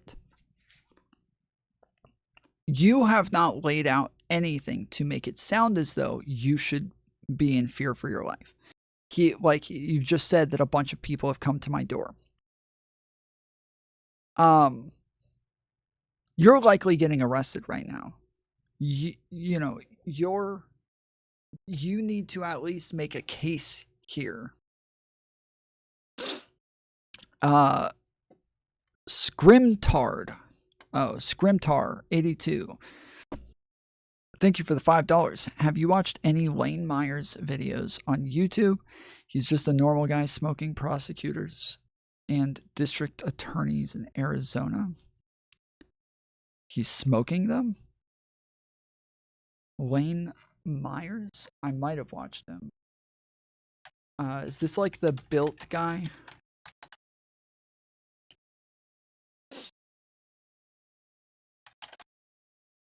He's kind of like built and he does the First Amendment audits.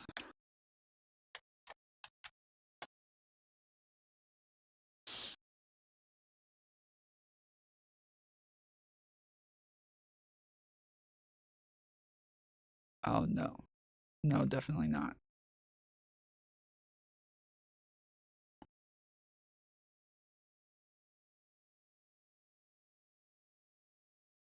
An attorney? I thought you wanted a supervisor. That's next. Okay. Do you know how silly you look right Definitely now? a Exactly. First Amendment audit. I know. You know how silly you look? Yeah, I know. Okay. I know exactly how silly I look. You've committed a Section 1983 violation of my U.S. constitutional rights, right? How I did that, but go ahead. You're going to find out. Okay. If you shouldn't have You're a gonna find badge and a out. gun if you don't know what a Section 1983 is. I probably shouldn't. You're admitting all this standing in the courthouse in Newaygo. You're an attorney? I thought you wanted a supervisor. That's next. Okay. Do you know how silly you look right now? Exactly. I know. You know how silly you look? Yeah, I know. Okay. I know exactly how silly I What is the Sarge going to do? Again, I've already, you keep making it about the crowd. I've already explained that I'm not saying this because of any crowd. I'm saying this because of the fact that it will likely get media attention. So normally regular police, regular deputies are not trained on how to deal with things that are likely going to get some sort of media attention. They're not trained for those sorts of scenarios, and so yeah, it's normally you get higher ups who are trained for those sorts of things and know how to deal with them. Yeah, that's what I'm saying. I want your card. My defense look, attorney will call you. You mind if I just say something right quick? Go ahead, sure. First of all, I might have to get your information. Sure. You have to provide that Yeah, because there of was a course. crime committed. Yes. All right. So second of all, from what I get, I don't care really. No, the in-court session versus the DA. I'm sorry, what does that mean? No, the in-court session versus the DA. What is it? You're saying you're asking me if I've seen that. I just said I haven't seen anything from that guy, so I haven't seen any of it. I don't care what you said online. I really don't care whether it was left leaning, right leaning, in the middle. I don't care. Yeah, it doesn't matter. Okay, and to me, no. Now I would hate if I was living here, whether I made a bad This joke guy's intentionally, Latino. whether I meant it or not, and somebody was showing up to my house. That's kind of like wrong, right? Can we agree on that? I'm actually agreeing with you that people shouldn't show up to your house, but now you don't want to cooperate with me. You don't want to ask. Okay? Now I'm trying to get whether she actually did anything to prevent or to provoke you to pepper spray her and push her down the stairs. Yeah, so earlier he was talking about the fact that he had like 20 people come up to his door yesterday, right? In this situation, yeah, the only thing that you can say is there were people who were threatening me online. There were enough threats, and then automatically those people, a bunch of people showed up yesterday after I get threats. Then I get more threats today, and then somebody else showed up today.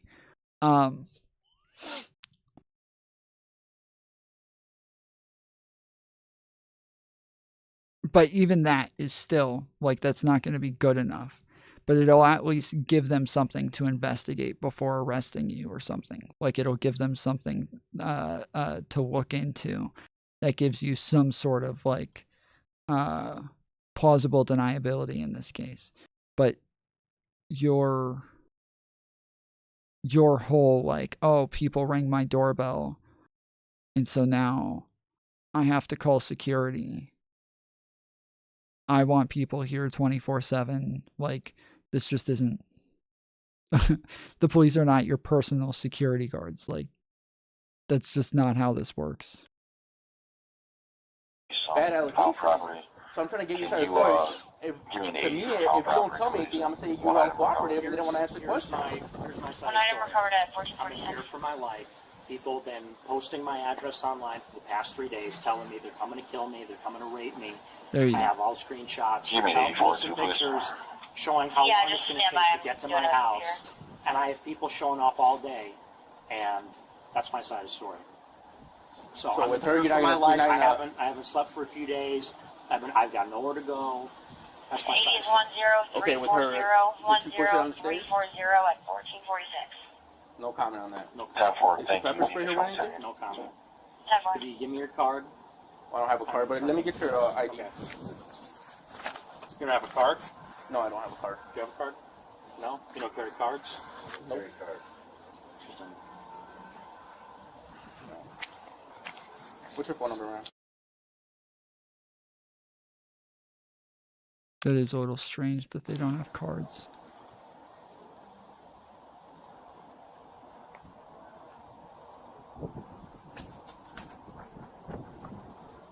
You're not smart. Fuck.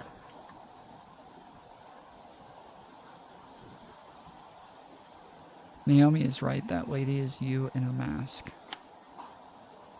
I never said it wasn't, did I?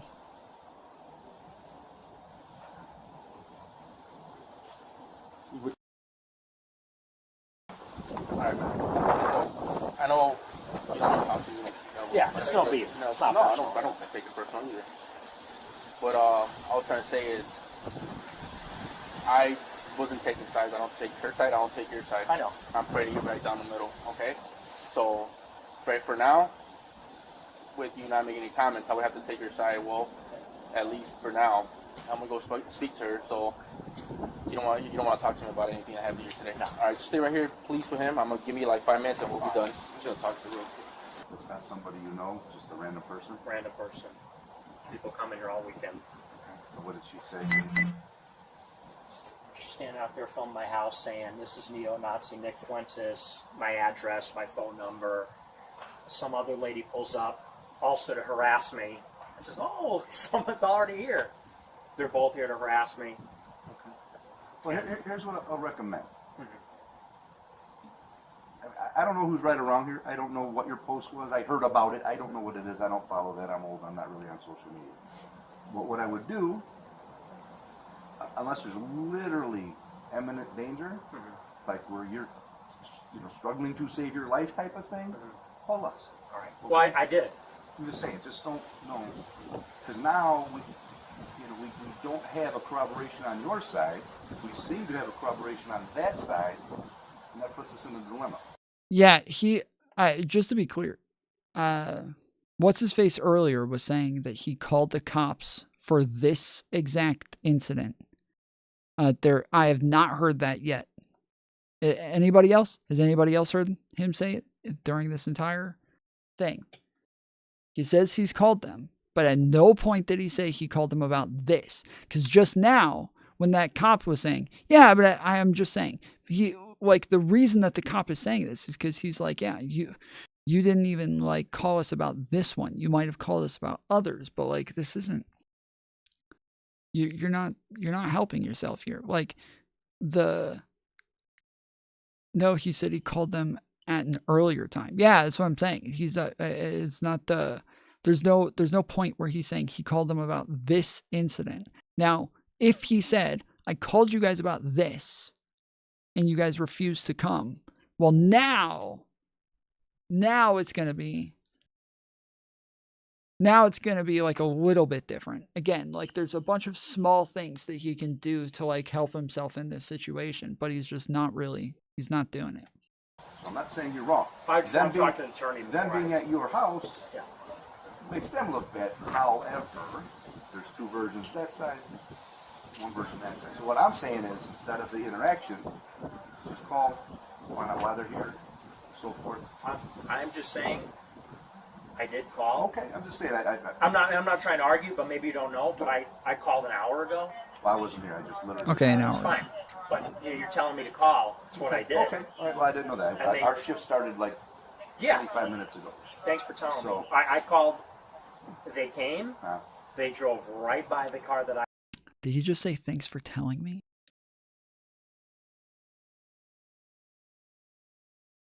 What? Did he just say thanks for telling me? When his shift started? Is he being a dick? Is he being sarcastic or what? Am I misunderstanding this? Is that what he said? Thanks for telling me?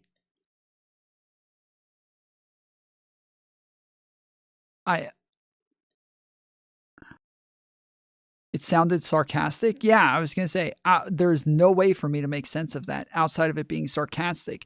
But that would be literally the dumbest fucking thing to do when they're telling him, bro, you're kind of putting us in a tough spot here by not cooperating and not giving us any information from your side.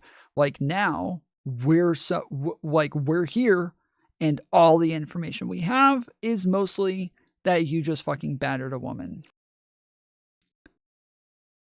And they're being fully cooperative, giving us all the information that we could possibly want. And it just sounds a lot worse for you. So That's what I did. Okay. All right. Well, I didn't know that. Our shift started 25 minutes ago. Thanks for telling me. I called. Yeah, he's being sarcastic. He's trying. He's the way that he does it is he's kind of he's mad that they interrupted him to say that. That's what it sounds like. It sounds like he's kind of annoyed that they interrupted him to say that his shift started 25 minutes ago. Even while he's telling the cops, I don't want to talk to you, he is giving evidence against himself. Correct. That's what I'm saying. Is that the whole way through this, he's not helping himself at all. He should.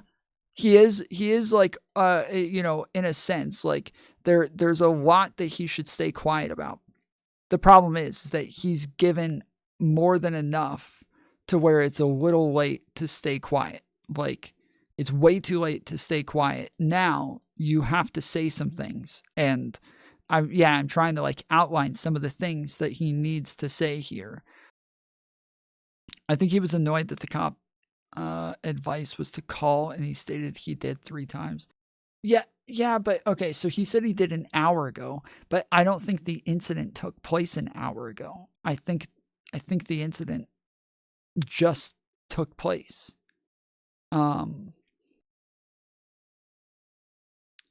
Now, I could be wrong because, yeah, maybe it did take place an hour ago. Because I was going to say, if the cop couldn't tell that she was pepper sprayed, it probably took place over an hour ago.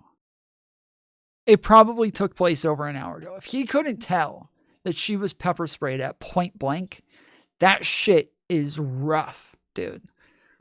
I don't know how many of you, one's in chat if you've ever been pepper sprayed. Like, I've never had a direct pepper spray, but when I was in a county jail, two guys were fighting with each other. I've told this story a couple of times, but two guys were fighting with each other. We had this young cop who looked like he was 12. He was probably like 18, 19. I think he was 19. But he looked like he was 12. And so he had a rough go of it in county. And so as a CO, like they would, you have a bunch of pods that are right next to each other. And during like low times, or now and then, they'll go out and hang out with each other and just all stand there talking to each other for a while. You have like four pod doors all right next to each other. So all 4 COs will just go outside. They'll put a dip in. They'll just stand there and talk to each other. And the CO went outside and 2 guys, 2 rednecks, got into a fight. And they were fighting for a while. Like grabbing each other's shirts, ripping each other's fucking shirts off. Their faces were all bloody. There was blood all over the floor. And, oh shit. And they started like slipping and sliding on the blood on the floor. Like they were trying to keep fighting, but they had blood all dripping from their faces, and they're starting to slip and slide on the blood. And so the cop runs in and starts telling them to stop, and they won't stop. Okay, it's the young cop, and he's yelling at them to stop, and they won't stop. They just keep going and keep going. And so he starts running at them, and then pulls out the pepper spray and starts spraying. Okay? Now, I don't know how many of you have experience with pepper spray, but whether you do or not, you probably understand like enough of, you probably understand enough about motion to know that you shouldn't spray and run into it. Okay? Most people probably at least get that much, that you stand still and spray forward, or even walk backwards and spray, but do not run forwards while spraying forwards. Okay? That is just a thing that you should never do, and that's what this cop did. It's what this CO did. And he pepper sprayed himself and the two guys who were fighting. So he definitely got them in some in some sense, but not enough. So those 2 guys are like coughing and sneezing, and like you can hear, but they don't stop fighting. They're still fighting. The ground all around them is completely soaked, and they are slipping and sliding on all of the pepper spray on the ground now, and they're still fighting each other, still trying to fight, still trying to like hold on to each other while fighting. They're both bloody, just dripping blood all over the place. And now they have like snot all over their faces. They're fucking they're just completely fucked up. Now, as soon as the fight started, people started yelling, "Fight, everybody lock down." Like all of the inmates knew, like, you don't want to be anywhere around this when the COs come in. You want to make sure that you look like an innocent party. So go ahead and just lock down and get back into your cell. So that's what we did. Everybody went straight to their cells as soon as the fight started. all the old heads started yelling, "Fight, lock down, fight, everybody lock down." And yep, everybody just locked down, just went straight to their rooms, went straight to their cells and locked down. And then we all stood in our cells and watched. And I'm all the way upstairs watching this. I'm probably like 50 feet away from where this initially happened. And yet, when the guard sprayed the fucking pepper spray, I could not breathe. It was so fucking hard to breathe in this entire pod. The whole place. I had like my mouth was inside of my shirt like this the whole time, and I'm trying my best to layer it over my mouth so that I can try to breathe. My eyes are dripping. Everybody around me looks like they've got the flu. Like their eyes, they're crying, their snot dripping out of their noses. There was one guy who was who kept slurping, and it was disgusting, but he kept slurping because even his spit was like building up hardcore from all the pepper spray. What does it smell like? What are those Jaeger bombs? What's the there's like a peppermint thing that they put in like Jaeger bombs, right? I forget what it's called, but there's some sort of like pepper thing that they put in them. But yeah, anyways. So she should be allowed to harass someone without consequence. Technically. Yes, fireball. Yes, fireball. So I think that's what it smells like and like what it tastes like. And yeah, my eyes were all watery. My eyes were all like puffy and red. My nose was running. My throat felt like it was swelling up. Yeah, it was rough. It was fucking rough. And I'm like far away.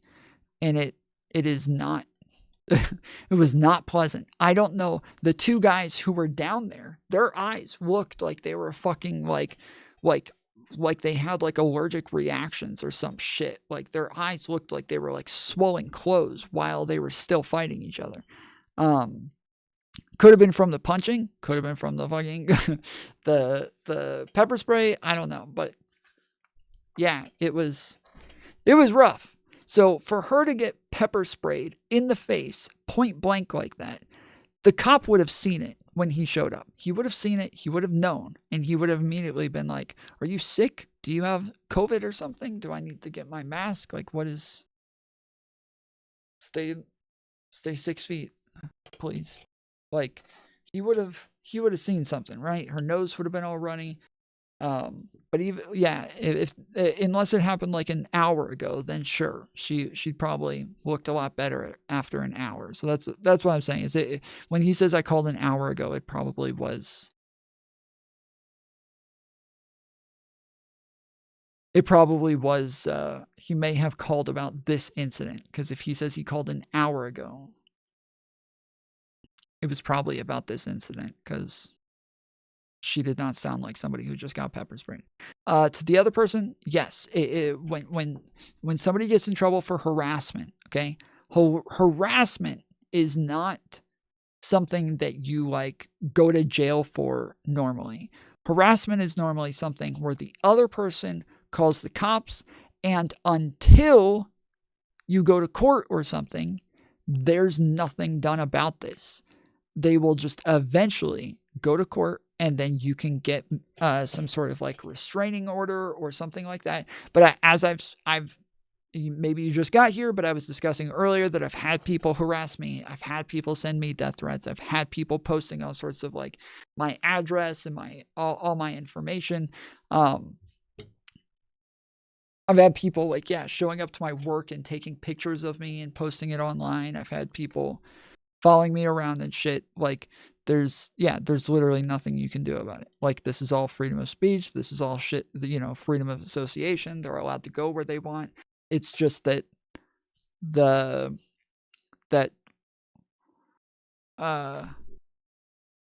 he cannot hit the person, though. That's something. He's not allowed to just go and batter this person just because he feels harassed. This is the first time she showed up there.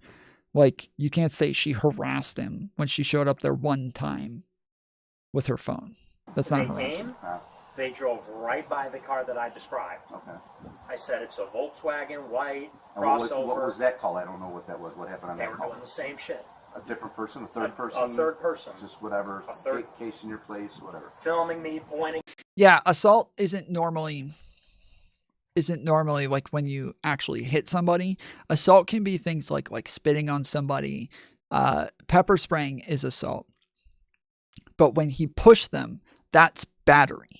So yeah, assault is normally either like some sort of contact that's not going to do bodily injury, or it's like threatening to do some bodily injury to somebody.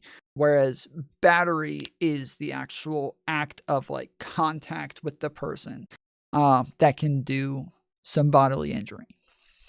Physical contact. That's battery. At my house, yelling. Okay. And look, I'm not trying to be argumentative, but I called, and they drove right by the car that I described. By the law, she assaulted him first. How? She did not. She did not assault him first. She didn't say anything to him. Going and knocking on someone's door is not harassment. It is not assault. Okay? It's neither of those things. Unless there's evidence that she actually organized this with other people who were also going up there. This is not harassment. Going and interacting with somebody one time, going to their house one time, that is not harassment. It's not. When she's harassing, yes, it's assault. First off, that is not assault. Secondly, that she did not harass him. We can go over this 1,000 times. She did not harass him. Showing up to someone's house one time is not harassment. And no, and harassment is not in and of itself assault. So again, you are incorrect. I can't answer for that. And I'm not asking you, but what I would give me say, this advice. That's what I did. What I would say is continue to call. Hopefully, she was trespassing. He would have to tell her to leave in order for it to be trespassing. You have to trespass in order for them to be trespassing. He has to trespass her in order for her to be trespassing. He never trespassed her. Dude, you are so wrong, Tom. Okay, Posing Al, if you want to jump on, I'm happy to go over it with you. I'm happy to go over it with you. Harassment is any unwanted behavior, physical or verbal, or even suggested that makes a reasonable person. I understand what it is. This is not reasonable. You are literally giving the argument that I gave earlier.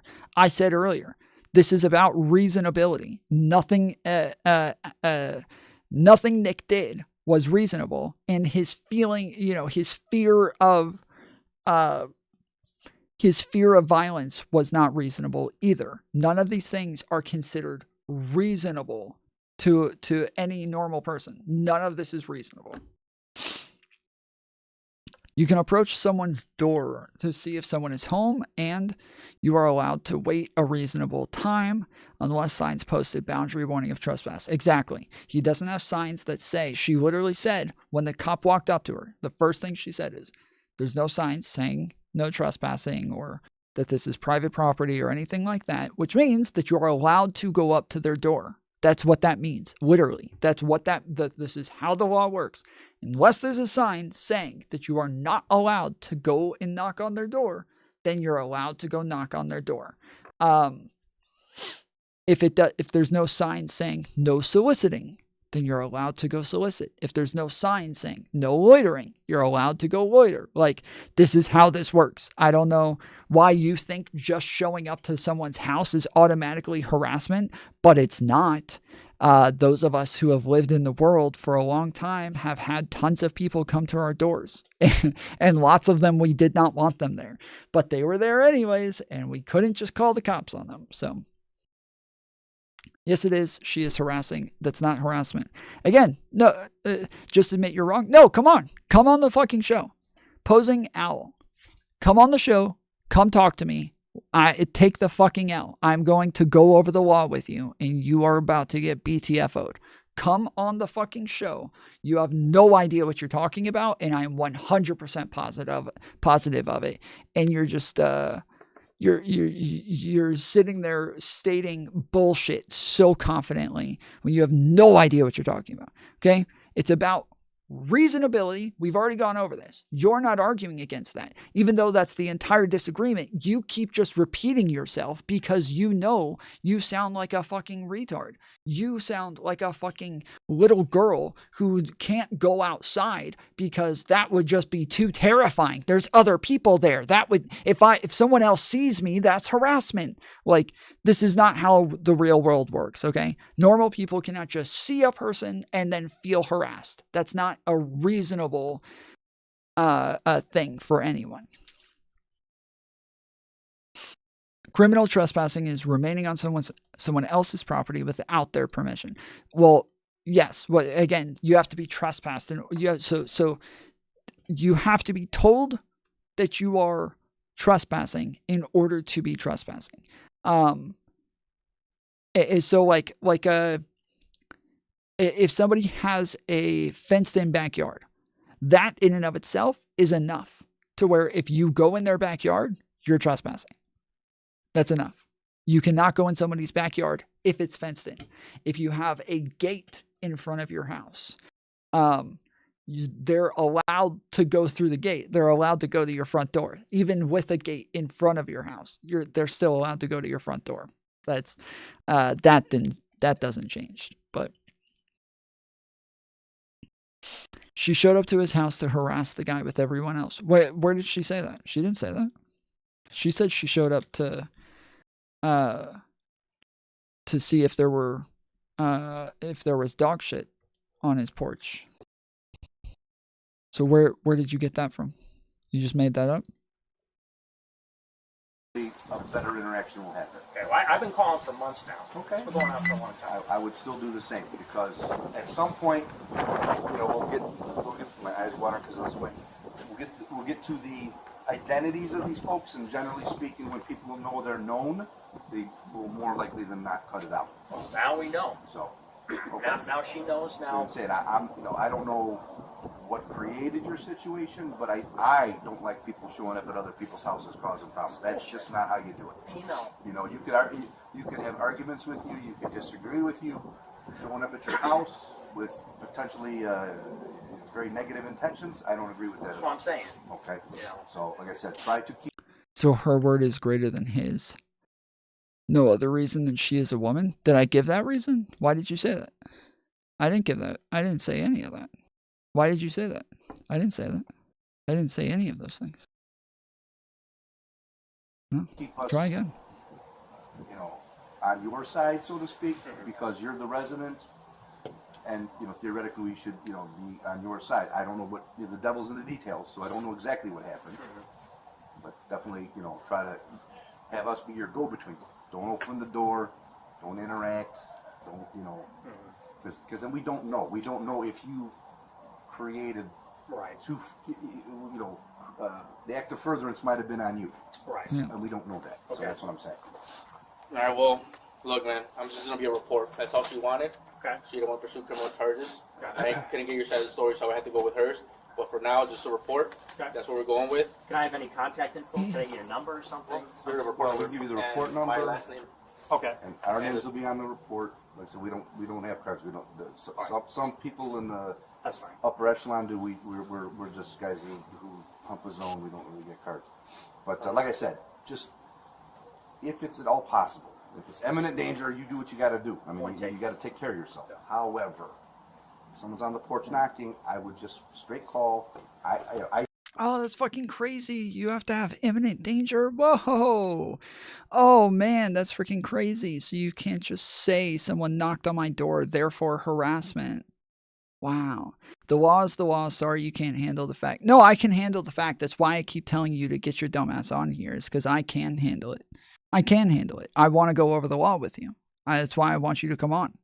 Come on, and we'll go over the laws. Let's go. Posing out. Let's go over it.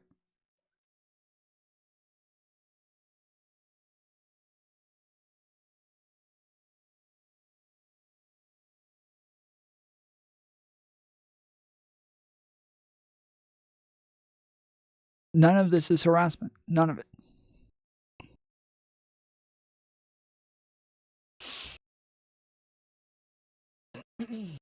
Unfortunately, what he is describing is what we call being a streamer. I don't know who this person is. I'm worried for my safety. Fine, we'll come check it out. If they have a good answer why they're here, they do. If they don't, we'll tell them to beat feet. When people are identified, they generally cut it out. Right. More often than not. You know, I mean, they hide in the anonymity. Once we know who they are, they're gonna be like, oh, they're gonna come find me. So they generally cut it out. Okay. So, like I said, I don't have every answer for you because the devil's in the details. I don't know. Try to use this as the go-between. Sure. Okay. Okay. Point taken. Okay. All right. All right. So, good luck to you. They're pointing out you don't have like any signs for like no soliciting, no trespassing, but I would actually, I mean, that would help, man. Right? Yeah, absolutely. Put no trespass on your gates. If you have a second gate there, but it actually all. Wow, that's crazy that they're telling him the thing that I said. That's weird. That the cops are saying the same thing I said, posing out. That's strange, isn't it? It does. Okay. Okay. All right. Thanks, guys. All right.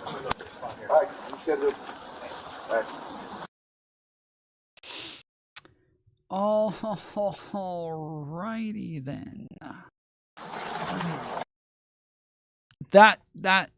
That's freaking wild. I'm sorry. I get really annoyed with people who just don't know how to talk. Like, there's so many things that she should have said. There's so many things that he should have said. There's just so much there that, like, both of these sides could have made their cases so much better. But unfortunately, not everybody is a linguist from Papa John's. So, body cam footage of the aftermath of Nick Fuentes assaulting a woman released. It shows that the woman's story. So technically, this is assault and battery. It shows that the woman's story was immediately corroborated and that Nick refused to cooperate with the police.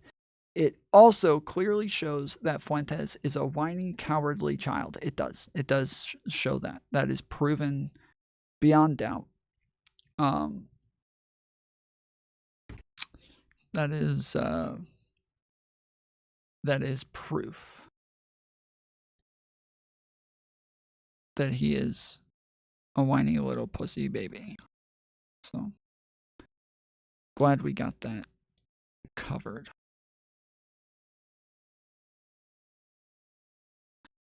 All right, we got 3 out of 5 on the target, and we got an hour left until the target is up.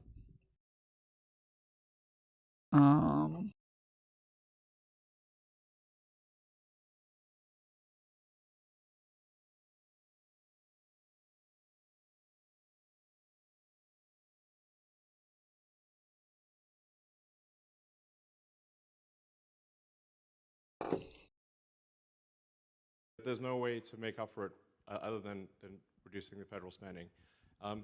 And as I mentioned earlier, like a very important point that I think is important for people to understand is that all federal spending is taxation.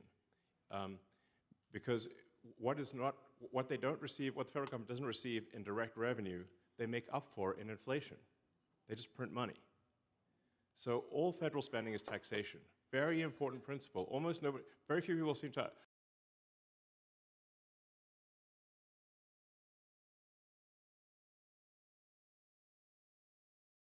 All federal spending is taxation.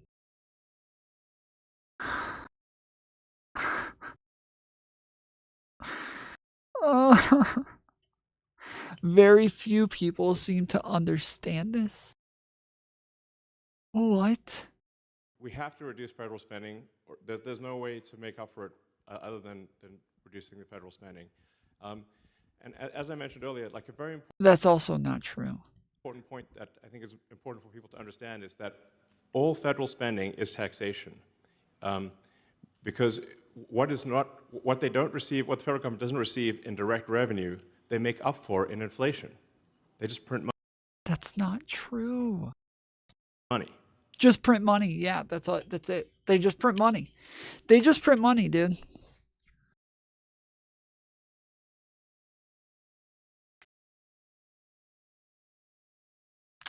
There's just anything that's not taxes. It's all printed money.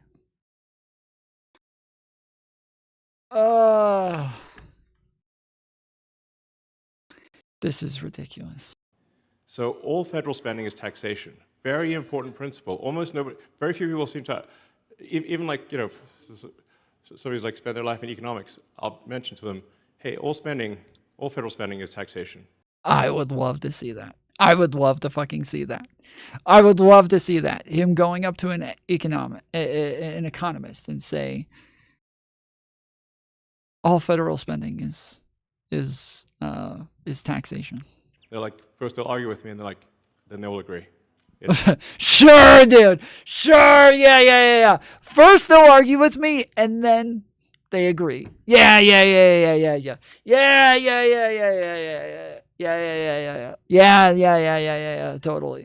Totally, dude. Totally. Yeah. First they argue with me, and then yes, they totally concede.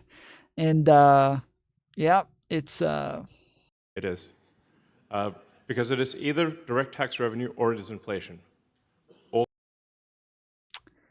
Oh my goodness, this was actually posted by Elon Musk. I thought this was posted by a fucking hater account. This is posted by Elon Musk. Federal spending is taxation. So we must reduce federal spending or we will go bankrupt as a country.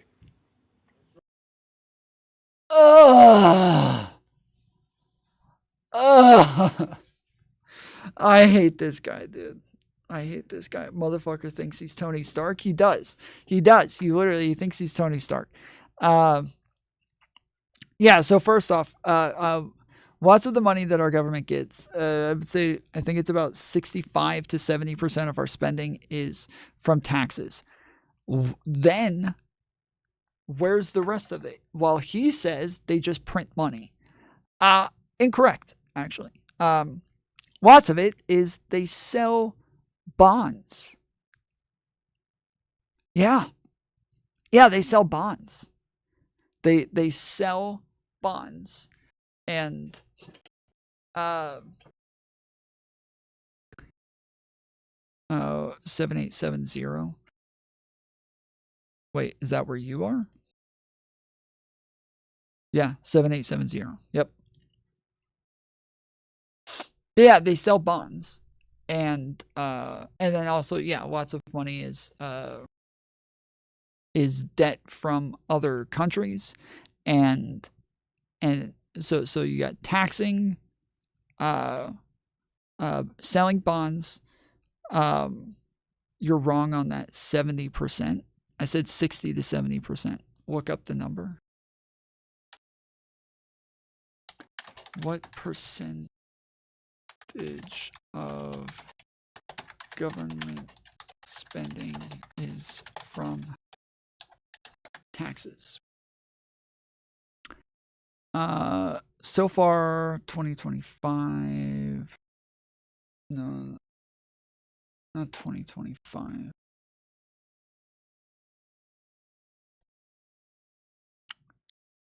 Oh wait, that had it.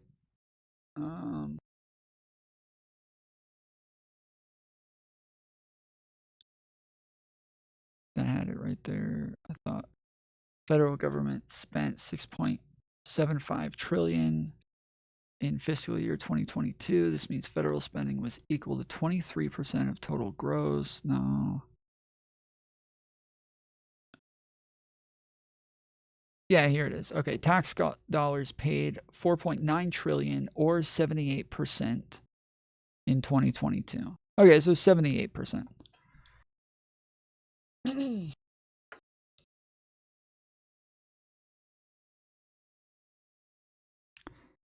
That amount equals nearly 70% of the revenues.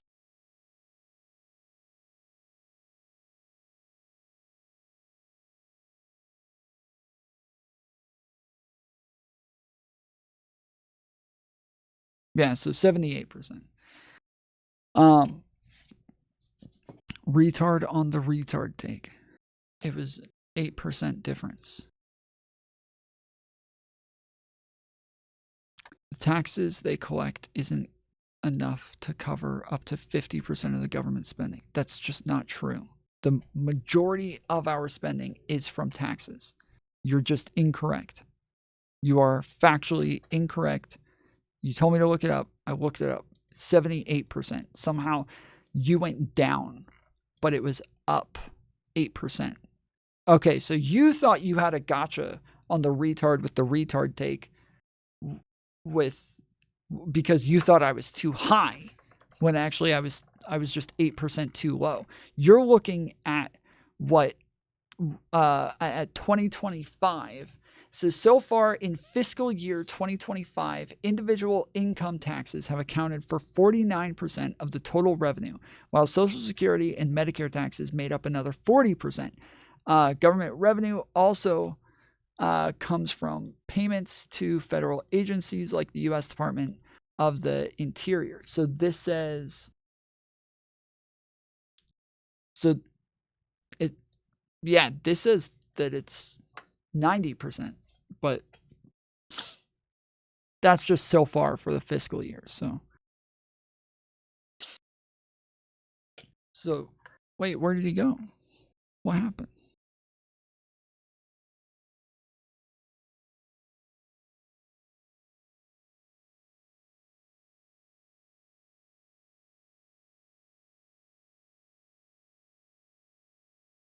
Where did he go? Yeah, federal spending.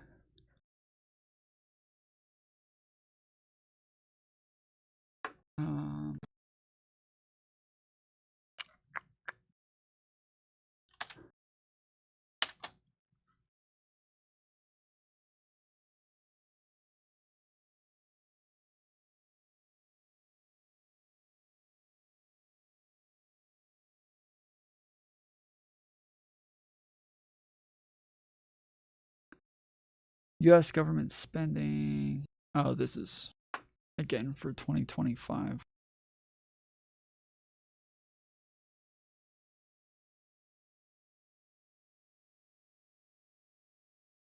So yeah, and then there's three different types of spending. It's I forget the exact names, but it's like tax spending. Maybe they have it on here. Hold on.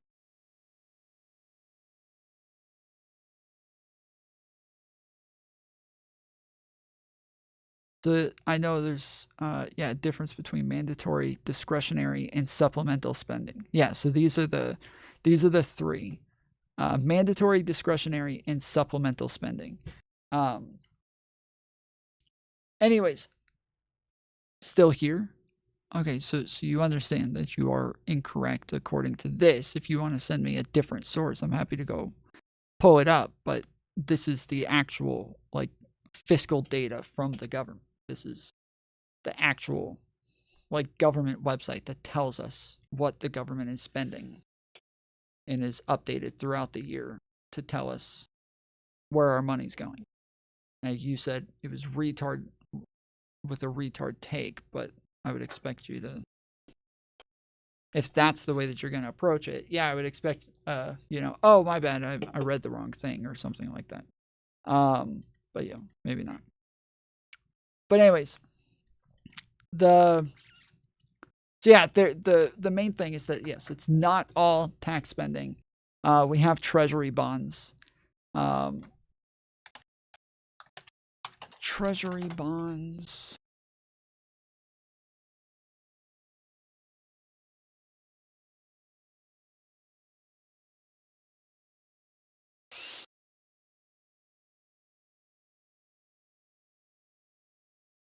When you buy the U.S. savings bond, you lend money to the U.S. government. In turn, the government agrees to pay that much back later, plus additional money interest. So that is where also a large portion of our spending comes from. So if the government sells a bond and pays interest on that bond could be considered inflationary. No. You're saying that only if the government has to print money in order to pay it. So that doesn't. I don't know. I'm assuming that was your logic there, but I'm not even sure where else what you were talking about. The large majority of revenue is income taxes and social security taxes, which also come out of your paychecks. Right. Well, and so then they have other types of revenue, like they talked about in the other thing, like they have Medicare, they have services, they have tariffs, they have they have a number of different types of revenue that come in as well. Hilarious. None of the people you're talking to understand basic economics or understand what bonds are. It's not it's not common that people understand what those things are. Like they are all this stuff. Like government spending is complicated. It is complicated, but if it's complicated, I wouldn't expect Elon Musk to just start walking around like he's a fucking expert and like he's explaining this shit to economists when he says stuff that is this fucking dumb. I would not expect that. So, like I say this all the time. The fact that like people don't like study this shit or keep up with it all the time or know all about a lot of stuff. I don't fault people for that. It's not normal for people to do what I do. That I am not normal, right? That's why I do this show, is because this is like helpful for other people to just watch me research it and try to understand myself. And so hopefully as I'm trying to understand things and looking things up, hopefully they gain an understanding as well. But if you're going to act like you know what you're talking about, like we had with Posey or Poser earlier, acting like he understood what harassment was, or people acting like I'm a retard with a retard take, talking about taxes and spending. I think y'all need to embrace the billionaire oligarch that are actually running your country. Stop shaming rich people. Yeah, that's what it is. You're so right. We just need to hand it over to the billionaires. We should all just become elitists. If the government runs a deficit and sells bonds to pay for the deficit, the interest on that bond could eventually be inflationary if they printed money to pay for it. Right, that's what I was asking. But in the end, you're just talking about printing money. That's really all it is. You're just talking about printing money. So the government uses our money to generate money. So like a lot of times we'll talk about how much money our U.S. government. Tom, have you prepped for the Golden Shirt Awards? Oh no, we do need to do that. Shit. Fuck. Shit. Fuck. Yeah, I should have already done this. We should have had like an entire month of voting. Fuck. Okay, yeah, we're gonna get to this tonight probably and start talking about golden shirts. Yeah, at the end of every year we have golden shirt awards where we go over like the best moments, the best clips, the best memes, the best dramas, the top chatter, top mod. Yeah, we do a bunch of different things. I dress up in a tuxedo and present the awards, and we call it the Golden Shirt Awards. Yeah, fuck. I totally forgot about that. Damn it. You can still have the actual awards next month. Well, we normally do. We normally have them the first week of January. I think normally we do it on like the 6th or the 7th, but normally we do like 2 weeks of first round voting, then 2 weeks of second round voting, and then after 2 weeks of second round voting, we lock everything down, and then like a week later we'll do the actual awards. Is there silver and bronze shirts? No. Nope. It's called the Golden Shirt Awards, just like the Golden Globes or like, shit like that, like what are the other ones? The Gold Man or whatever. But anyways, yeah, my point is I wouldn't expect people to understand most of this stuff. It's just that I also, if they don't understand it, I wouldn't expect them to walk around talking about it like they're an expert, right? If they don't understand it, that's fine. Most people don't. Don't act like you understand it then.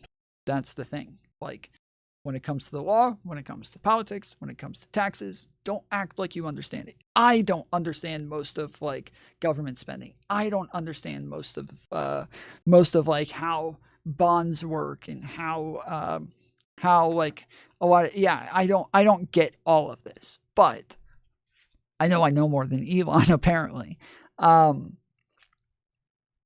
But yeah, so bonds are just like it with the U.S. government. It's just like it is with any other investment that you would make into a company, where they're going to use your money to generate revenue, and then once they use your money to generate revenue, they will give it back to you with interest. So, like currently, a lot of people talk about the fact that the U.S. government owes China a lot of money. What you don't know is that China also owes us a lot of money. And they have currently defaulted on their payments. They are meant to be paying back bonds, and they have defaulted on those payments. So that's one thing. Two, people look at our debt as this horrific thing that we have to fix, like the way that Elon's talking about it here. In reality, it's not a horrific thing that we need to fix immediately, because the rest of the world lives and eats on our debt. They need our debt. And when you think about it, you're like, our debt, how can they live and eat off of it if we're not even paying it back? Well, we are paying it back. And not only are we paying it back, but they, most of the time, don't even keep it. They don't hold on to our debt. They sell it. They trade on our debt. We owe a country something, and now they have our debt, and then they're like, dope. Hey, you guys, you want some United States debt? Everybody's like, fuck yeah, I want some United States debt. Shit yeah. Give me some. And then they start selling our debt to other countries. And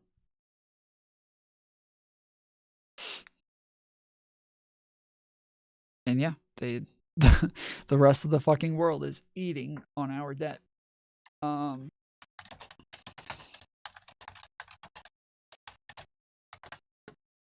Let's see. How much does China... Let's see. The United States pays interest on approximately $850 billion in debt held by the People's Republic of China. of November 2024. So yeah, every time I ask how much does China owe the United States, it always comes up with how much the United States owes China. Every time. That's not what I asked. Okay, how much debt does China have to the US? China is one of the United States' largest creditors, owing about $859.4 billion. So yeah, yes, I don't want to know about our fucking credit with them. I want to know how much they owe us. Who owes the United States the most money? As of April 2024, the 5 countries owing the most U.S. debt are Japan with $1.1 trillion, China with $749 billion, the United Kingdom at $690.2 billion, Luxembourg $373.5 billion, and Canada with $328.7 billion. Okay? Obviously, our debt is about it's in the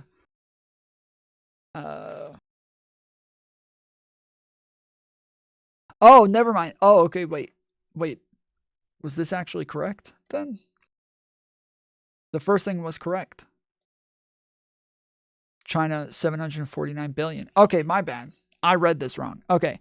As of November 2024, China holds 774.6 billion in US Treasury securities, which is the treasury bonds that I was talking about earlier. Making it the second largest foreign holder of US debt behind Japan.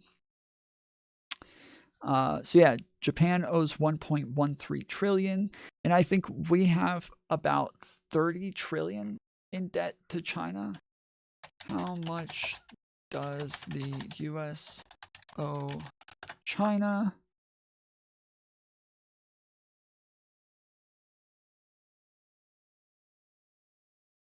Oh, that's only okay. Wait, this also says. Okay, never mind. I guess this isn't correct. Then, yeah, I don't think this is correct. I'm still lost on this. Are the safest investments smaller yield, though?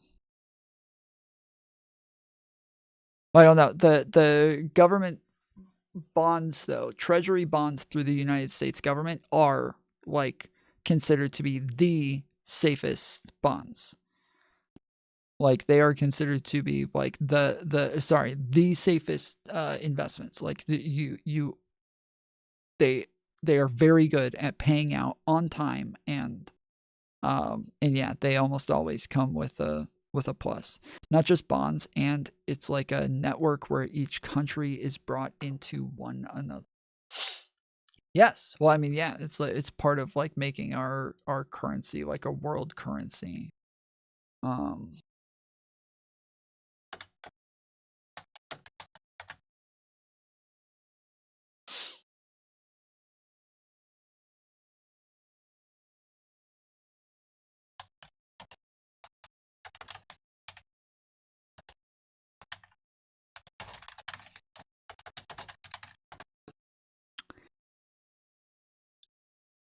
Okay, China is in default on $1 trillion in debt to the United States bondholders. Will the United States force repayment? Yes, so this is what I was thinking of. 1, every country should pay its sovereign debt. Default, we are told, is not an option, but has anyone told China? China has had access to US capital markets while openly rejecting its sovereign debt obligations to American bondholders.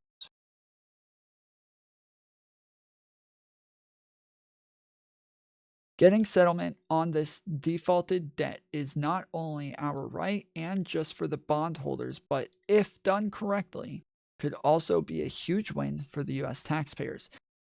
Yeah, you would expect if they haven't paid, then fine, I'll do it myself. Thank you, MW. We do have one more donation to go. $5 or more to hit the target, to go over 6 hours of streaming. if it works.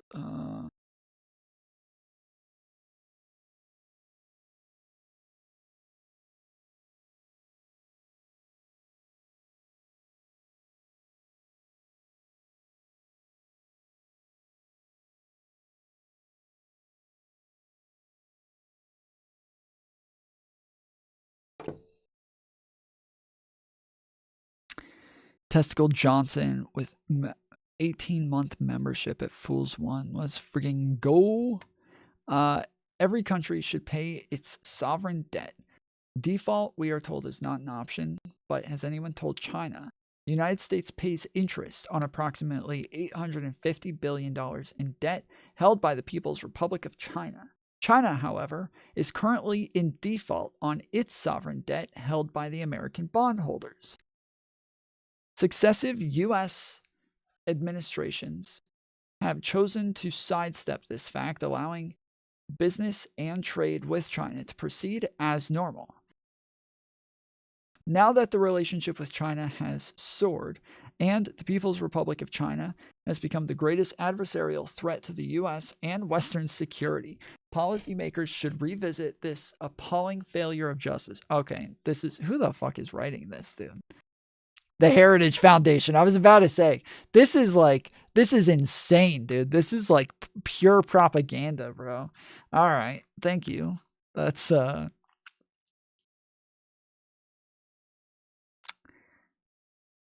the world of business, our next report delves into the complex relationship between the United States of America and China, especially in terms of China's sovereign debt. Gerard 617 tipped $5. Go Birds. Go freaking Birds? Are we doing it to it? Oh shit. I may not have. Oh man. Thank you for reminding me. I gotta set my fucking lineup. Happy holidays, Tom and chat. Thank you, Warren Berger. Appreciate it, homie. Oh, there's 3 minutes left on the target.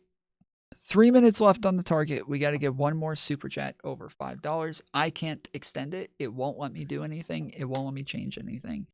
I am not able to do anything about it. It is at 2 minutes and 45 seconds. Yes, this is the only other person talking about this crap. Debt default, the potential consequences, and the proposed solutions by the advocates. Take a look. Everyone should pay off their debts within the agreed time.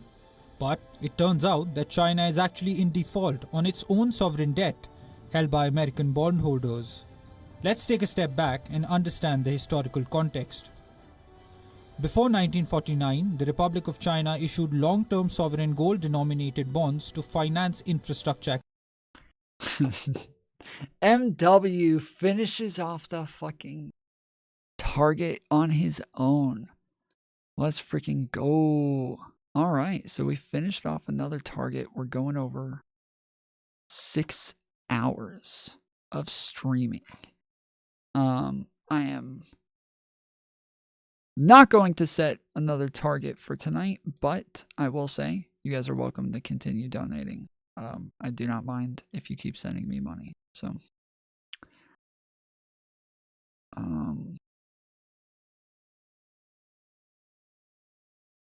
and Testicle Johnson, do you think Margaret Thatcher effectively utilized girl power by funneling money to illegal paramilitary death squads in Northern Ireland? I don't know about this girl power that you speak of. Fuck. I may have to look into this. But well done. Let's get some fucking red faces in chat. Goal achieved. MW with it's kind of annoying. It doesn't show like all of the different people who donated to it or how much they donated. That's pretty obnoxious, but I will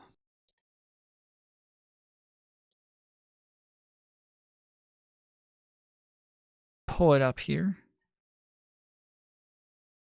Rage said he is sorry Oh, it's popping up with all of these now. Damn it.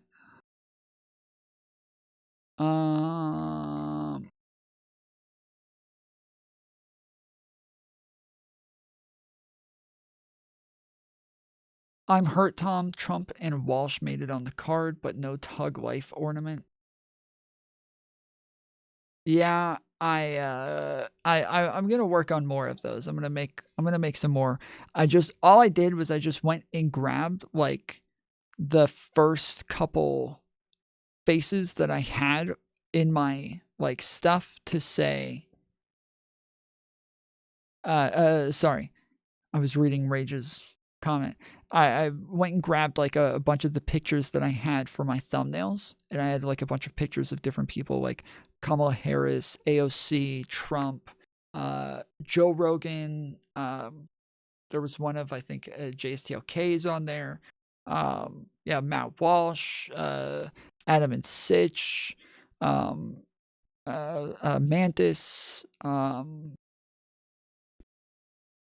Econo Boy. I can't remember who else was on there, but yeah, I just went and grabbed like all the different pictures, just cut out their faces, and then put them on there. And so yeah, even some like faces on the Christmas tree were also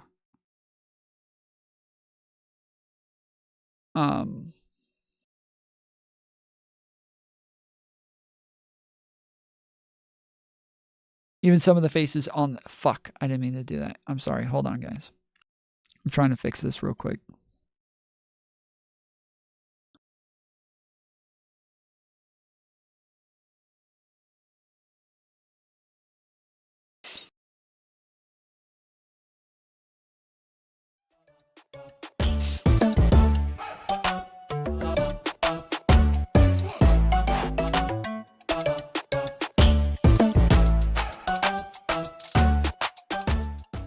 Okay, there we go. Got it fixed.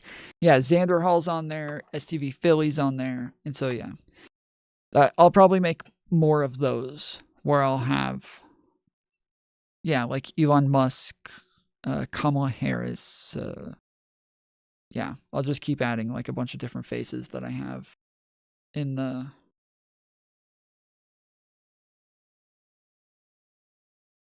backup.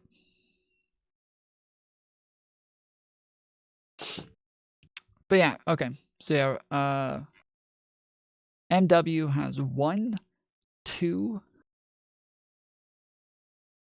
3, 4, 5. 5 out of the 10 donos. Oh no, wait. 3, 4, 5, 6. Okay, so he has 6 out of the 10. So yeah, MW, 6 out of 10. Let's get some W's for MW. Well done, sir. Thank you. And then Skimtard also has 2 of them. And yeah, that's the only other person with more than 1. Thank you guys. Y'all friggin' rock.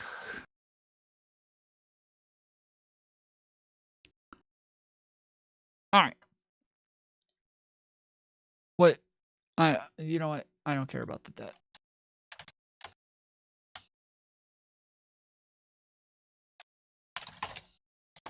All right. Am I going to Tim Pool's stream or what am I going to? Is this it right here? The culture war, Gen Z debate, conservative versus liberal.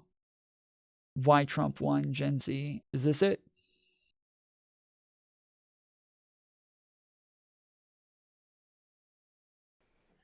Hello, everybody, and welcome to the Culture War podcast. Today, we've got a couple Gen Z guests. We're going to be talking about Donald Trump's victory and why Gen Z men went for Donald Trump and why Gen Z women didn't. So if you guys want to go ahead and introduce yourself, Luke.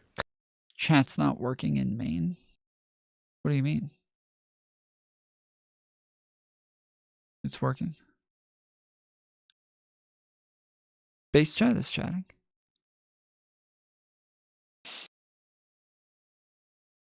Catmere, you literally said chat is broken. on there. They're not popping up on screen.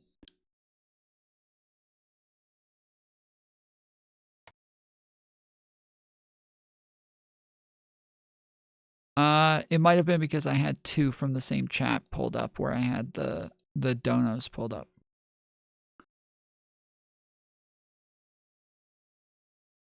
I know you're in shorts. I'm saying that base chat is working though, like you just saw. Oh wait, Mantis just chatted a couple of times and it didn't pop up. I don't know. Yeah, it's not working.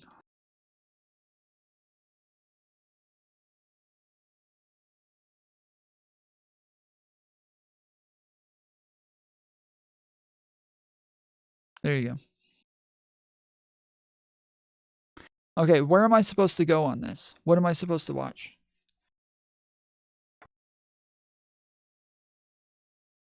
What am I supposed to pull up?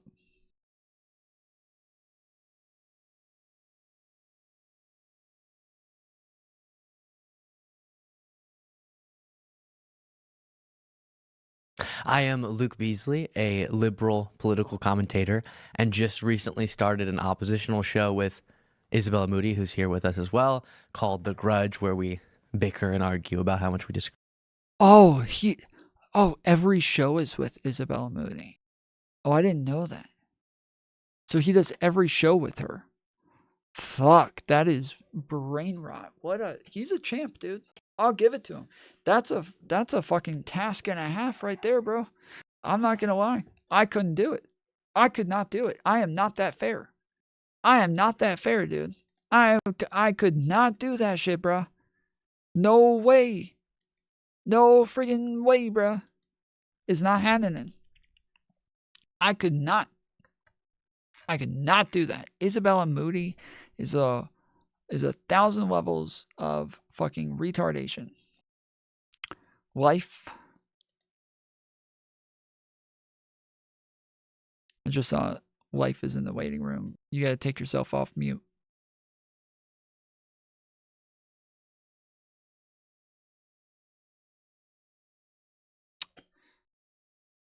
Okay, you're off mute. Can you hear me? Yeah, there you are. What's up? What's up? Is the mic okay? Yeah, it works. Alright. So do you see any disagreement with what the woman did, or no? Yeah, I think it's dumb for her to go up to the door, and try to talk to him like that. Okay, so basically she's not in the wrong legally, but he is for assaulting her. Yeah, of course. Okay. Like it's kind of like the situation with Kyle Rittenhouse, where it's kind of dumb for him as somebody underage, who's not legally allowed to possess a firearm, going to a protest and wielding a rifle, especially with like tensions as high as they were at the time. And even though that was really dumb of him to do, that didn't give the other people the right to start like chasing him around and assaulting him and trying to hurt him. And so yeah, it was I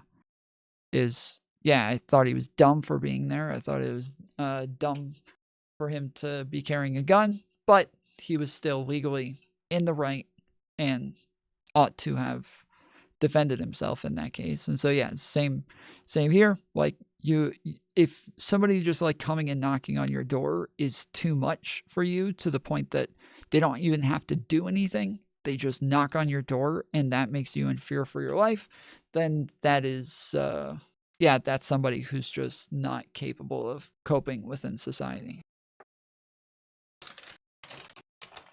But you don't know if what extra thing the woman did to make him react that way, do you? What do you mean? We have the video. We watched the video of her knocking on the door. No, before the video starts, obviously. But he didn't make any claims to her doing that. So when you say I don't know, you're kind of making it like a claim to like tons of other things could have happened that we have absolutely no reason to believe or think happened. But I could say the same thing the other way around and say like, well, you don't know that Nick Fuentes didn't tell her to come knock on his door. How would he tell her to knock on his door if he was could have inside? opened the door. She said that she was standing out on the sidewalk filming his house for a minute. From across the street over by the neighbors' houses. Said she was across the street, couple houses down, recording. She wasn't across the street, she was on the pavement. No, she said that she was across the street, and then the other woman pulled up and told her to go knock on his door. And then that's when she walked up to his door and knocked on the door. And I'm saying that, yeah, like that's the story that we have. He didn't tell a story that changed any of that or added any information to this. So if you're going to say, well, we don't know other things didn't happen, sure, but we also don't know that he didn't open the door and tell her to come there, but we have no evidence that he did that, so there's no reason for us to believe it. Okay, so I'm guessing you are of the opinion that verbal abuse shouldn't be met with physical abuse, right? Well, it depends. It totally depends. On what? Give me an extreme case. There's an example that I've given 1,000 times on my show where I've said, if you and your wife are eating at a restaurant and you guys are in the back of the restaurant over by like the counter on the opposite side of the front door, and somebody walks in the front door as you and your wife are eating dinner and they start yelling, you know, your wife's a fucking slut, she's a fucking skanky ass bitch, I'd fuck the shit out of her if I felt like it, you know, shit like that. If I stand up and tell the person to fuck off and I'm walking towards them and they don't, and they stay there continuing to yell these things, by the time I get to them, if they haven't moved yet, then yes, I'm likely going to punch them in the face. And I think they're like, yes, in this case, like they just totally deserve it. And that's just kind of on them for not heeding my warning while walking towards them. Deserving it and it being legal are two different things, or it being illegal are two different things. Yeah, you asked me if I thought it would be okay. Okay, legally speaking, if that's what you want to play it as. Legally speaking, like legally speaking, well, so I mean, we have verbal abuse should never be. Verbal abuse, yeah, it depends. Like, so again, we have like the example of the guy who was just recently, or a year ago, he recently got off, but about a year ago, he was on a train. A homeless guy walked on, said, "I'm hungry and I'll do whatever I have to do." Those were threatening statements, no? Yes, and so that's where I was going to go, is that yes, like at some point, like once it becomes threatening, then yes, of course, legally, you have the ability to protect yourself. But outside of like there actually being a threat, then no. Okay, I don't agree with her going to his house, her filming, her walking up to his doorbell and ringing it. I don't agree with anything, because if his address wasn't doxed on the internet, she wouldn't be there. Yeah. She would just be on Twitter replying to his tweets, mouthing as always. Yeah. So if she wasn't there, nothing would have happened. But your question was about whether or not like it should be illegal. What there would you make illegal? Like none of that could be illegal. What, going to his house? Yeah, you're saying just because she wouldn't have known that his address if he wasn't doxxed. Like that doesn't. What is the law going to be? You can't go to someone's house if you get their address from a dox, or what? Like what is what would the law be? The intent. What do you think her intent was, besides saying she went there to film if there were packages there? Because apparently because it's not just to video if there were packages there, because she could have videoed if there were packages there and just left, but she didn't. No. She said that she was. That's all she did. Was she was just videoing to see if there were packages there, and she did that. And then somebody else told her to go knock on the door, and so she did. And I don't know what she was gonna do, if she was just gonna knock and then he was gonna say, like, "Hey, get off my property," and then she's going to say, "Oh, okay, bye," or if she was going to say, "Why do you think it's, my body and your choice? What right do you have to my body?" or what, like, I don't know. She could have done a billion things. None of that should be illegal.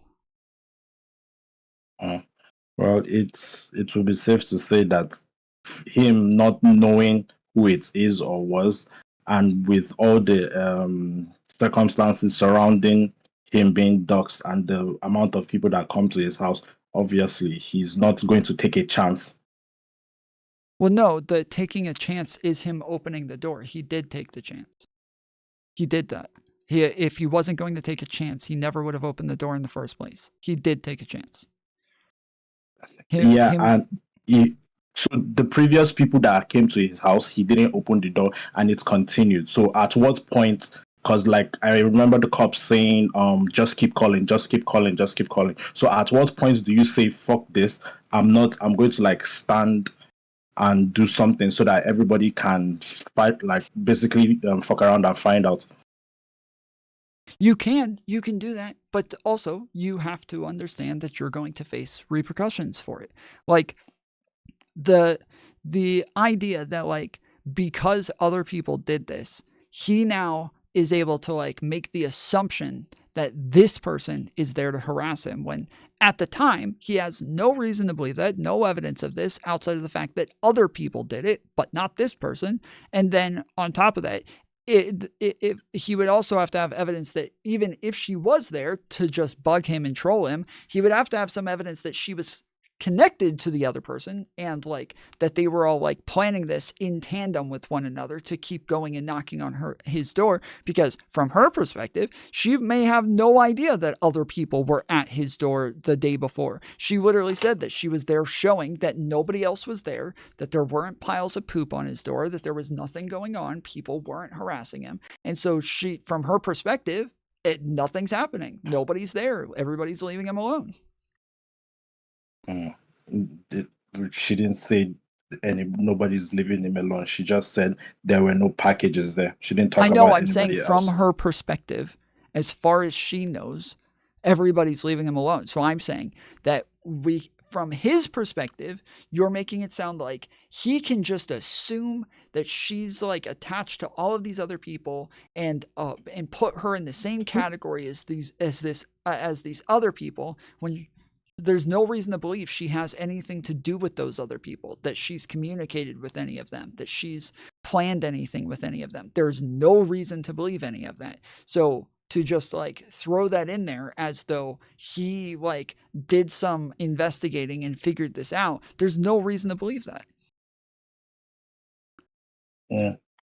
Well, I disagree, because at some point if you stay silent and just keep calling the police and nothing is being done, then it leads to something extreme, and obviously nobody wants to find out what that extreme is, because that leads to somebody getting injured or something extra happening. The extreme was him opening his door and battering the person who was there. That was the extreme. There are other realities that could have happened. She could have had something. Yes, I understand. There's other possibilities, but currently, right now, in this reality, that is the extreme. The extreme is him doing the thing, not other people. It wasn't other people who did something dangerous. It wasn't other people who assaulted people or tried or pepper sprayed somebody or pushed somebody downstairs. It was him who did that.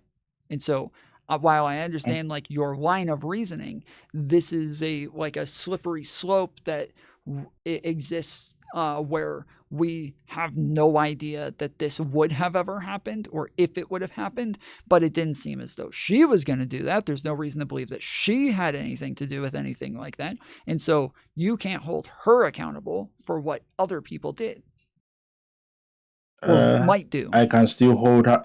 I can still hold her in the same category of people that are coming up to his place and basically not leaving him alone. As one person, yes, she is in that category, but she is one person who did that. So as one person, you can categorize her that way. But when it comes to like, if you go to court and they say, what did this woman do to you to make it to where you felt fear for your life? He can't say, well, some other random people who have absolutely nothing to do with her and that she's never met or talked to ever did these other things that she doesn't even know about.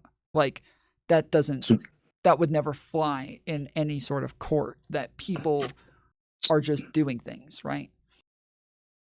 To be fair, he didn't make a statement, so we don't know what he observed. So he might have seen something, but he didn't just say it in the video.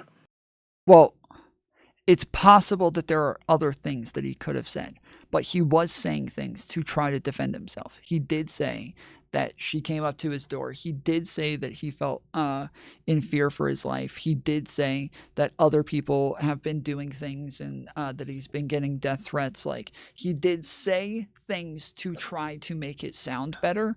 He just didn't say the things that he did to her. Those are the only things that he seemed to leave out. But Yes, he threw in a lot of other information about calling the cops, about death threats on the internet, about people coming and knocking on his doors. He added all of the things that would make him sound better in. And so, yes, I would think if there's more information to make him sound better, those would have been the first things that he would have said. Yeah, but at the same time, if he said what he actually did, that's like a slam and dunk case to. I'm not saying that he should have. Her. I'm not saying he should have. I'm saying you're making it sound like he just pled the fifth and didn't say anything at all and just didn't give us any information whatsoever. And I'm saying, no, he did. He gave us a lot of information trying to defend himself. You're saying, hey, there's this possible story that would totally defend him in some way. And I'm saying, well, he gave a lot of defenses. That wasn't one of them. The only things he didn't mention is the stuff that he did to her. So if there was something we would assume may have happened that he left out, it would only make sense to think there's things he left out that were done to her, not things that would defend himself in some way. Well, I don't want to live in a world where just because nothing happens, then people have the leeway to continue being dickheads just because they are just using words. Yes, but I don't think you understand like the slippery slope that you're engaging in, to where he has now. I understand. It doesn't sound like you do, because now he's allowed to do this to anybody anywhere and then claim, because people are doing things on the internet, because people are threatening me on the internet, because people keep trying to find me, now I can just punch random people walking up to me in the streets or some shit.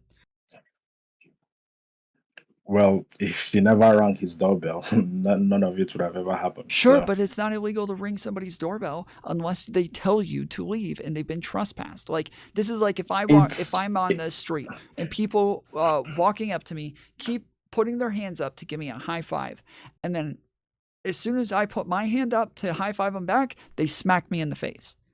And they do it over and over. So then now the 30th person to put their hand up to give me a high five, I smack them in the face. And they're like, whoa, what the fuck, dude? I was just giving you a high five. What the hell? And I'm like, no, the last 29 people smacked me in the face when they tried to give me a high five. So I smacked you first. They're like, I wasn't going to smack you. I was going to give you a high five. That's all I was doing. Just put my hand up to give you a high five. I don't have the evidence that this individual was going to smack me. I cannot make a claim of 29 other people smacking me in the face and then apply it to this individual here that he was going to smack me in the face. I can't do that. That does not apply in any way. That's what he's doing, is like, yes, it's fine to walk up to people's doorbells. You're allowed to go up and knock. You're allowed to record them. You're allowed to be on their yard unless they've been told to get off or they've been trespassed. You're allowed to do all these things. All these things are legal. The only reason that we're using to say she shouldn't have done it or that it should be illegal somehow is because other people that she doesn't know and knows nothing about, and we have no reason to believe that she was associated with, did other things that she did as well. But just like from her perspective, there's no way for her to know this shit.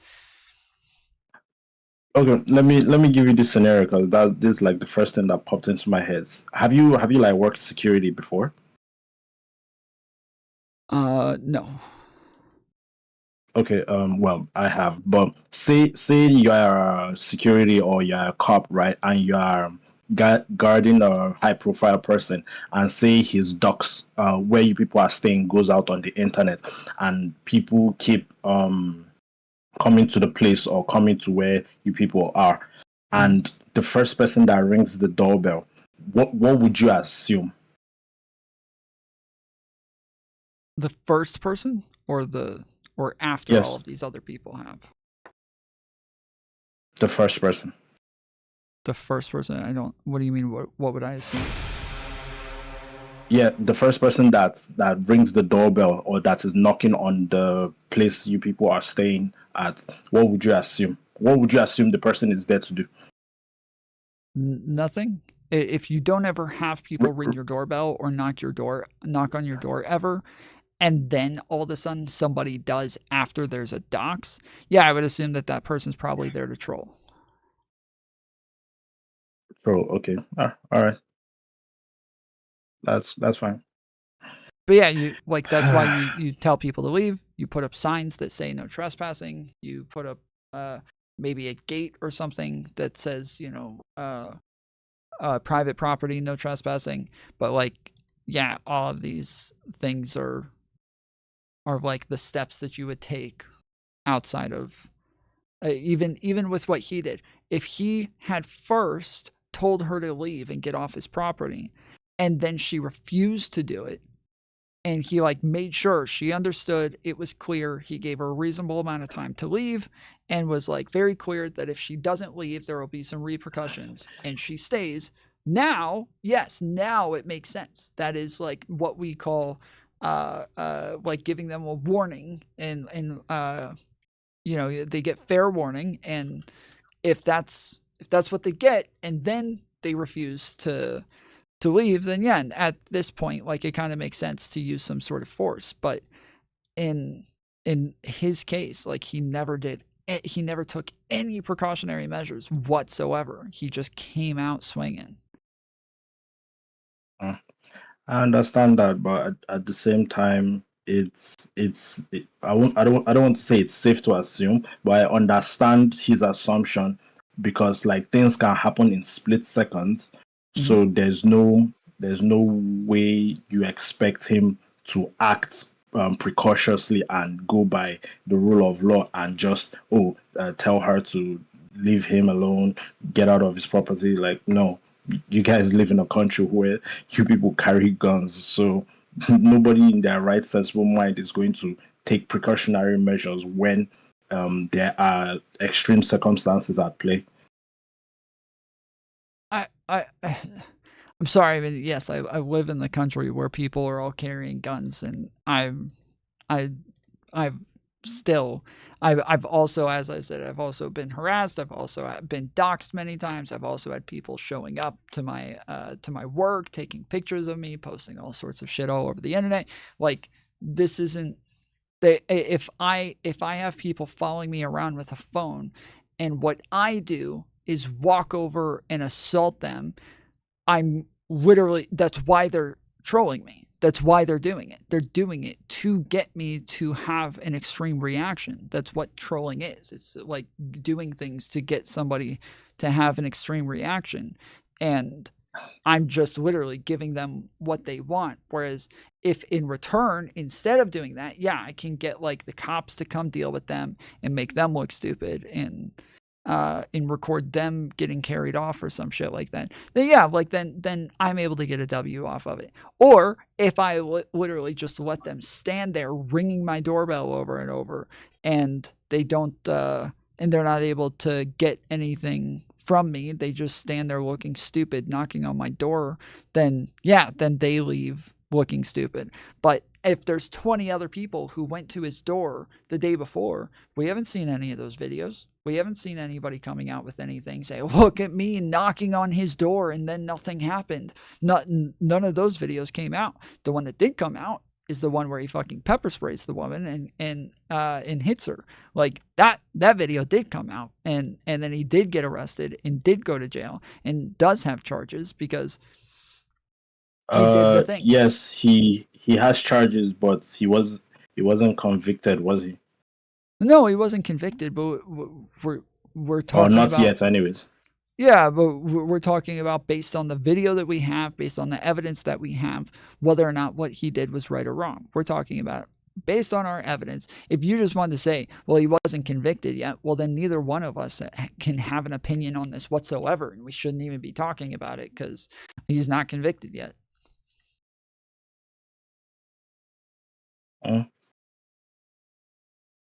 I still think she's in the wrong. And it's basically fuck around and find out. So my stance. All right. Well, appreciate it. All right. All right. Later, man. No.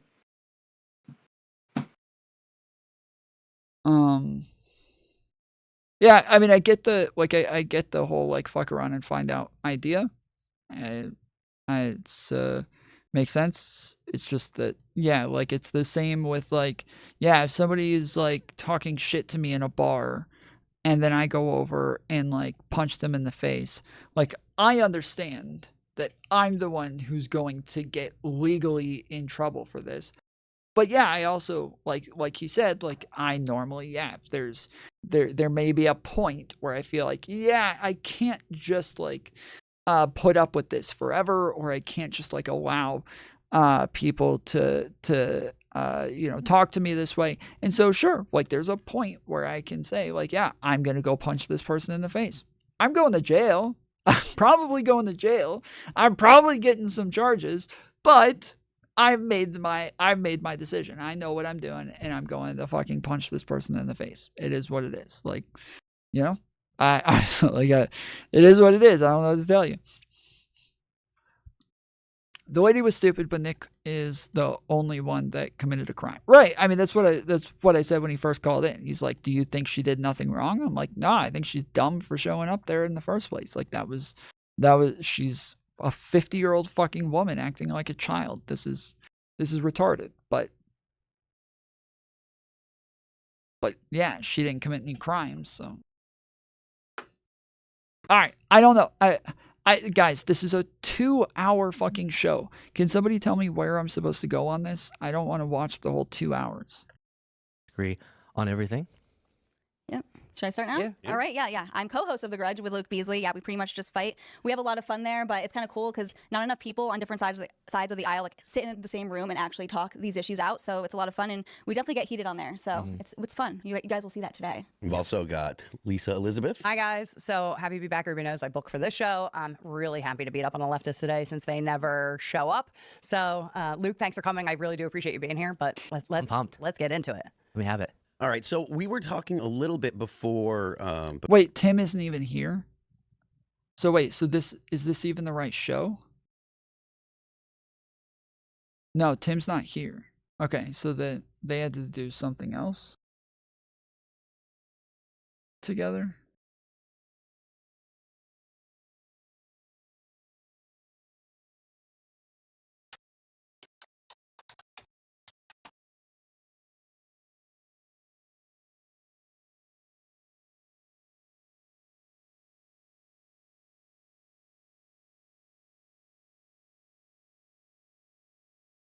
I don't know if it's a pistol. They're saying it's a pistol.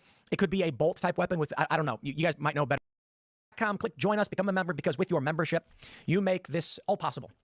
Really do mean it. You'll get access to our members-only Discord server where you can hang out with like-minded individuals. We will not be having a members-only uncensored show because tomorrow, first thing in the morning, we have to fly to Phoenix for AmFest. So forgive us, but we will have a good show today because smash that like button, subscribe to the channel. Joining us tonight to talk about this and everything else is Luke Beasley. Good to be with you. Absolutely. Who are you? What do you do?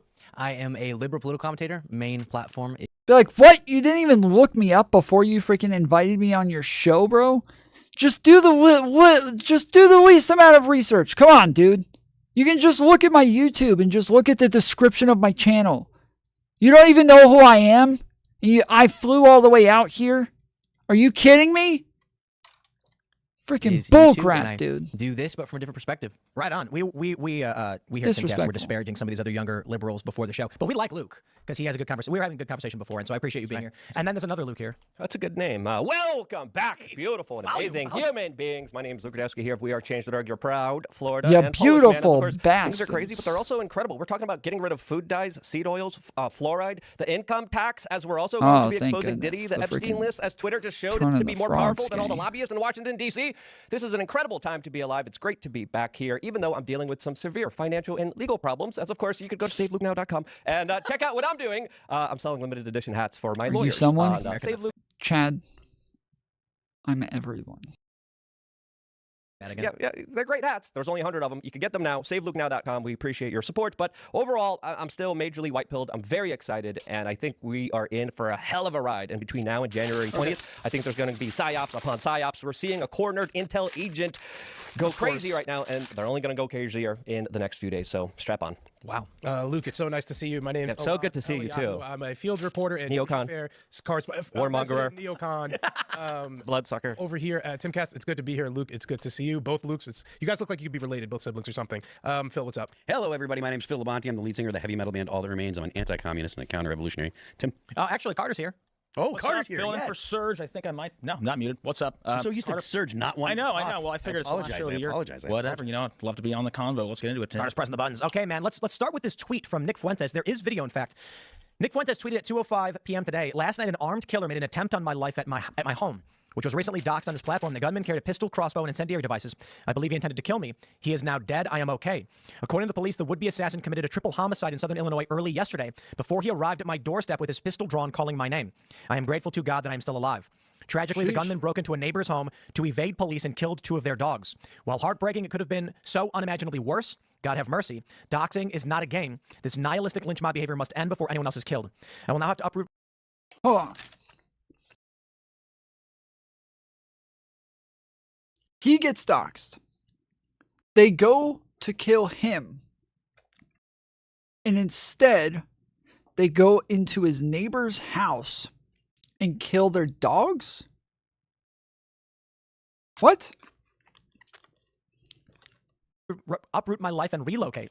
While I can handle whatever comes to my front door, it is irresponsible to accept my neighbors with young families to share that burden. In the meantime, I will have to contract 24-hour security to protect myself and my property. If anybody would like to contribute to defray the cost, $13,000 a week, he ain't kidding, of private security and rebuilding my studio, here's a donation link. I can only accept cryptocurrency because I'm banned from banking services and credit card processing. Thank you. Now, we have the story from NBC5 Chicago. They say far-right influencer claims home was among those targeted by homicide suspect. It's actually very nuts that this is how they're framing it. They say far-right influencer Nick Fuentes said he believes his Berwyn home was among those targeted by a man suspected in a triple homicide who was fatally shot by police late Wednesday night following a home invasion on Fuentes' block. Can you just look at that paragraph? So a guy who killed... Wait! Is he acting... Wait, hold on. Okay, hold on. So this article is probably laying out that it's not, there's no like real evidence here to say that his home was targeted. And Tim is just going to read this and be like, wow, I can't believe they're not just going to go ahead and assume that his house was the one targeted. He got doxxed. I mean, obviously. Yeah, I don't, who else lives on the block and why is Nick the only one there? I don't know. Like, they killed 2 freaking dogs. Like, apparently, apparently they were not looking for him. It looks like they were doing something totally different that just didn't have anything to do with him. That's what it sounds like so far. This is the first I've heard of this. So I know somebody earlier said, I can't believe you're acting like she wasn't a threat, especially after what happened yesterday. But really, I don't know what the fuck happened yesterday. Several people went to Nick's home with a weapon, calling out his name, then fled when the police arrived, broke into a house, killed 2 dogs, and was killed by police. They're saying only Fuentes believes. I just want to let NBC5 know. Okay, hold on. Say that again. That paragraph. So a guy who killed several people went to Nick's home with a weapon, calling out his name, then fled when the police arrived, broke into a house, killed 2 dogs, and was killed by...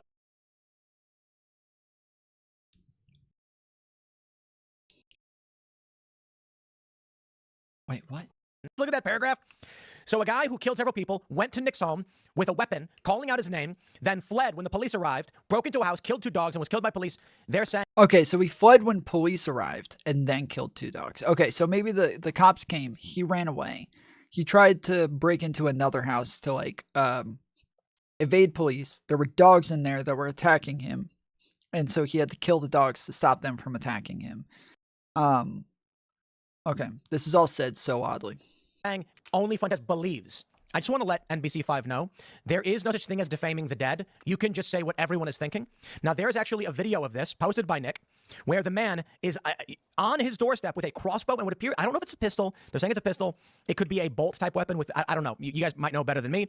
Fuentes says the killer parked his car in front of my house and approached my door with his pistol drawn and what appears to be a crossbow. I was live streaming at the time. That does not look like a pistol. What the fuck? Is that really like a pistol with a shoulder rest on it or something?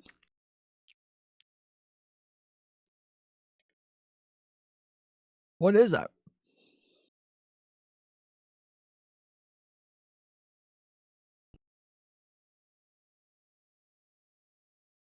Yeah, but this doesn't look like either one.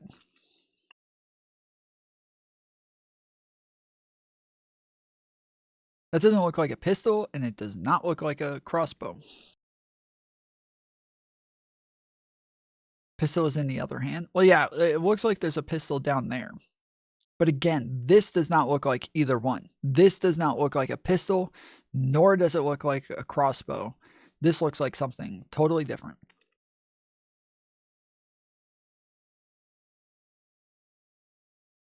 Bob Stock, that's what I was wondering. Okay. He rings the doorbell, tries the knob, and yells, "Yo, Nick." This is terrifying. Look, I'm just going to say what everybody's thinking. There's a lot of people who don't like Nick Fuentes, okay? And I don't want to get into this purity test of who Nick Fuentes is and what his opinions are, because right now the issue is... Yeah, it's literally...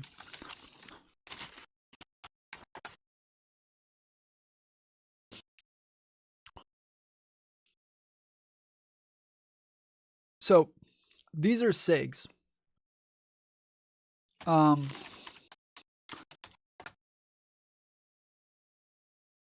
But, like, this, like, one of these is what these are what I'm thinking of when I see that. Like, one of these.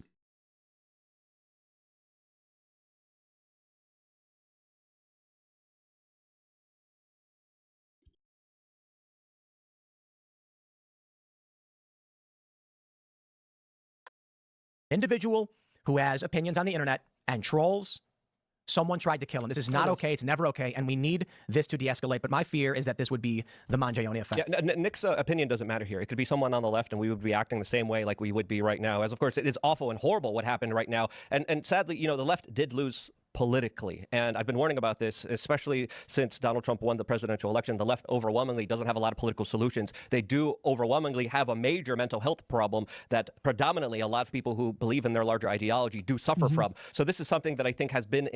Yeah, let's see if we have 30,000 people attempting to overthrow the government. Let's see if that happens. It's probably a big, it's probably just a really big problem with the left. in the works. I think the Mangione effect is real. I think there's a reason he's being carried out like he's Bane. I think there's a reason there's a lot of epithets and there's so much lore around this particular story, as I believe there's a larger psyop happening here in order to gaslight, frame, and to build up this larger notion that if you can't solve your problems politically, you could just do it physically. And that right there is somewhere where we have to put the stop on it immediately, call it out. And I don't care if it's Nick, I don't care if it's Rachel Maddow, this is something that you don't do. And this is something that could desperately escalate the situation towards grand, dangerous proportions that we don't want to be living in. Yeah, I was confused by some of the stuff you said connecting to like left-wing ideology, but I agree that regardless of who it is, regardless of how reprehensible I find Nick Fuentes, the solution is not violence. This is something I've articulated a lot in the wake of the assassination attempts against Trump to my audience, which is that if our principles, if our pro-democratic liberal principles include nonviolent solutions to these things, then obviously people trying to take violent solutions to disagreements is exactly against our principles. But that is the left. What's the left? The use of violence. How do you mean? So, for instance, at like all direct. I love the fucking recency bias. I love the recency bias by the right now. It's fucking insane. It's actually insane, dude. My base chat just glitched out.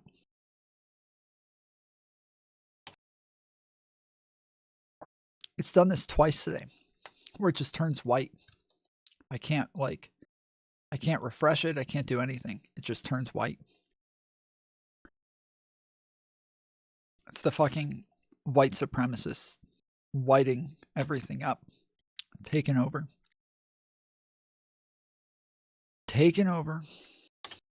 Just whiting it all up.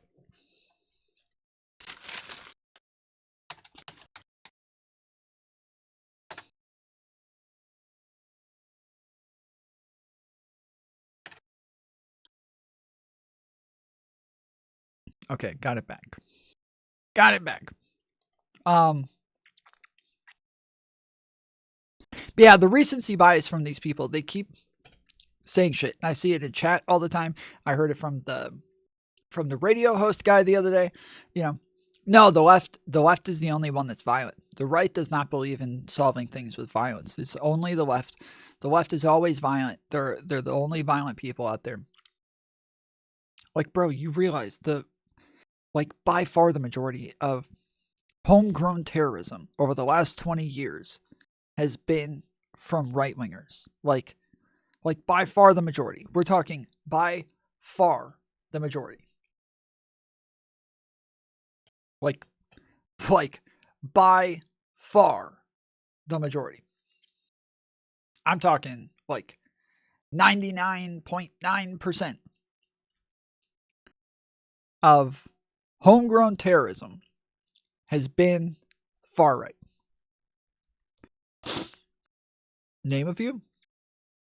I think the Sandy Hook shooting was one of them. The Orlando shooting, the trans club shooting for the reading.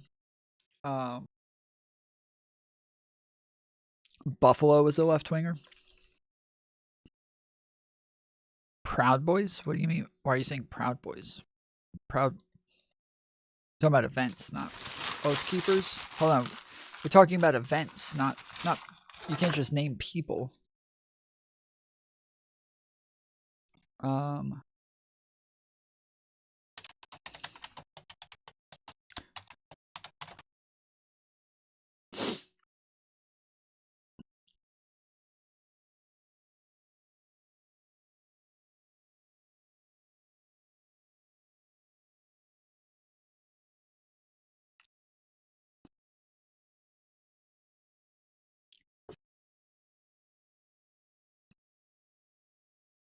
Yeah, the nightclub shooting. Yes. News and commentary 1 year after the Orlando nightclub shooting, Solidarity continues its struggle against the forces of division. On the morning of June 12th, 2016, I awake to horrifying, devastating news that there had been a mass shooting at the LGBTQ nightclub in Orlando, Florida. The scope of the tragedy was not yet clear at that point, but I had already a feeling of dreadful sadness wash over me. I remember sobbing as I told my partner what happened at Pulse. 49 lives, overwhelmingly young and Latinx. Latinx, what the fuck? Were lost in the attack, the deadliest against the LGBTQ community in U.S. history.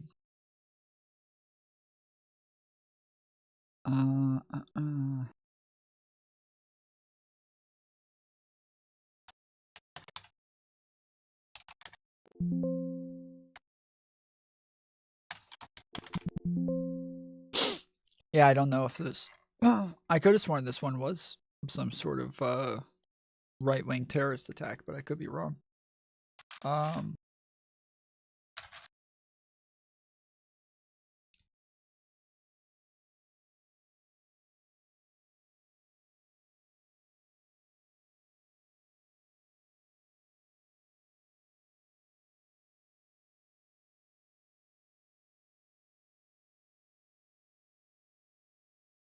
The shooter who killed 49 people at the nightclub in Orlando, Florida in 2016 was registered as a Democrat in 2006. Why did you go 10 years before?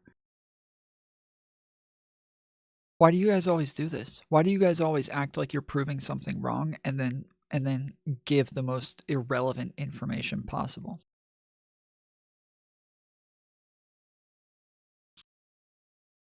They didn't burn up cities or kill hella people, all for a felon.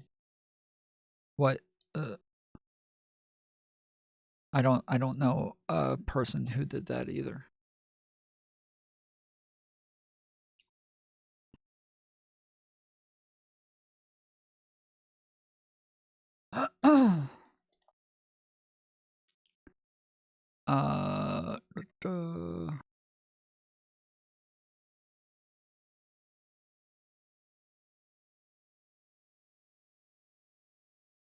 What is this, gone?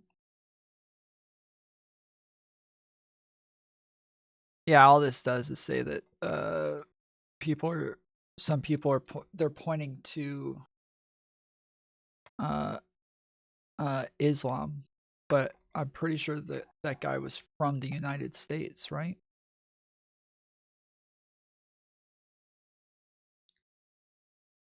So yeah, if he wasn't from the United States, then I'm wrong. But yeah, if he was Islam and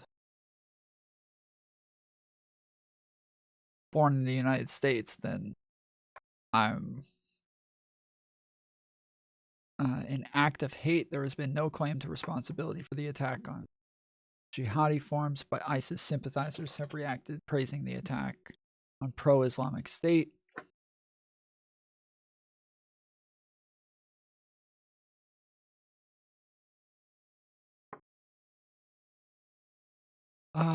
Omar Mir Sadiq Mateen was born 1986 in New York. Yep, there you go. I don't know why you guys said no. This is why the fuck did you guys say no? Why did you guys say no? What the fuck? Bro doesn't realize the U.S. has Muslims? Yeah, apparently. They think that all Muslims are from other countries or some shit.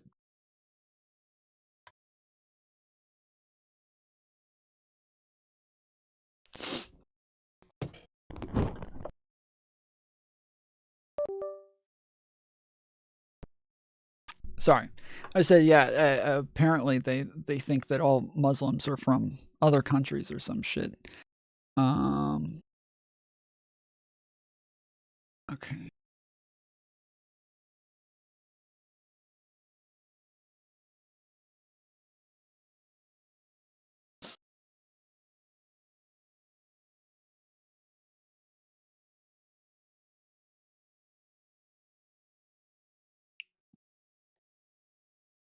Yeah, he's born in New York. I don't know why you guys said no, but Sandy Hook shooter was not registered, but somehow a Republican. I didn't say Republican. I said right wing. I said right wing. I didn't say Republican.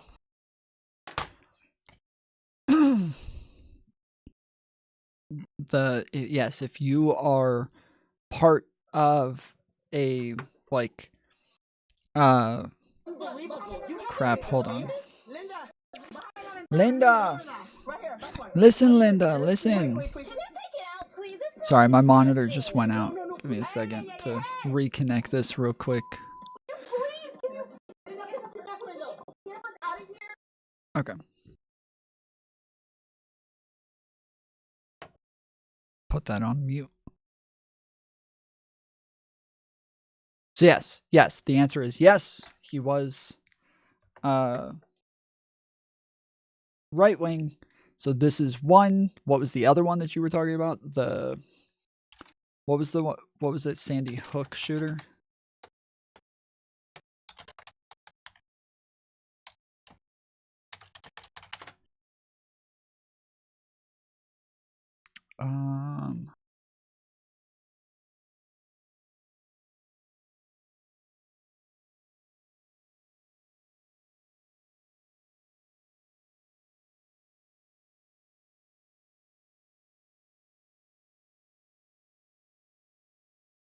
These articles are all like gone.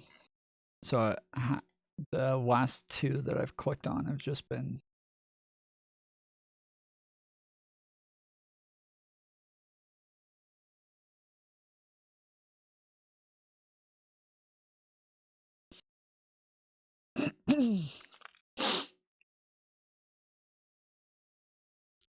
yeah, let's just see if we can get the wiki on this one.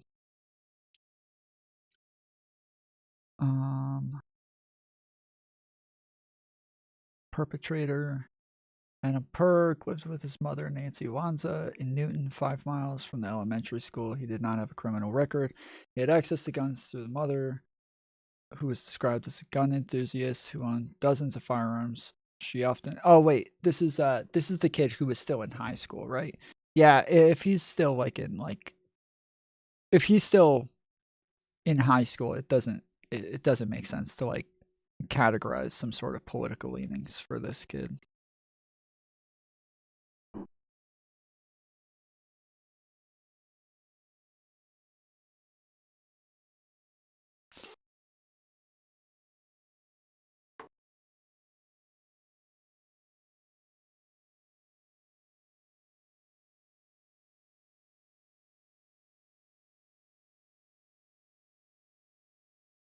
Was he still in school?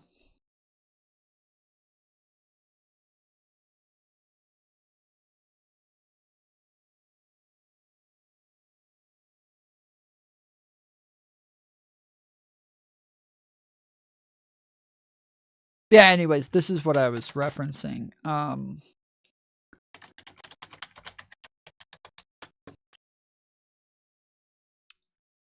So the NIJ research about domestic terrorism, militant, nationalistic, white supremacist, violent extremism has increased in the United States. In fact, the number of far-right attacks continues to outpace all other types of terrorism and domestic violence extremism. Since 1990, far-right extremism has committed far more ideologically motivated homicides than far-left or radical Islamist extremists, including 227 events that took more than 520 lives. In this same period, far-left extremists committed 42 ideologically motivated attacks that took 78 lives. A recent threat assessment by the U.S. Department of Homeland Security concluded that domestic violent extremists are an acute threat and highlighted the probability that COVID-19 pandemic related stressors, long-standing ideological grievances related to immigration, and narratives surrounding the electoral fraud will continue to serve as a justification for violent actions. So yeah, Democrats and Republicans are cults. You don't know what a cult is. Neither one of those are cults. Not the Republicans, not the Democrats. Neither one is a cult. You have literally no idea what a cult is if you think either one of those could possibly qualify for a cult.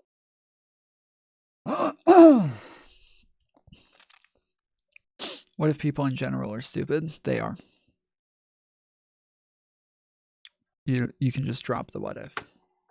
They are. Direct actions, they have something called the diversity of tactics, which is a direct reference to individuals left aligned, covering their faces and engaging in violence.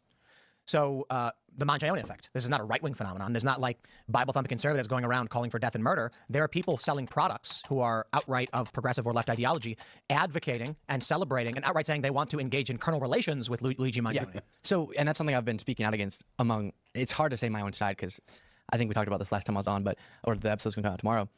It gets a little bit wacky if you just say you split the country into two sides and then any most extreme example you can find across the two sides you portray as the entire side, right? But I agree, people celebrating Mangione when obviously what he tried to do is not the solution to the very problem separate from just the individual immorality of trying to murder somebody. Even the people saying that's okay because of healthcare problems seem to misunderstand how we would even solve those more systemic issues. But I did make the point a bunch of times last time, again on the episodes coming out tomorrow, sometimes we'll say in a general sense that regardless of political views, we all think violence would be wrong to solve those political views. But then it becomes a political point you're making, like, oh, liberals, Democrats, that cohort of people, regardless of where they stand on this issue, they're a part of this ideological problem.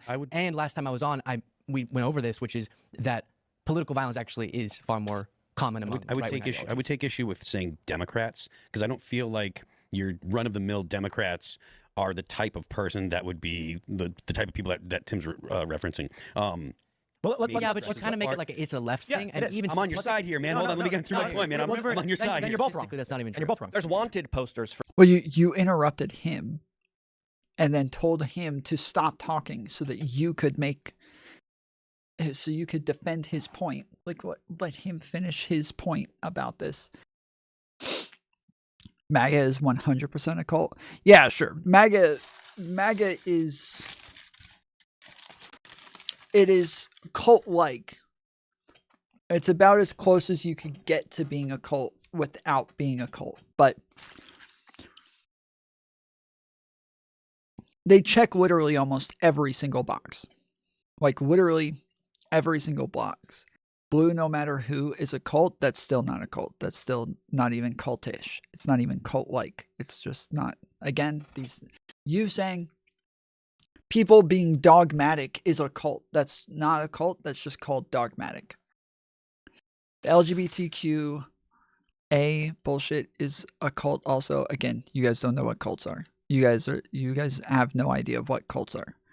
These are, again, you have literally no idea what a cult is. I don't know why people talk about things without ever looking it up or researching it or looking at definitions or anything like that. By y'all's definitions, all Christians are cultists. Like, by the way that you guys are thinking of these things, you think being dogmatic makes you a cult. That's not how that works. Like, but with like the MAGA movement, it checks like way more boxes than even Christianity would check. And Christianity doesn't check a whole lot of boxes. Like religions are not really cultish or cult-like. But they are dogmatic. And you guys are just taking things that are dogmatic and then calling them cults. Whereas, like, yeah, the MAGA isn't just like dogmatic. They have tons of other things that are cult-like, that just make them almost as close to a cult as you can get without being a cult. For CEOs in New York City, there's people selling out cards of all these CEOs that are on their target hit list. Let's try something else. You hear me though? That's wrong. It's wrong for people to do that. When was the last time you saw a right-wing protest? A right-wing protest? Yeah, like right-wingers going out in the street waving flags. What I'm saying, but I'm saying that when it's actually more thoroughly analyzed systemically, right-wing ideologies are more responsible for political violence, which doesn't make the instances of left-wing political violence promoting that. Was that done by the FBI? No. Let's just try to base that. Actually, independent groups as well. But what would you define as like a right-wing ideology? Yeah, I mean, I think we can things that ideology. Like what? First, getting people to distrust any sort of authority or any sort of like defense mechanism against them leaving the cult. So, number one, normally in cults, they'll tell you to distance yourself from friends, distance yourself from families, distance yourself from like religions, churches, schools, anything that can like anything that has the ability to reason with you. They want to get you away from people and things that can reason with you to get you out, right? Donald Trump, from the very beginning, took every single institution that has been built within our country to hold the powerful accountable, to be able to hold them in check, to be able to question them, to be able to use our free speech as a means of deterrent. And he said, they're all bullshit. Don't trust any of them. They're all bullshit. Don't listen to them. So now you have Republicans, all bad. Don't listen to them. Anybody who disagrees with me, they're a rhino. Then you have media, all mainstream media, all lies. It's all lies. Don't listen to them. Science, anybody who's pushing science, it's all just liberal shit. It's all just a bunch of far left Marxist stuff. Don't listen to science. Universities, same thing. All just Marxist stuff. All far left. All extremism. Don't listen to them. We're taking literally every single, institution that has been built within our country to inform people, hold powerful accountable, be able to relay important information to the people. He immediately discounted all of them, right?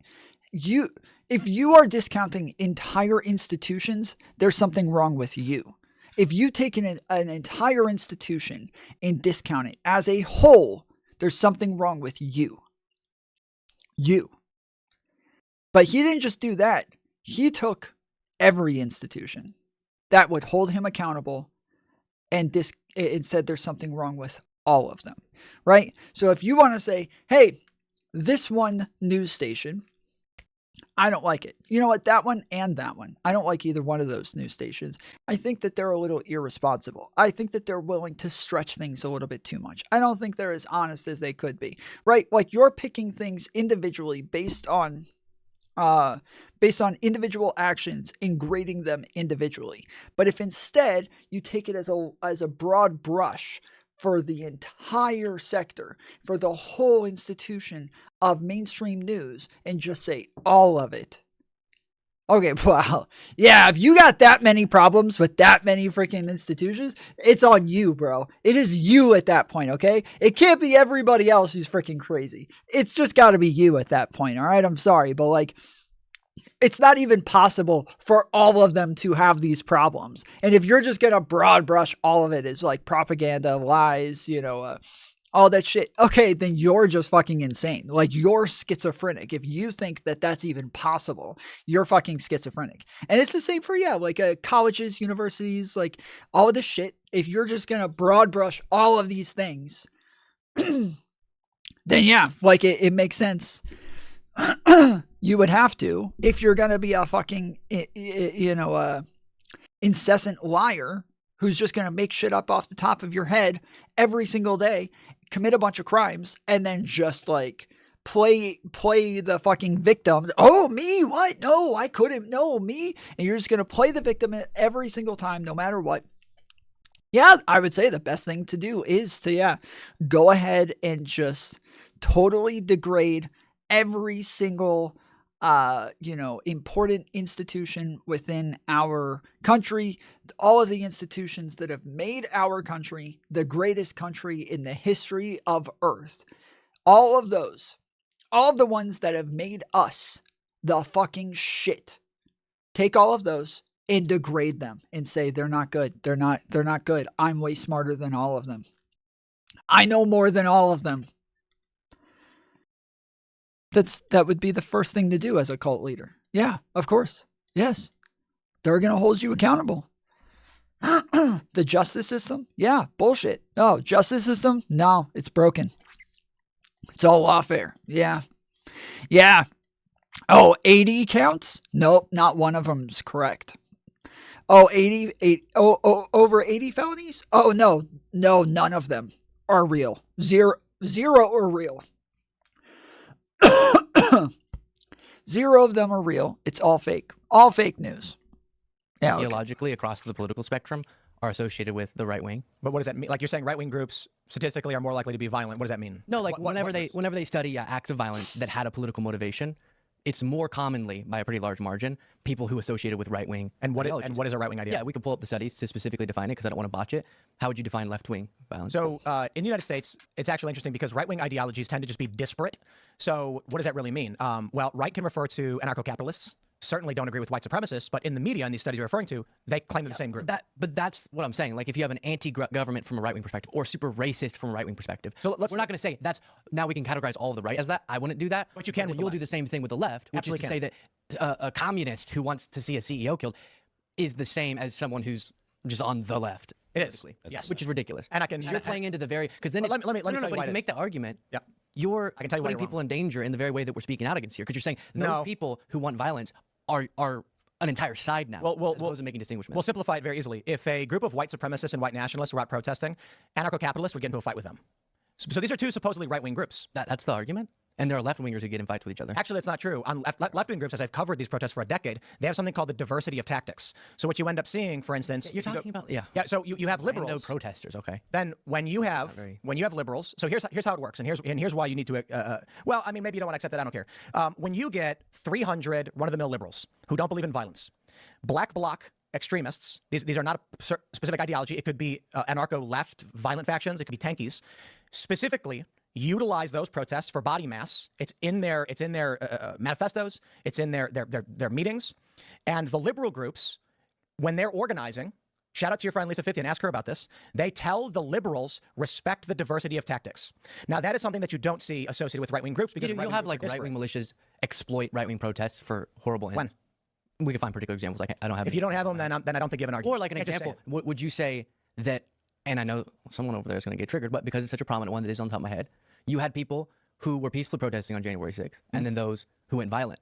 And I wouldn't say that every single person who's MAGA now are representative of. That's not what I'm saying at all. It sort of is. It's because you didn't have the peaceful people intervening to stop. You did actually. Violent people. You did. You actually did. In any meeting. You're wrong. You're completely wrong. Obviously, it was not.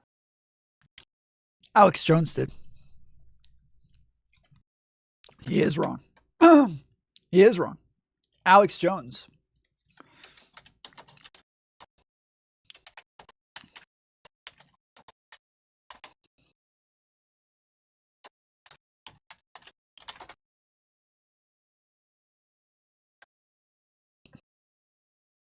Well, good evening once again. Day 307 and the noted conspiracy theorist Alex Jones. Committee's letter to Stone notes he promoted his attendance at rallies on January 5th and 6th supporting Trump's false claims of election. Crap.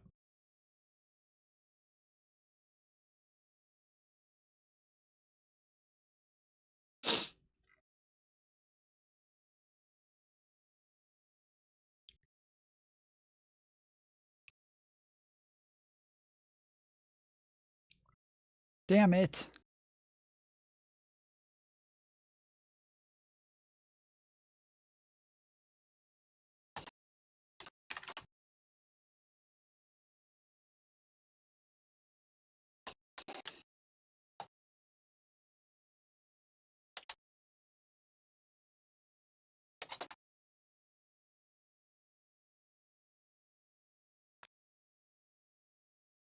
Well, yeah, I don't know where it went, but yeah, Alex Jones at January 6th was telling everybody to protest peacefully. Everybody stop, move to the other side of the building. We're not Antifa. We're not violent. We're not going to do this. Again, right-wingers just happen to engage in violence more often. We can look at, like Charlottesville again is another example. January 6th is another example.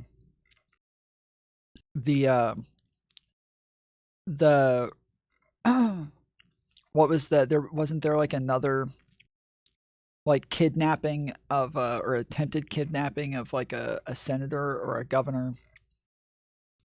I forget what state it was, but over like lockdowns or some shit. Like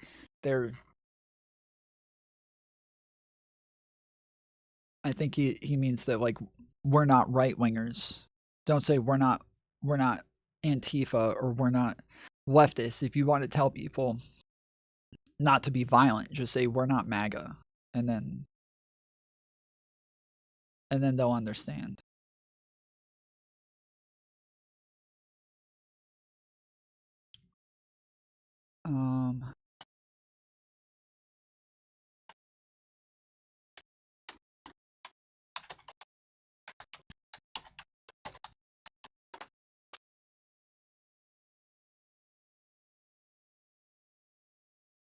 Yeah, I don't know why there's no videos of this. I've looked this up 1,000 times. I've looked this up 1,000 times, dude.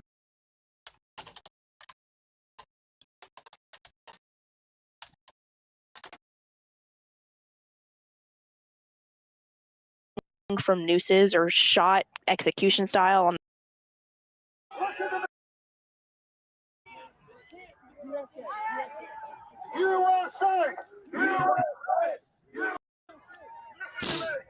They're like bots. He knows the language. He knows the language for the NPCs.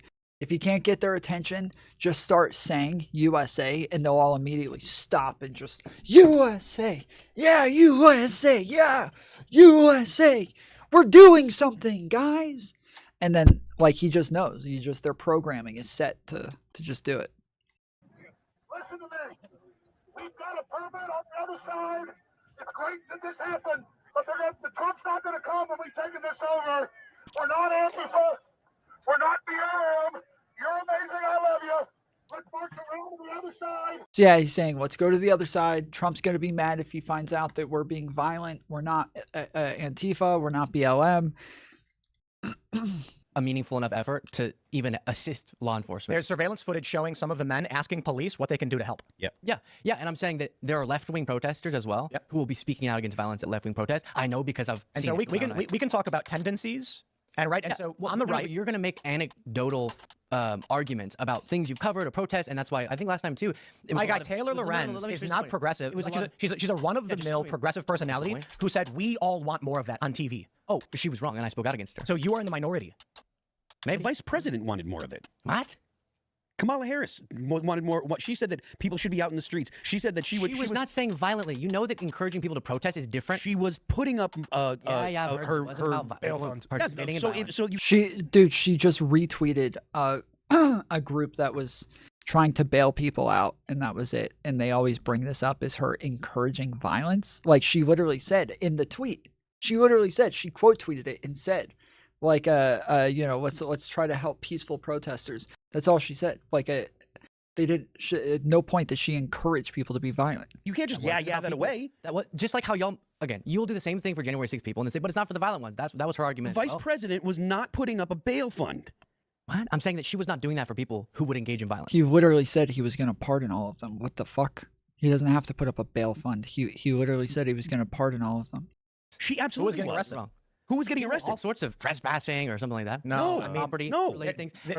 So like for instance, two people who threw Molotov, were giving out Molotov cocktails in New York, had their charges mostly reduced and nearly dropped. So not dropped. So so this is actually a really great quote from Kash Patel. If you are handing out Molotov cocktails, you're talking about federal terror charges, and they reduce them to like parole.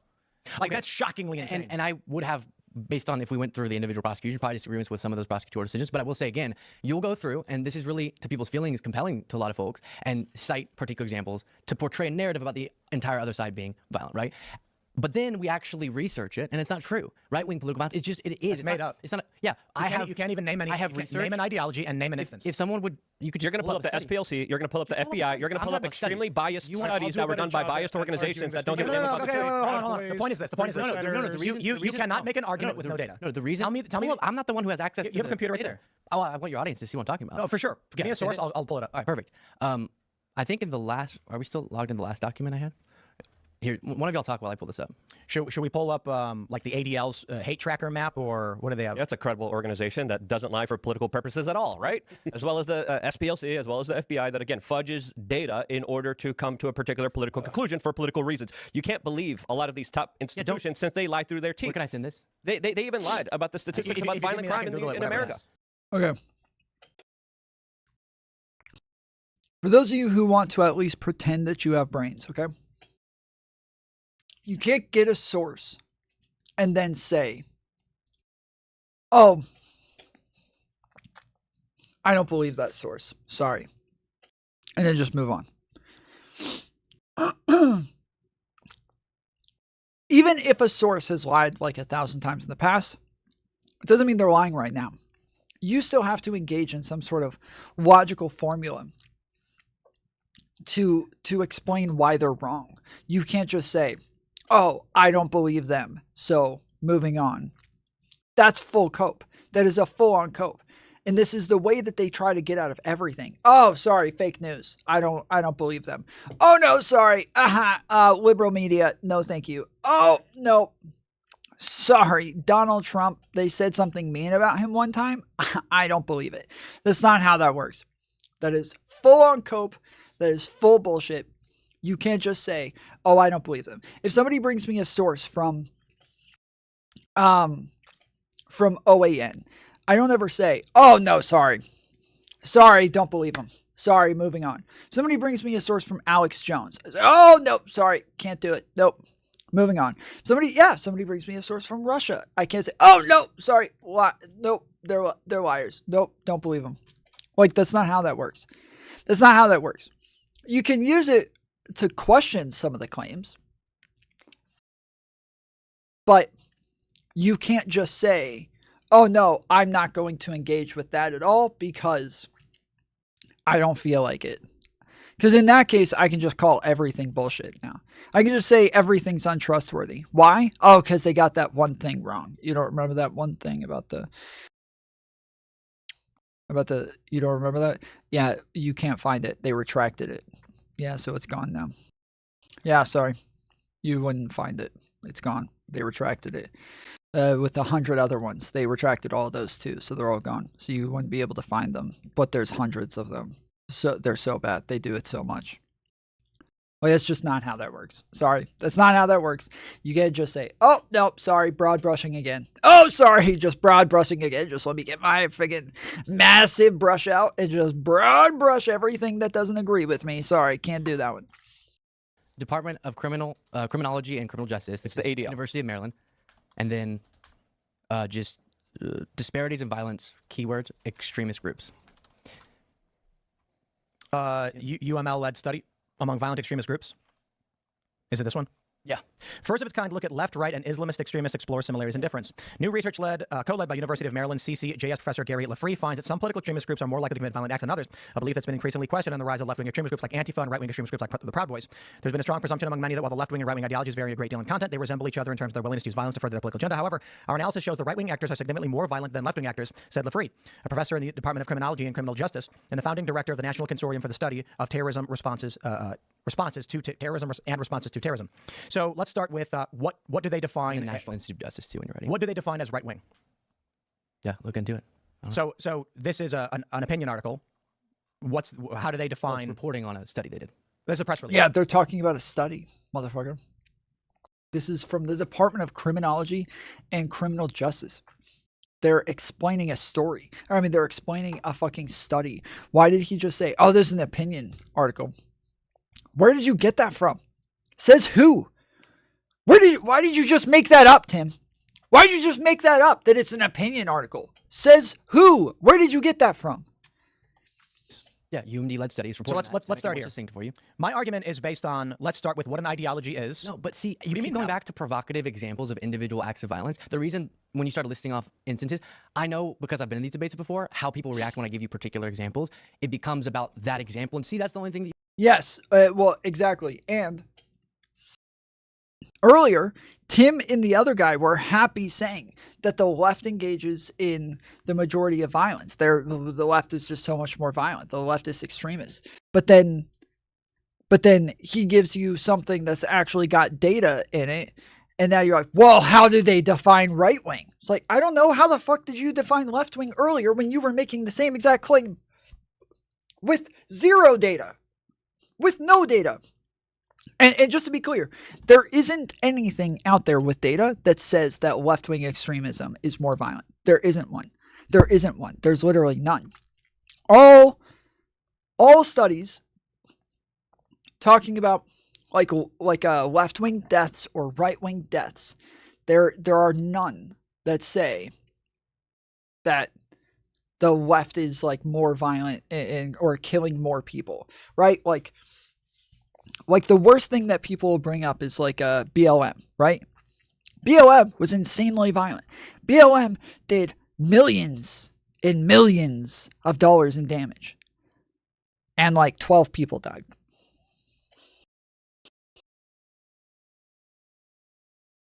That's violent. That's violent. Burning down buildings is violent. Rioting is violent. Burning shit, committing like arson on private property is violent. But they didn't run around killing people while they were doing this shit. More than 12? I think the lowest number is 12. The highest number is 24. But the 24 says that there are people who died and they don't know what if somebody did it part of like BLM or rioting, or if it was just in the same vicinity, or what. Like they just don't have enough information on some of them. And then so they know 12 did, and then there's 12 others that you could throw in there. So it possibly a 24. But even then, we're talking about 24 versus like 500. So it's just, again, they're just not really making up the difference there. You could bring up or whatever. I don't want to do that. I would rather just make it about the data. Let's analyze level-headedly, and let's also acknowledge this disagreement doesn't take away from opposing individual acts. So what left-aligned groups do is say that everything outside of us is right-wing, and then you're just asserting that without any data at all, or any. I just asked you how you define right-wing, and you couldn't do it. I want to make sure that we're accurate to the studies that I'm referring to. You have a report on it. Yeah, wait. Why would he define it?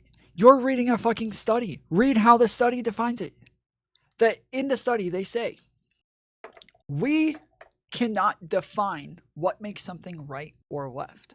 So we try to go with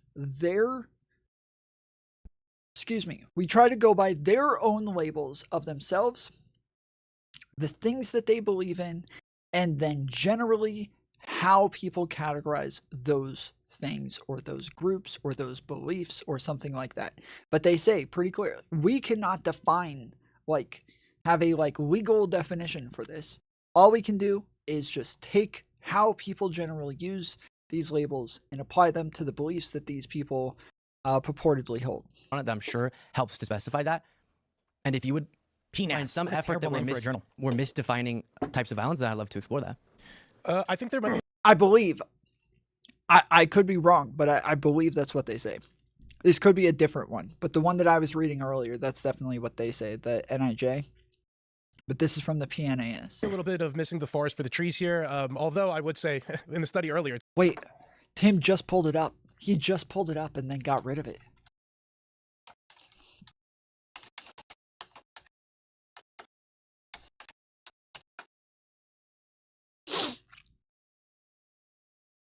He just had it there. Left-wing versus right-wing extremism. Of these three ideologies, these three says left-wing versus right-wing extremism. What three? Comparison of political violence. Oh, Islamic extremism. Okay. Of these three ideologies, most prior research has contrasted those committed to right-wing and left-wing causes. Much of this research suggests that compared to left-wing extremists, right-wing extremists may be more likely to engage in political motivated violence. In comparison to left-wing supporters, right-wing individuals are more often characterized by closed-mindedness and dogmatism, and a heightened need for order, structure, and cognitive closure. So this is something that a lot of studies find, is that even if things are not disorderly, they're not criminal, there's nothing illegal about it, and it's never been illegal, it's never been considered like a criminal thing.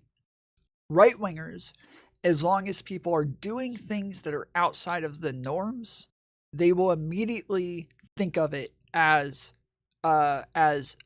disorderly conduct, and therefore chaos is breaking out. Chaos is happening. Everything's falling apart. The world is burning down. Like, that's kind of the thought process.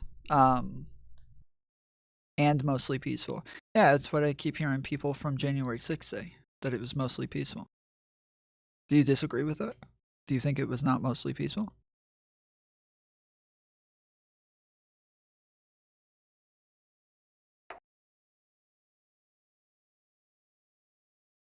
Planned Parenthood perform. You guys always have to pivot in some way, don't you?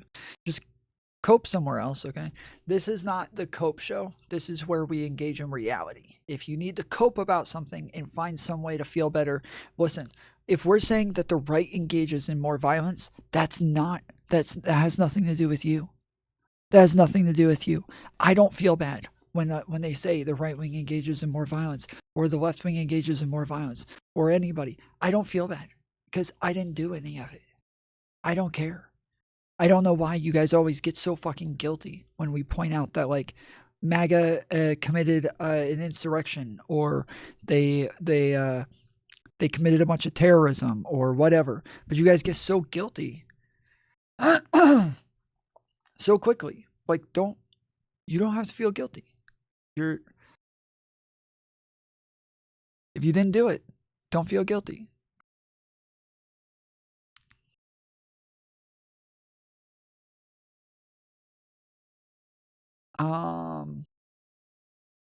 Because such characteristics have been found to increase in group bias and lead to greater outgroup hostility, violence for a cause may be more likely among proponents of right-wing ideologies.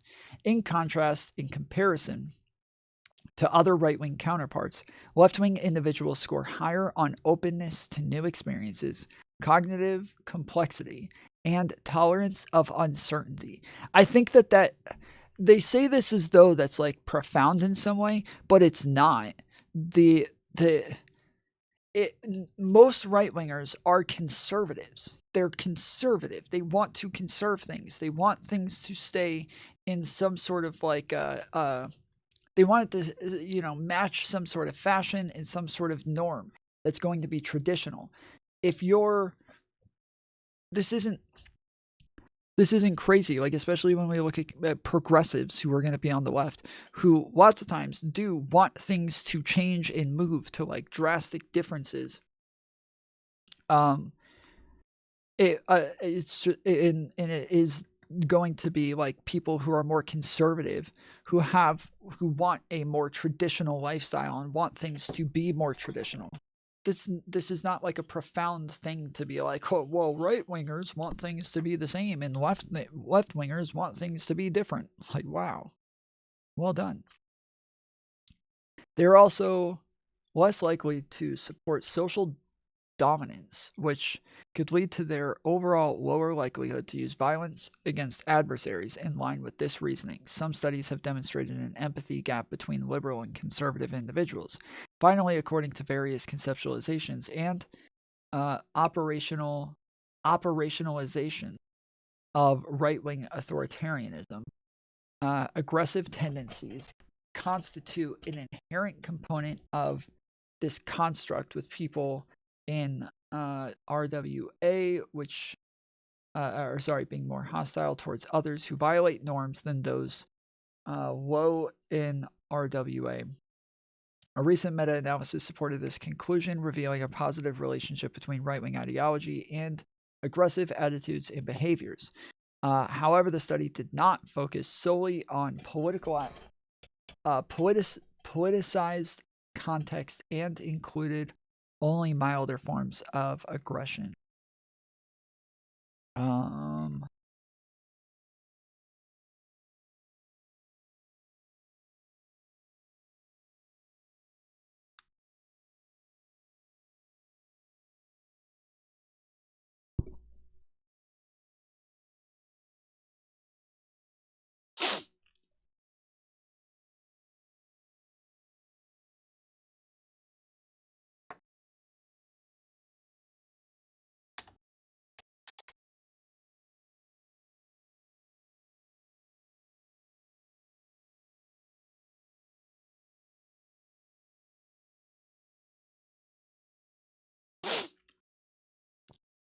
Ideology measures.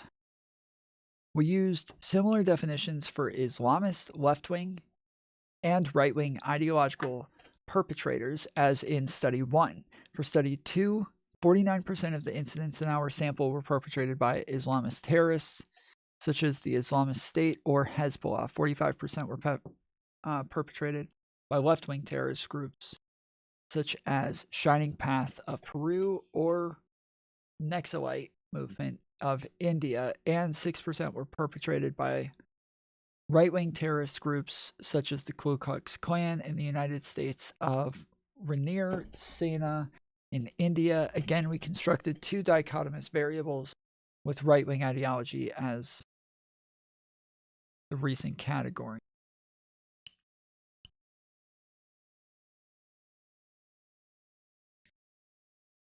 Terrorism.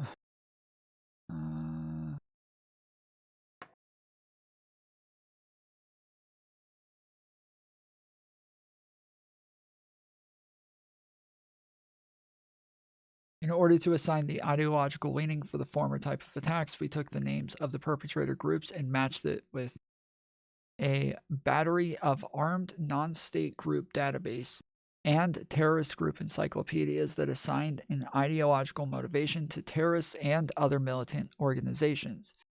For the latter type of attacks, we assigned a perpetrator ideology that best fit the generic description, such as Islamist, left-wing, or right-wing. Prospectively, for the examples given, in order to test our hypothesis, we kept events assigned uniquely to far-right, far-left, or Islamist perpetrators, which resulted in 523 uniquely assigned groups and 71,979 terrorist attacks.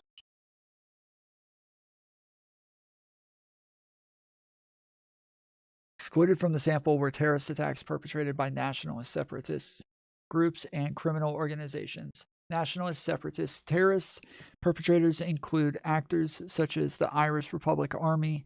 Such perpetrators adhere to a secular ideology that's motivated by a desire for political autonomy and independence by an ethnic or sectarian group within a country. Although we excluded perpetrator groups that are motivated solely by nationalist separatist objectives, some of the left-wing and Islamist perpetrators included in our sample also have a nationalist separatist ideology.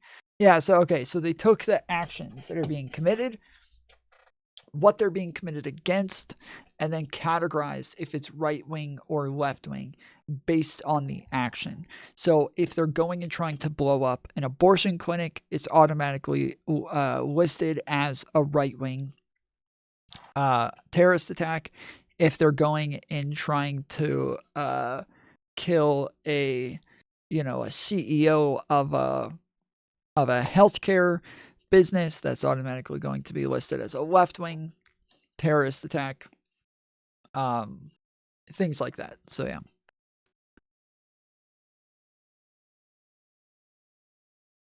It said Islamist protests might be responsible for more violence than left or right protests. I think we're actually does.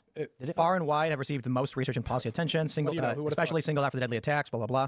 I mean, that's not surprising. I think we're coming on a culture of people and extremists who would be okay with political violence, and we're seeing this kind of culture of assassinations come up, I think, more and more in our culture. But just really quick, can you name any other political violence on the right other than J6?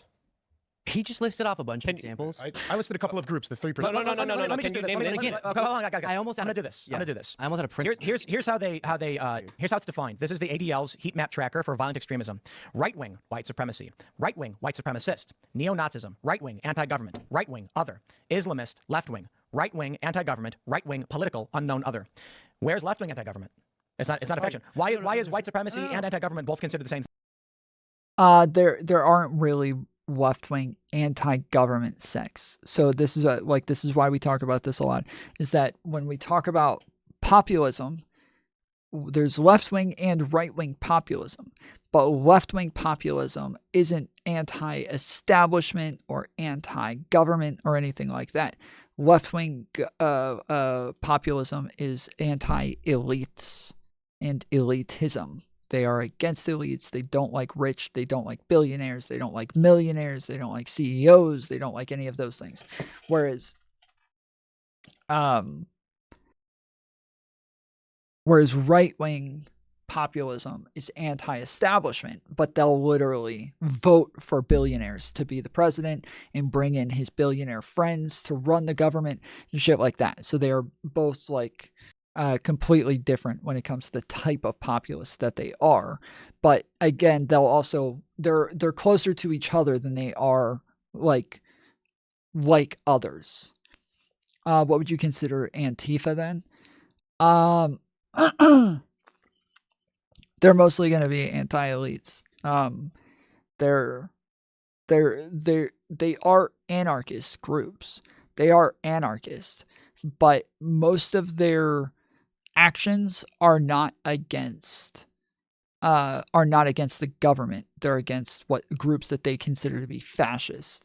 And so, while they probably would consider the police to be fascist, they're not normally protesting the police as much as they are other political groups, groups that are strictly political. Most of the time, that's what Antifa is focusing on.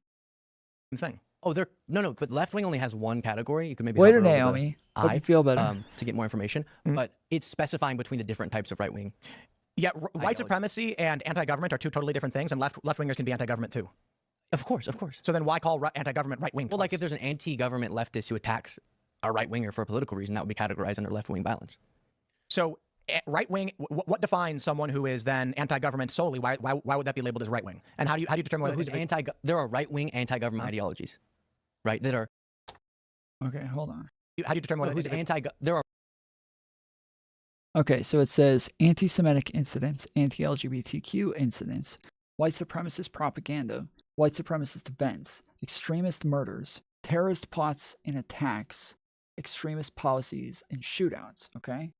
Then we have right-wing white supremacist, right-wing white supremacy, neo-Nazism, right-wing anti-government, right-wing other, Islamist, left-wing, right-wing anti-government, right-wing political, unknown other. They have two right-wing anti-governments and only one left-wing thing here. I don't know. I'm wondering if either. Yeah, because they only have a right-wing political as well. I'm assuming that's just all they have. Like, I'm assuming you can only filter it based on things that they have. So if they don't have any terrorist attacks that were anti-government from the left, then they just don't have a category to filter. There's nothing there. It's not on the map. So yeah, they just didn't put it on there to filter. Or right-wing anti-government ideologies, right? That are of a right-wing nature. What does that mean, right-wing nature? Like if you have a left-wing libertarian versus a right-wing libertarian, what does that mean? There's differences. I'm gonna botch if I start defining libertarianism. Well, if you don't know, what are you arguing? No, I'm arguing that the only research we have bolsters refutation of what percentage of professors are liberals? But you could absolutely. What percentage of professors are liberals? A bunch. 95? A bunch. I don't know. 95? So this is the problem we have. Yeah. What is going on? What the fuck? Let me explain to you. What is, so you're just like, that was such a random question. Like you got he's kind of like jumped all over the place from one thing to another. He said that he was going to try to get definitions from the first study that he pulled up, but then as soon as he pulled them up and saw that there were definitions, he got rid of it and just X'd out and moved on.